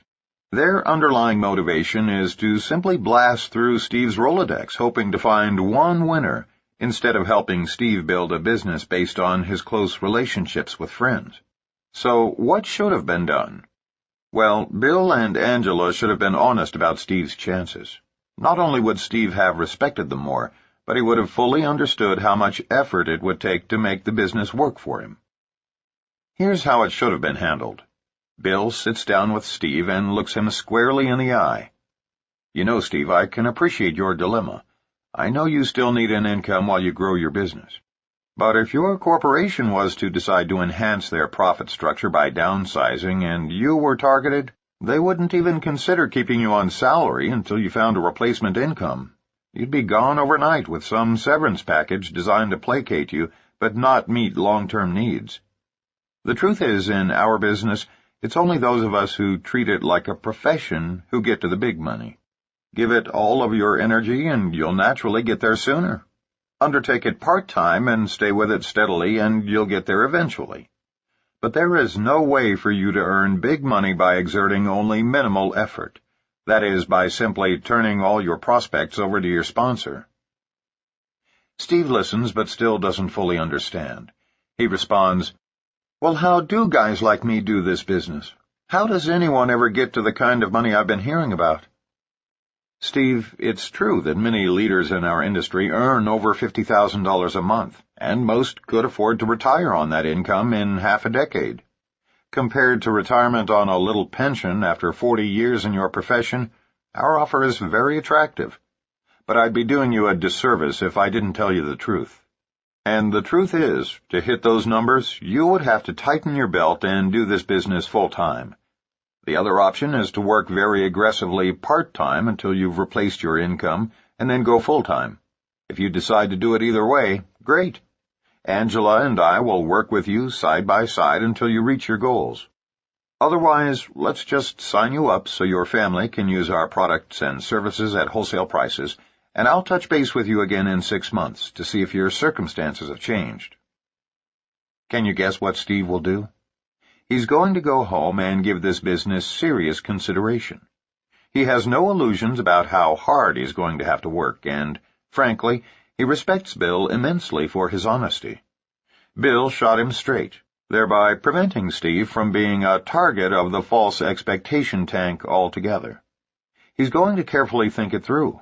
1, either his future is brighter in network marketing and he's willing to make the gutsy move to live off his savings for 6 months and give this business his full-time effort. 2, he'll choose to take the precautionary approach and replace his income first by remaining on his job and working the business part-time, which will take substantially longer. Or 3, he'll order some products or services at wholesale and become a good customer. If he chooses against all of these options, at least Bill ends up with a great prospect he can call every 6 months until the time is right, instead of creating an angry distributor who, because of misinformation, now badmouths the entire industry whenever possible. Remember, in the network distribution industry, honesty is everything. Cheat someone at work and 8 office workers will hear about it. Cheat someone in our industry and 200,000 people in 20 countries know about it within a week. And when an upline distributor deceives a downline distributor, it is not easily forgotten or forgiven. It is the most detestable offense in our business. Think about it in terms of your own company. Those who are guilty of cheating others are the most despised people. And the sad part is, no matter how many apologies you make, once it is done, you can never recover. Your reputation within the company is irreconcilably damaged. We've seen it happen in several companies, and it is one of the most easily avoidable tragedies of our business. Our industry affords us daily opportunities to discover our true worth. There are countless moments when we are faced with situations that require moral decisions. Each one is a personal test of our integrity, and sometimes no one will know but us, but we are challenged more than anyone in any field of endeavor to raise the standards of human values. This integrity must begin with our very first presentations. Tell the truth about your marketing plan and the tremendous amount of work necessary for success. Offer your support, but never offer to do work for a new distributor that you barely have time to accomplish for yourself. The more honest we are about the hard work in our business, the less attrition we will experience, and the more respect we will build for our industry. Unrealistic assumption about the numbers needed to succeed. Beware of the unrealistic assumption about the number of individuals that you need to personally recruit. Some companies have joined with field distributors in an effort to further the myth that you need not be particularly prolific in sponsoring people in order to prosper. Bunk. While there are exceptions, most successful leaders have had to sign up large numbers on their front line. Most of the truly big-time income earners in the field of network distribution have, over time, personally sponsored at least 100 frontline distributors, and many have sponsored even more. However, there are always some exceptions to this rule, and Michael DiMuccio of Kleinburg, Ontario, is one such example. After struggling for 13 months in one MLM company, Michael found another that had remarkable products with which he could readily identify. This is how he describes his experience after joining the new company. During the initial launch phase, I prospected about 100 people and recruited 26 frontline. By placing so much emphasis on the relationship between myself and those 26 recruits, 5 became long-term business partners. Not everyone who signed was as committed as I was, or, obviously, they would still be with me. Yet their contribution in the beginning added synergy, excitement, and volume that helped produce my personal success story. $126,000 group volume in the opening month that generated about $15,000 in personal income. This success added fuel to the fire, and the momentum continued over the next 3 months. I didn't recruit for almost a year after this. Instead, I put into place an infrastructure for communications and recruiting, and developed a model that could be duplicated for presenting and training. I went back to work by launching Mexico, where I recruited 5 new legs and produced around $150,000 in the opening month's sales, almost entirely from a cold market. 6 months later, my average income had grown to $20,000 per month. By this point in time, I had recruited perhaps a total of 30 to 35 frontline distributors. I then set my sights on the Quebec market, prospected about 45 people, and recruited 5 new legs, 2 of which have reached a monthly income of about $12,000. I then had the good fortune to be referred to a tremendous businessman from Manitoba. Launching his business yielded the highest return yet. Dealing only in a warm market, he recruited 12 of his 13 prospects, 4 of which exploded in the first month, followed by 2 more in the next 60 days. His launch generated a record $219,000 in group volume and netted him $17,900 in personal income. As a result, my income rose to an average $40,000 per month. Success breeds success. Now, with relatively little effort, I've sponsored and recruited 12 new legs over the last 18 months, with 4 of them averaging $2,000 to $8,000 monthly. At the same time, I helped my leaders expand and took my monthly income up to $100,000. Today, at 33 years of age, after nearly 6 years in the business, I've personally sponsored 60 frontline recruits, 6 of which average a monthly income between $8,000 and $45,000, 3 take in approximately $2,000 to $4,000 per month, and a few more are just getting started.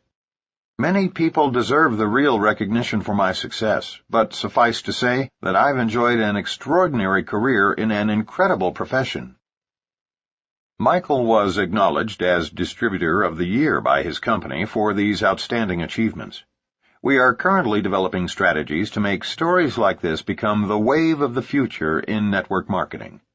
As these kind of ratios become more attainable in our industry, we will see a flood of new associates joining our ranks over the next decade.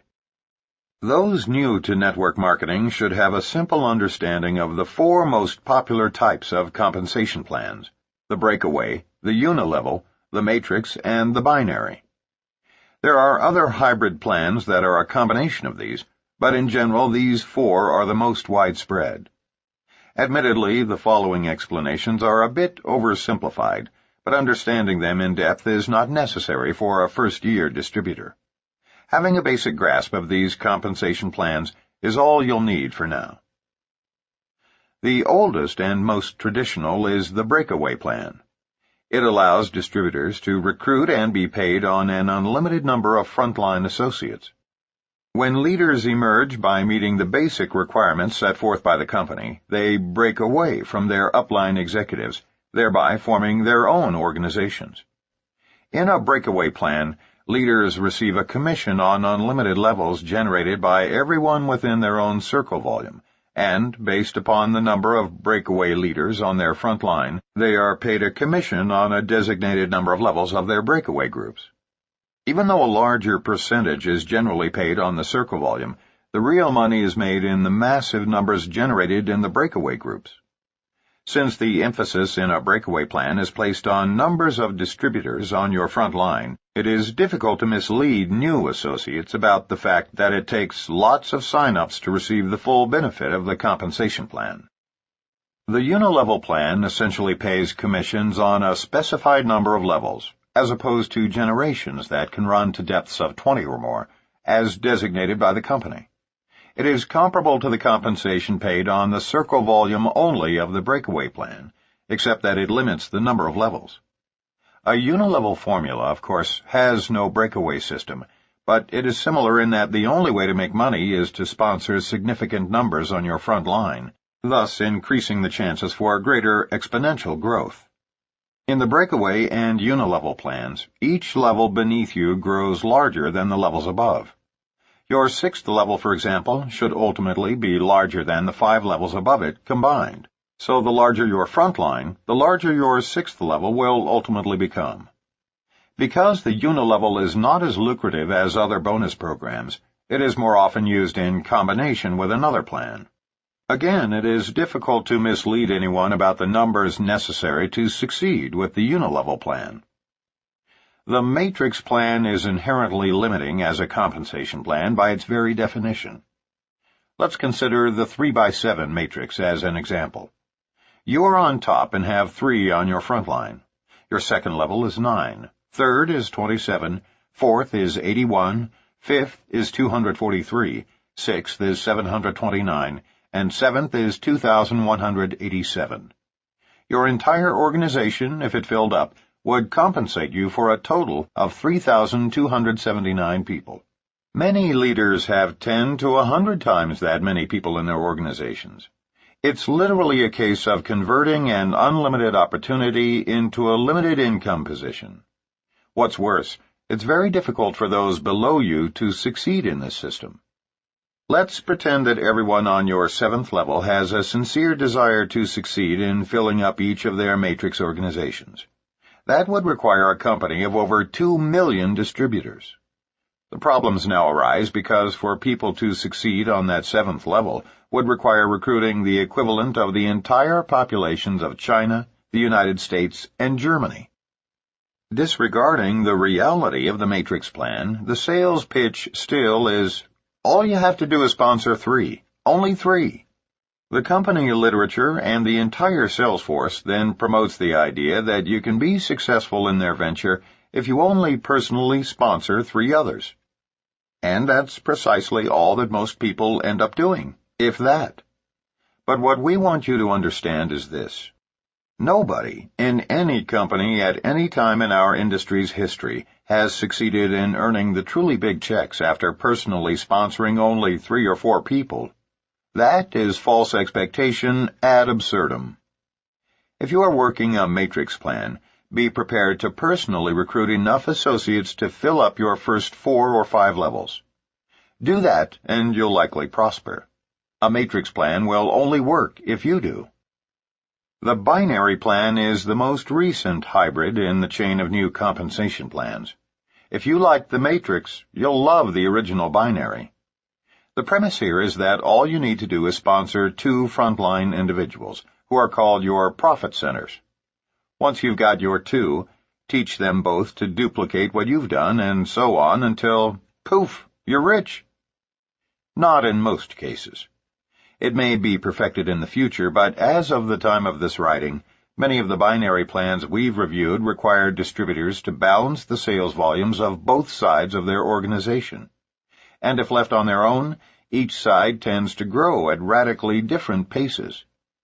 Since balanced volumes just don't happen by themselves, distributors need to focus constantly on adding enough quality people to either or both sides in order to keep volumes in balance. Otherwise, distributors are paid only on the lower of the 2 sides of their binary-shaped organization. We can already hear the shrieks and screams of matrix and binary companies who don't read this chapter carefully, so please be clear on what we are saying before you react. We've met people who are dramatically successful in every kind of compensation plan in existence, and we do not advocate one above the others. Whether in a breakaway, a unilevel, a matrix, or a binary compensation plan, you must personally recruit or play a long-term personal role in the recruitment of a significant number of distributors to be successful. We have heard popular authors and top leaders suggest otherwise. Don't be fooled into believing that you need only sponsor 2 or 3 frontline networkers to find your way to unlimited wealth. No matter which compensation plan you choose, success requires lots of hard work. We do not mean to pass judgment on compensation plans, but rather to caution leaders in a matrix or binary plan against creating false expectations as they present their plan to new prospects. Unrealistic assumptions tend to emerge most often from those plans that limit the number of frontline distributors. Carol Fitzgerald of Dundee, New York, found herself a victim of false expectations with a brand-new startup company. She felt doubly deceived because she had networking experience, and in hindsight, felt she should have seen it coming. I had been working part-time with a large network marketing company for about 3 years while homeschooling 2 children. I was a distributor with a large, solid nutritional and household product company. I wasn't shattering any records, but for the time I invested each week, I had a nice income, and it had a steady increase each month. My organization was comprised mainly of women who had careers in corporate America, but wanted to be able to stay home with their children while still maintaining an income. All was progressing well until a friend of mine phoned to tell me about some incredible environmental product that I just had to try. I asked if it was a network marketing company, and explained to her that I was really committed to my present organization, and I wasn't interested in working with more than one company. She's very creative and wasn't easily discouraged, as she knew of my current success. My birthday was 4 days later, and a large box arrived, containing a complete sampling of products and a brief explanation of an unbelievable compensation plan. Now I knew why my friend was so excited. The products were great, and the money offered was staggering. Binary pay plans were brand new. I had been working with a matrix program and didn't know much about binaries. They seemed too good to be true. Why didn't those warning bells go off?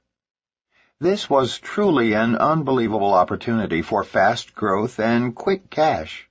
It paid weekly for every $1,000 worth of products sold, with $500 on each leg. $250 was paid out in commissions. Sponsorship didn't matter. There was no limit on depth, and best of all, volume was never lost, but carried over until a balance was achieved. Typically, for this type of plan, distributors were qualified to receive commissions once they had purchased $100 in product and sponsored just 2 other people who did the same. Distributors could personally purchase up to 3 positions, there was no age limit, and everyone in a household could have their own distributorship. I was hooked. This company had everything. The products truly were revolutionary. They could help the environment, and the money was fantastic. I could help all of my family and friends, who were still friends then. All they had to do was buy $100 worth of these wonderful products, and I could place them in my organization and build under them. I dived in head first. I started with 3 positions, placing my children, great college fund, below me, followed by my husband, parents, in-laws, grandparents, siblings, and everyone I knew. It didn't matter if they had network marketing experience or not. Anyone could understand this pay plan, and besides, they were helping the environment. Of course, everyone in my group did just what I did. Nearly all of them came in with 3 positions and encouraged friends and family to do the same.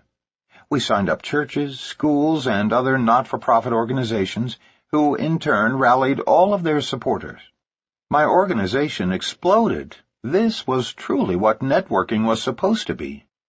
My products arrived the second week.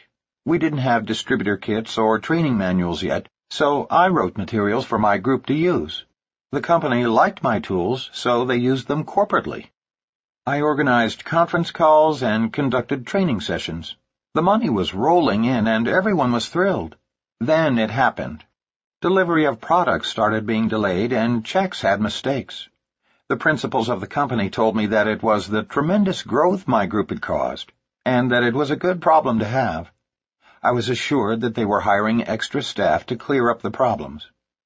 We continued to fax in hundreds and hundreds of applications, but I was concerned enough to start tracking my own organization. I had all of my group fax their applications to me so that I could monitor the growth. I discovered a major discrepancy in what was owed to my people and immediately jumped on a plane armed with my charts. When I arrived, the corporate heads looked at my documentation and were aghast. They had no idea the problem was this severe. They brought their programmers in and decided that they had a programming error and would have to re-enter all of the thousands of applications in order to fix it. Of course, we shouldn't lose momentum, so I was urged to remain positive and keep recruiting.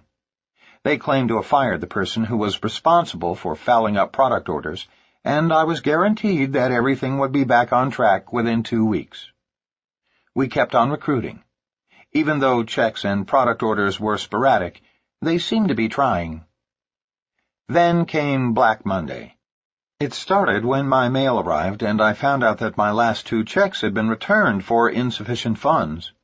The phones started to ring, and people were no longer thrilled. Hundreds of people had all received the same mail, and they all had my phone number. The company phone number had a recorded message saying that it had been disconnected.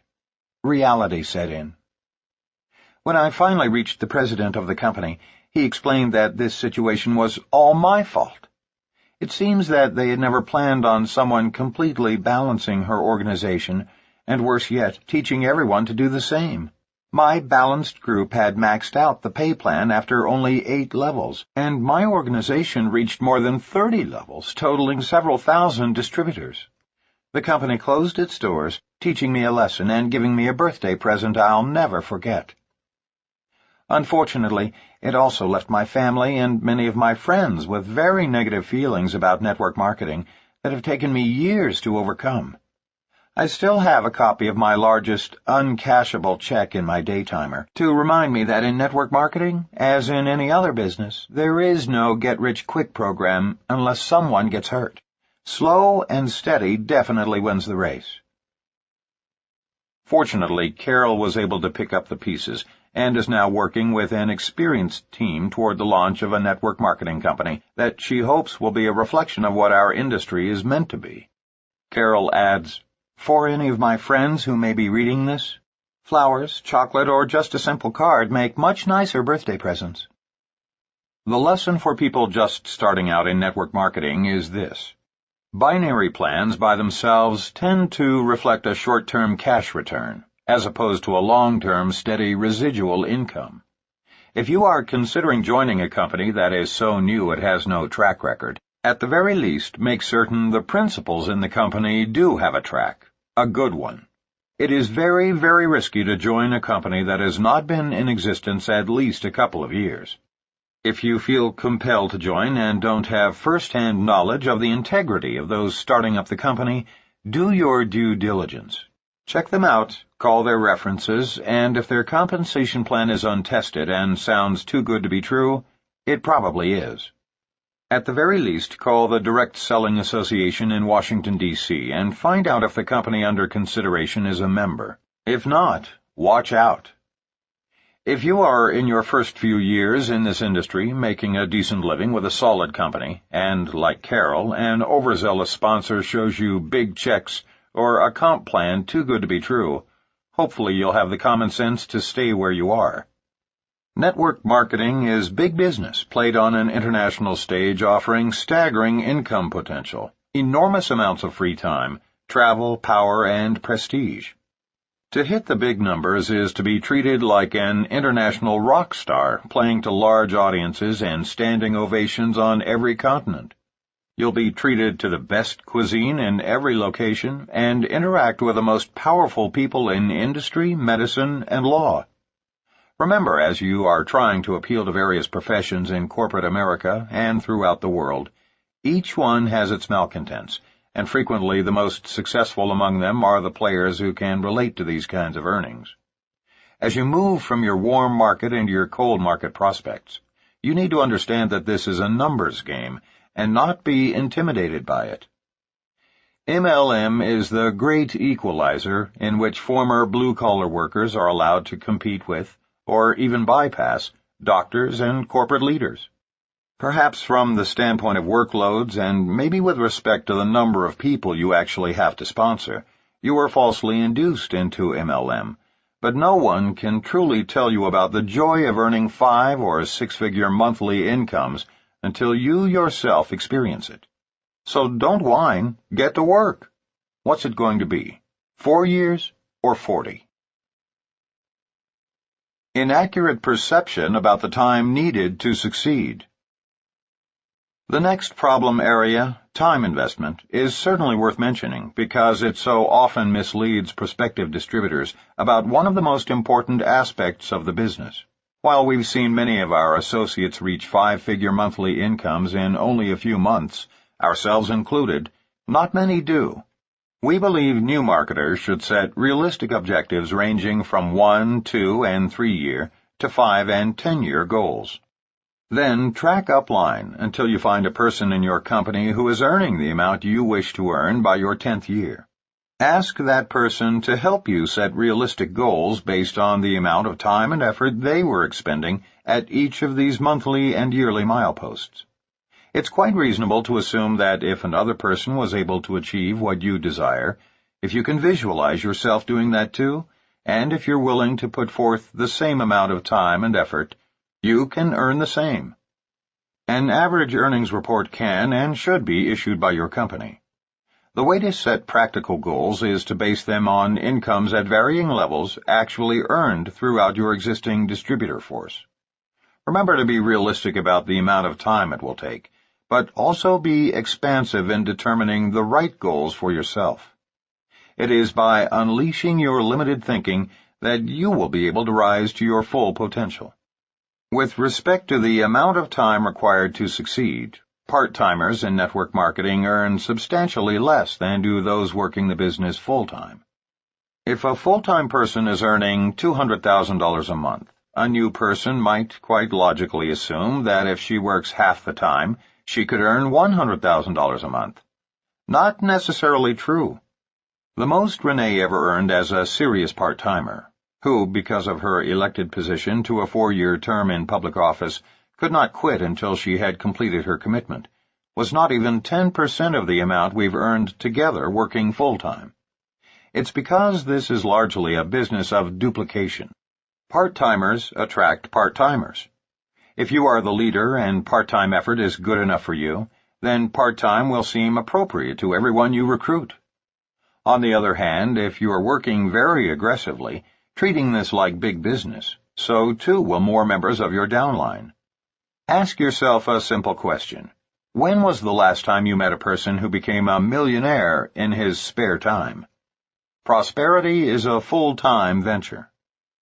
Our book, Power Multi-Level Marketing, is dedicated to teaching how to build a large, dynamic multi-level marketing organization and the inevitable differences between working part-time and full-time. We have researched numerous companies with respect to average part-time and full-time incomes. You simply cannot accomplish full-time goals on part-time effort. Obviously, those who give this business their all should arrive at their goals more expediently.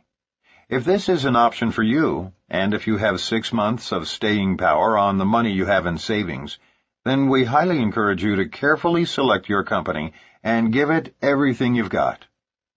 There has never been a more lucrative time to get involved with this industry, nor has there been better public receptivity to the concept of networking as a viable business. If you believe in yourself, the organization you've joined, your company, and the industry, then simply tell the world of your discovery.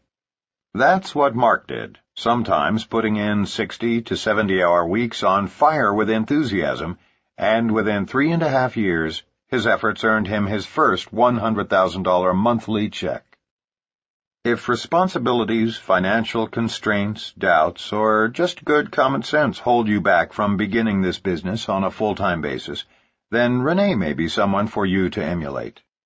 Although only part-time, while serving full-time on the Board of County Commissioners in Reno, Nevada, she treated her network marketing business like a real business. As she explains, I stayed with a constant regimen, prospecting 12 to 15 people every single day, holding a presentation in my home for at least 15 prospects a week, gathered in 2 to 3 separate meetings, all of which resulted in my sponsoring a minimum of 5 people a month. With extra time invested on the weekends, the number of people I sponsored could sometimes run as high as 10. By never letting up, even though I had a busy professional schedule, I reached a $100,000 annual income after 1.5 years in the business. Consistency is critical, whether you are approaching 5 or 30 prospects a day. There is nothing wrong with telling people the possibilities in this industry. The true stories are intrinsically strong in themselves.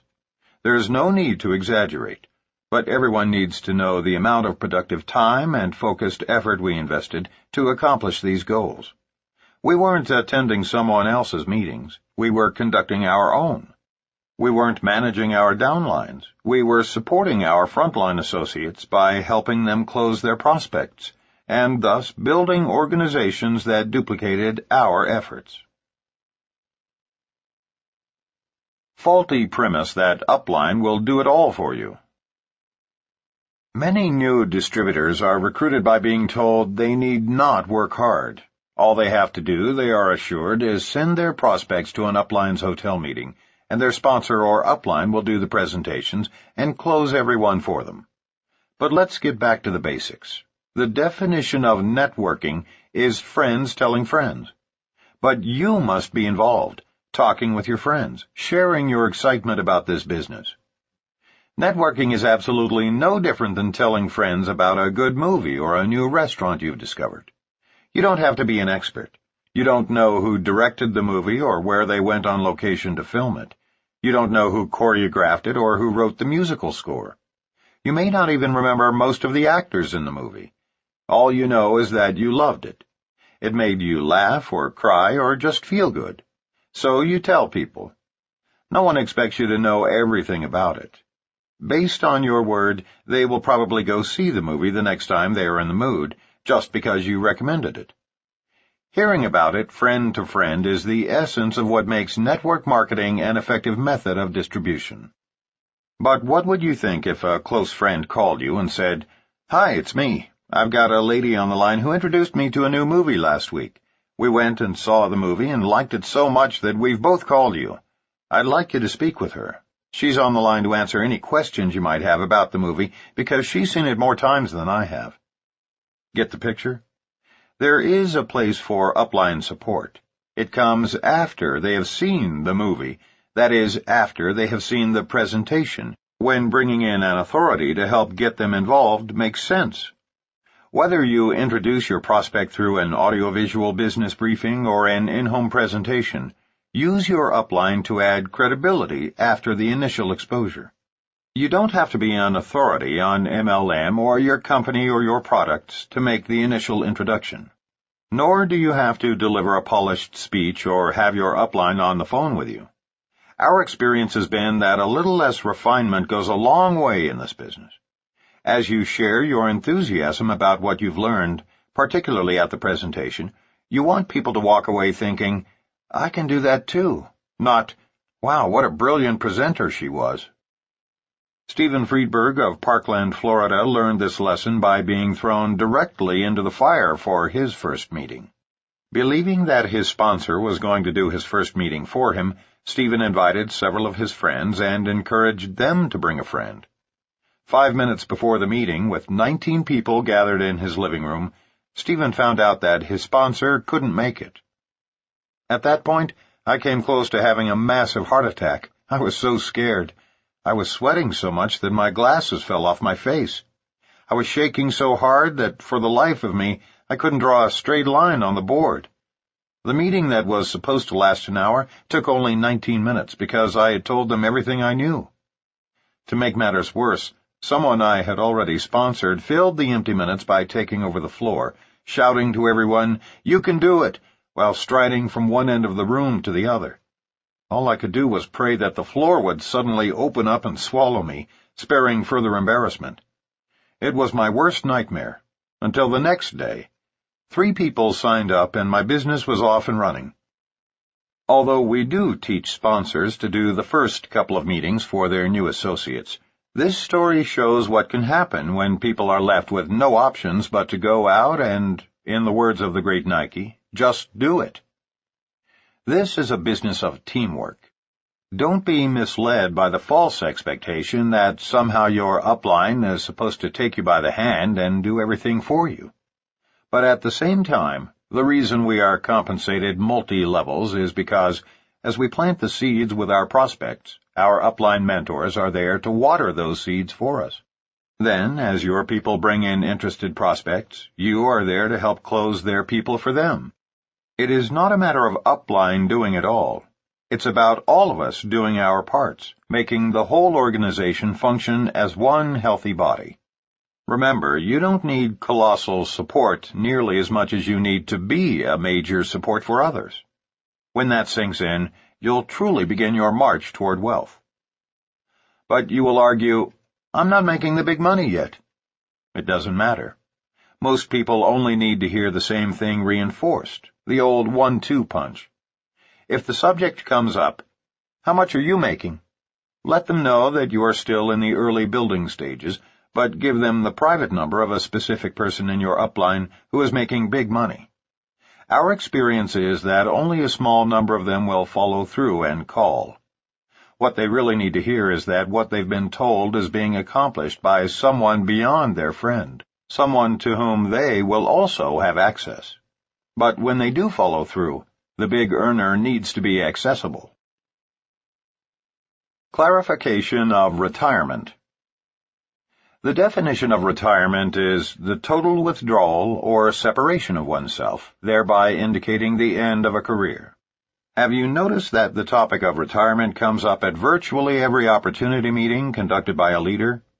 This is a false expectation, often promised and seldom realized in network distribution. This business is just too much fun and can even be conducted by telephone from an easy chair.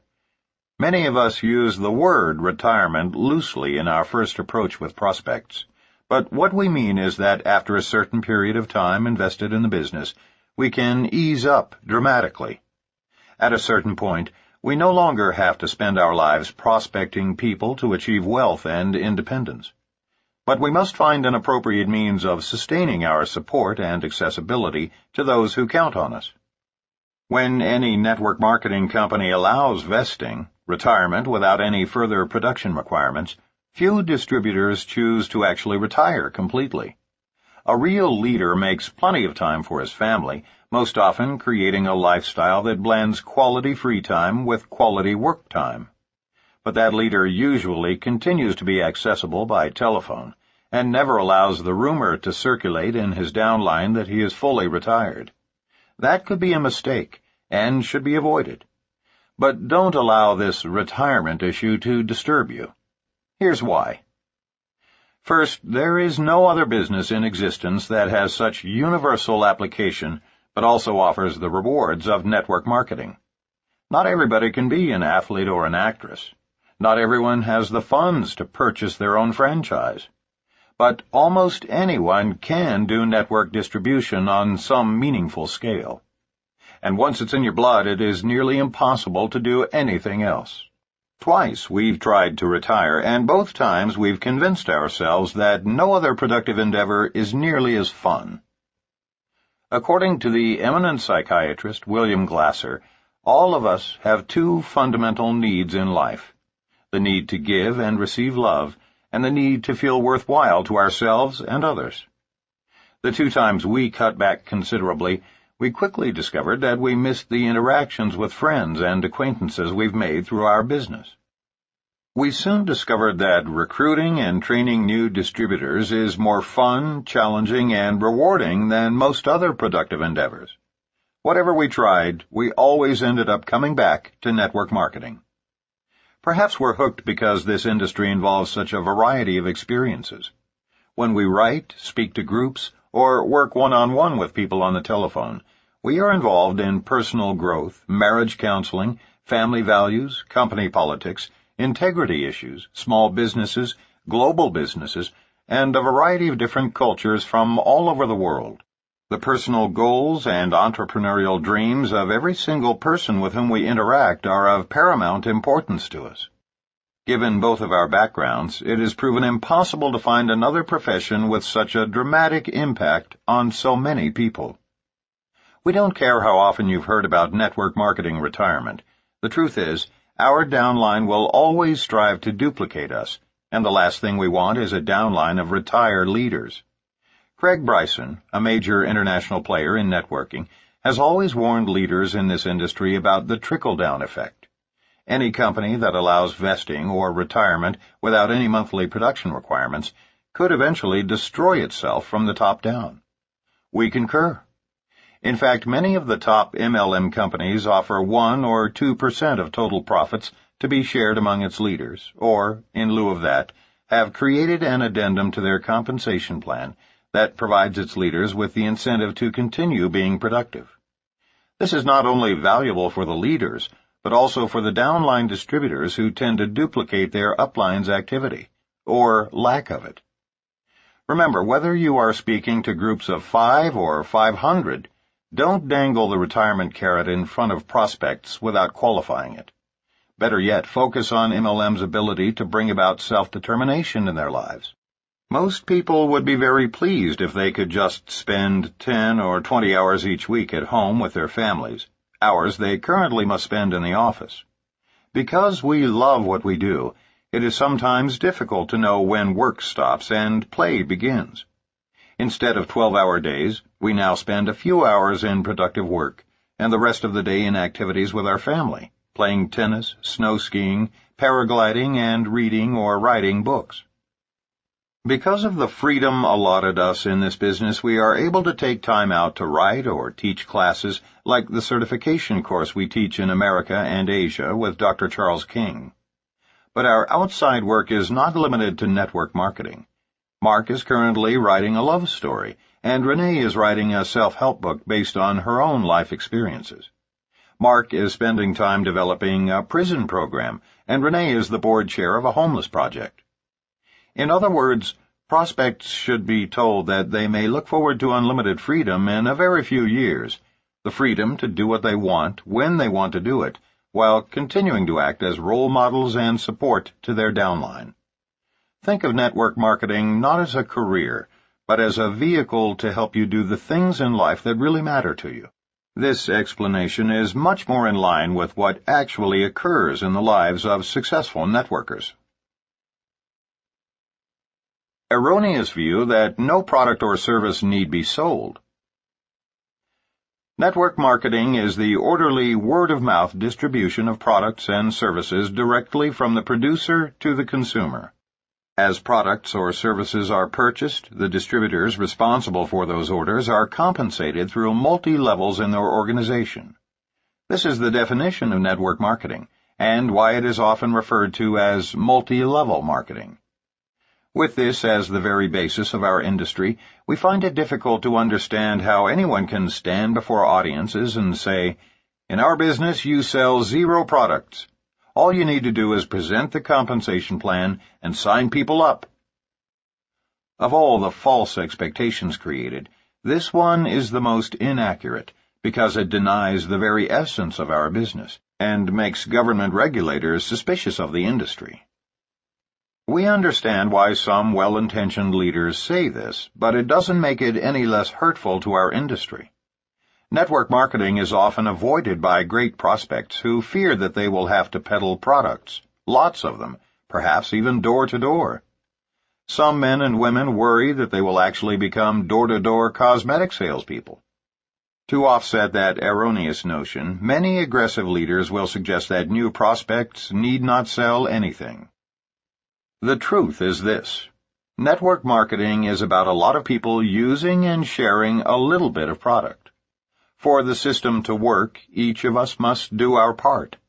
Our homes should be filled with our products and services. To novices we teach a battle cry: just get 10. After personally using the products or services, we insist that our new frontline distributors begin by finding 10 customers among their immediate family and close circle of friends. That's all, just 10. Everyone should be responsible for finding 10 legitimate retail customers before building a sizable network organization. It doesn't take months to do this. It can be dealt with in a matter of days, but it must be done before they are ready to begin the more dramatic and lucrative part of the business, recruiting others who will do the same. Simple math makes it easy to understand the importance of each person creating product movement. If you sign up without ordering or sharing the products with others, you have created zero volume. Duplicate your process and sponsor 100 people who in turn each sponsor 100 people, and you can brag to everyone that you have 10,000 people in your organization. The downside is that if they all duplicated your effort, 10,000 times 0 is still 0. There are two kinds of product movement that are up to each of us: personal use and customer orders. Based on your company's compensation plan, we encourage you to set specific goals and duplicate those throughout your organization. For example, we encourage our distributors to strive for $500 a month of personal sales volume. That includes the personal use of the distributor's immediate family and customer orders from the rest of their family and friends. For those men and women who are completely business-oriented and simply can't envision conducting product demonstrations and clinics, here is what we suggest. Once you have begun using the products and/or services yourself and have found your 10 customers, put all of your energy into prospecting for business builders. As you sit down with small groups of prospects to show them the business presentation, you will inevitably have people who don't sign up to become business builders. However, they may be interested in the products or services your company offers. Without having gone out of your way or exerted extra energy, you simply service those people as retail consumers. Others will sign up, interested only in getting the products at wholesale.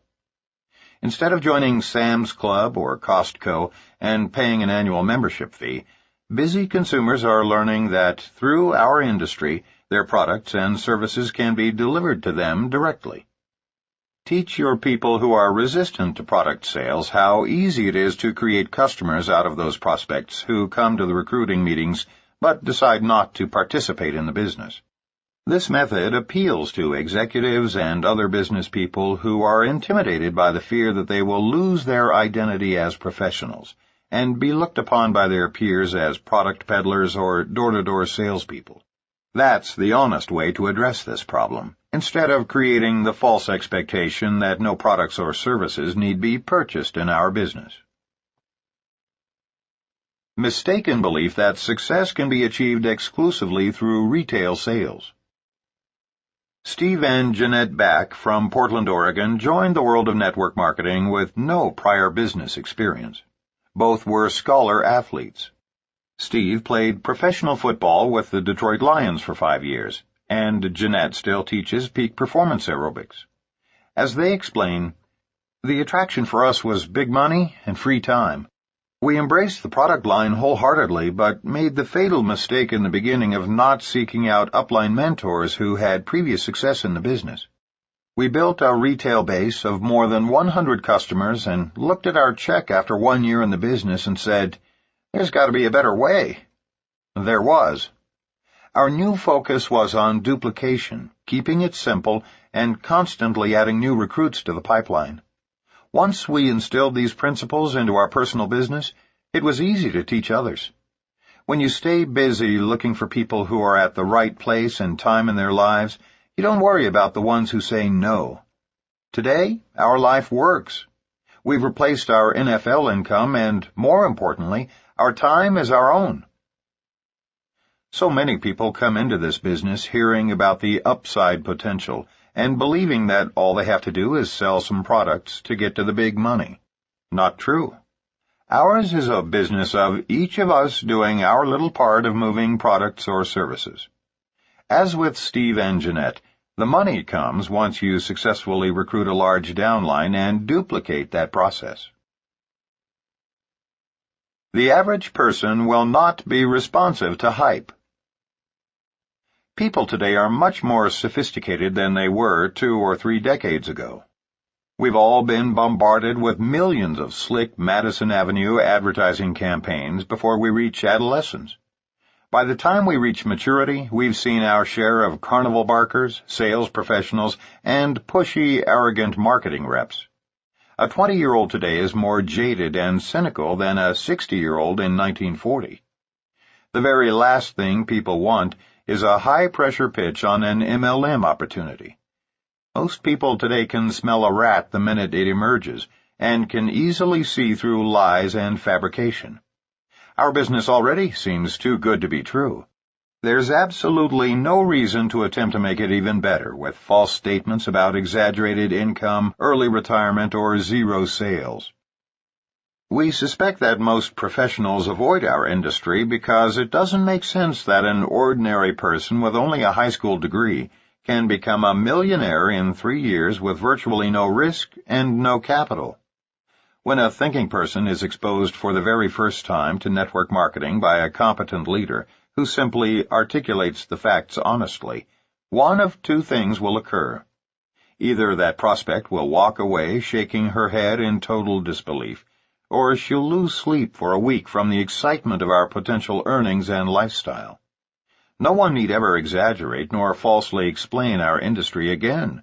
The facts are sufficient in and of themselves. Think for just a moment about how preposterous these facts must seem to a prospect who knows very little, if anything, about our industry. Although we all say it in a multitude of diverse ways, here's essentially what we are presenting to people. We are asking them, first of all, to believe that network marketing is much more lucrative than most franchises, yet to begin it costs less than $100 or $200. If the owner of a great franchise like McDonald's earns more than $200,000 a year after having invested $1 million in the franchise, how on earth does an MLM distributor earn $200,000 a month on an investment of a couple $100? It doesn't compute. The franchise owner has to acquire property and build a large structure, but the network distributor works at home. The franchise owner pays out $10,000 a week to employees. The network marketer needs no employees. For the first 6 years, the franchise owner is nothing more than a shift change supervisor for a bunch of pimply-faced teenagers before he breaks even. In half that time, the multi-level marketer is working 25-hour weeks and thoroughly enjoying her life. We could go on and on ad infinitum, because the life of a successful network marketer seems preferable to the life of anyone in traditional business. You get the point. MLM seems too good to be true already. There is simply no need for hyperbole. We urge you to present this business opportunity honestly and professionally. False expectations can literally ruin would-be great distributors. If people are led to believe falsehoods, once they figure out the truth, they quit. We've actually seen people quit while earning over $10,000 a month because someone had filled them with the false notion that they should be earning 3 times that amount. It sounds ridiculous, but it's absolutely true. This is the only business in the world in which former blue-collar workers can earn more each month than some pediatric cardiologists do in a year. So why tell folks they can do that in 4 months? 4 years would satisfy most people. Nothing works better to convince a person to join our industry than the following honest dialogue following your presentation. You know, I think you and your wife would make remarkable partners in this home-based business, and I don't want you to go out of here today with false expectations. So please remember my closing comments. This is the most lucrative and fun profession in the world, but it's also the hardest work you'll ever do. This isn't like a lottery, and it's certainly no get-rich-quick scheme. But if you're willing to put in long hours and long days for just a few years, you could end up earning over $100,000 a month and enjoying all the free time you've ever imagined.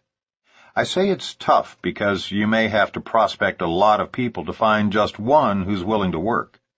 But remember, one good frontline distributor can easily earn you $50,000 a month or more. Your prospects will appreciate your honesty, and you'll never be accused of creating false expectations. Yale-educated lawyer Ray Faltinsky, our good friend and co-founder of a major network marketing company, once told us that by far the majority of lawsuits and regulatory hand-slapping that has occurred throughout our industry's history has most often resulted from exaggerated claims about income and products.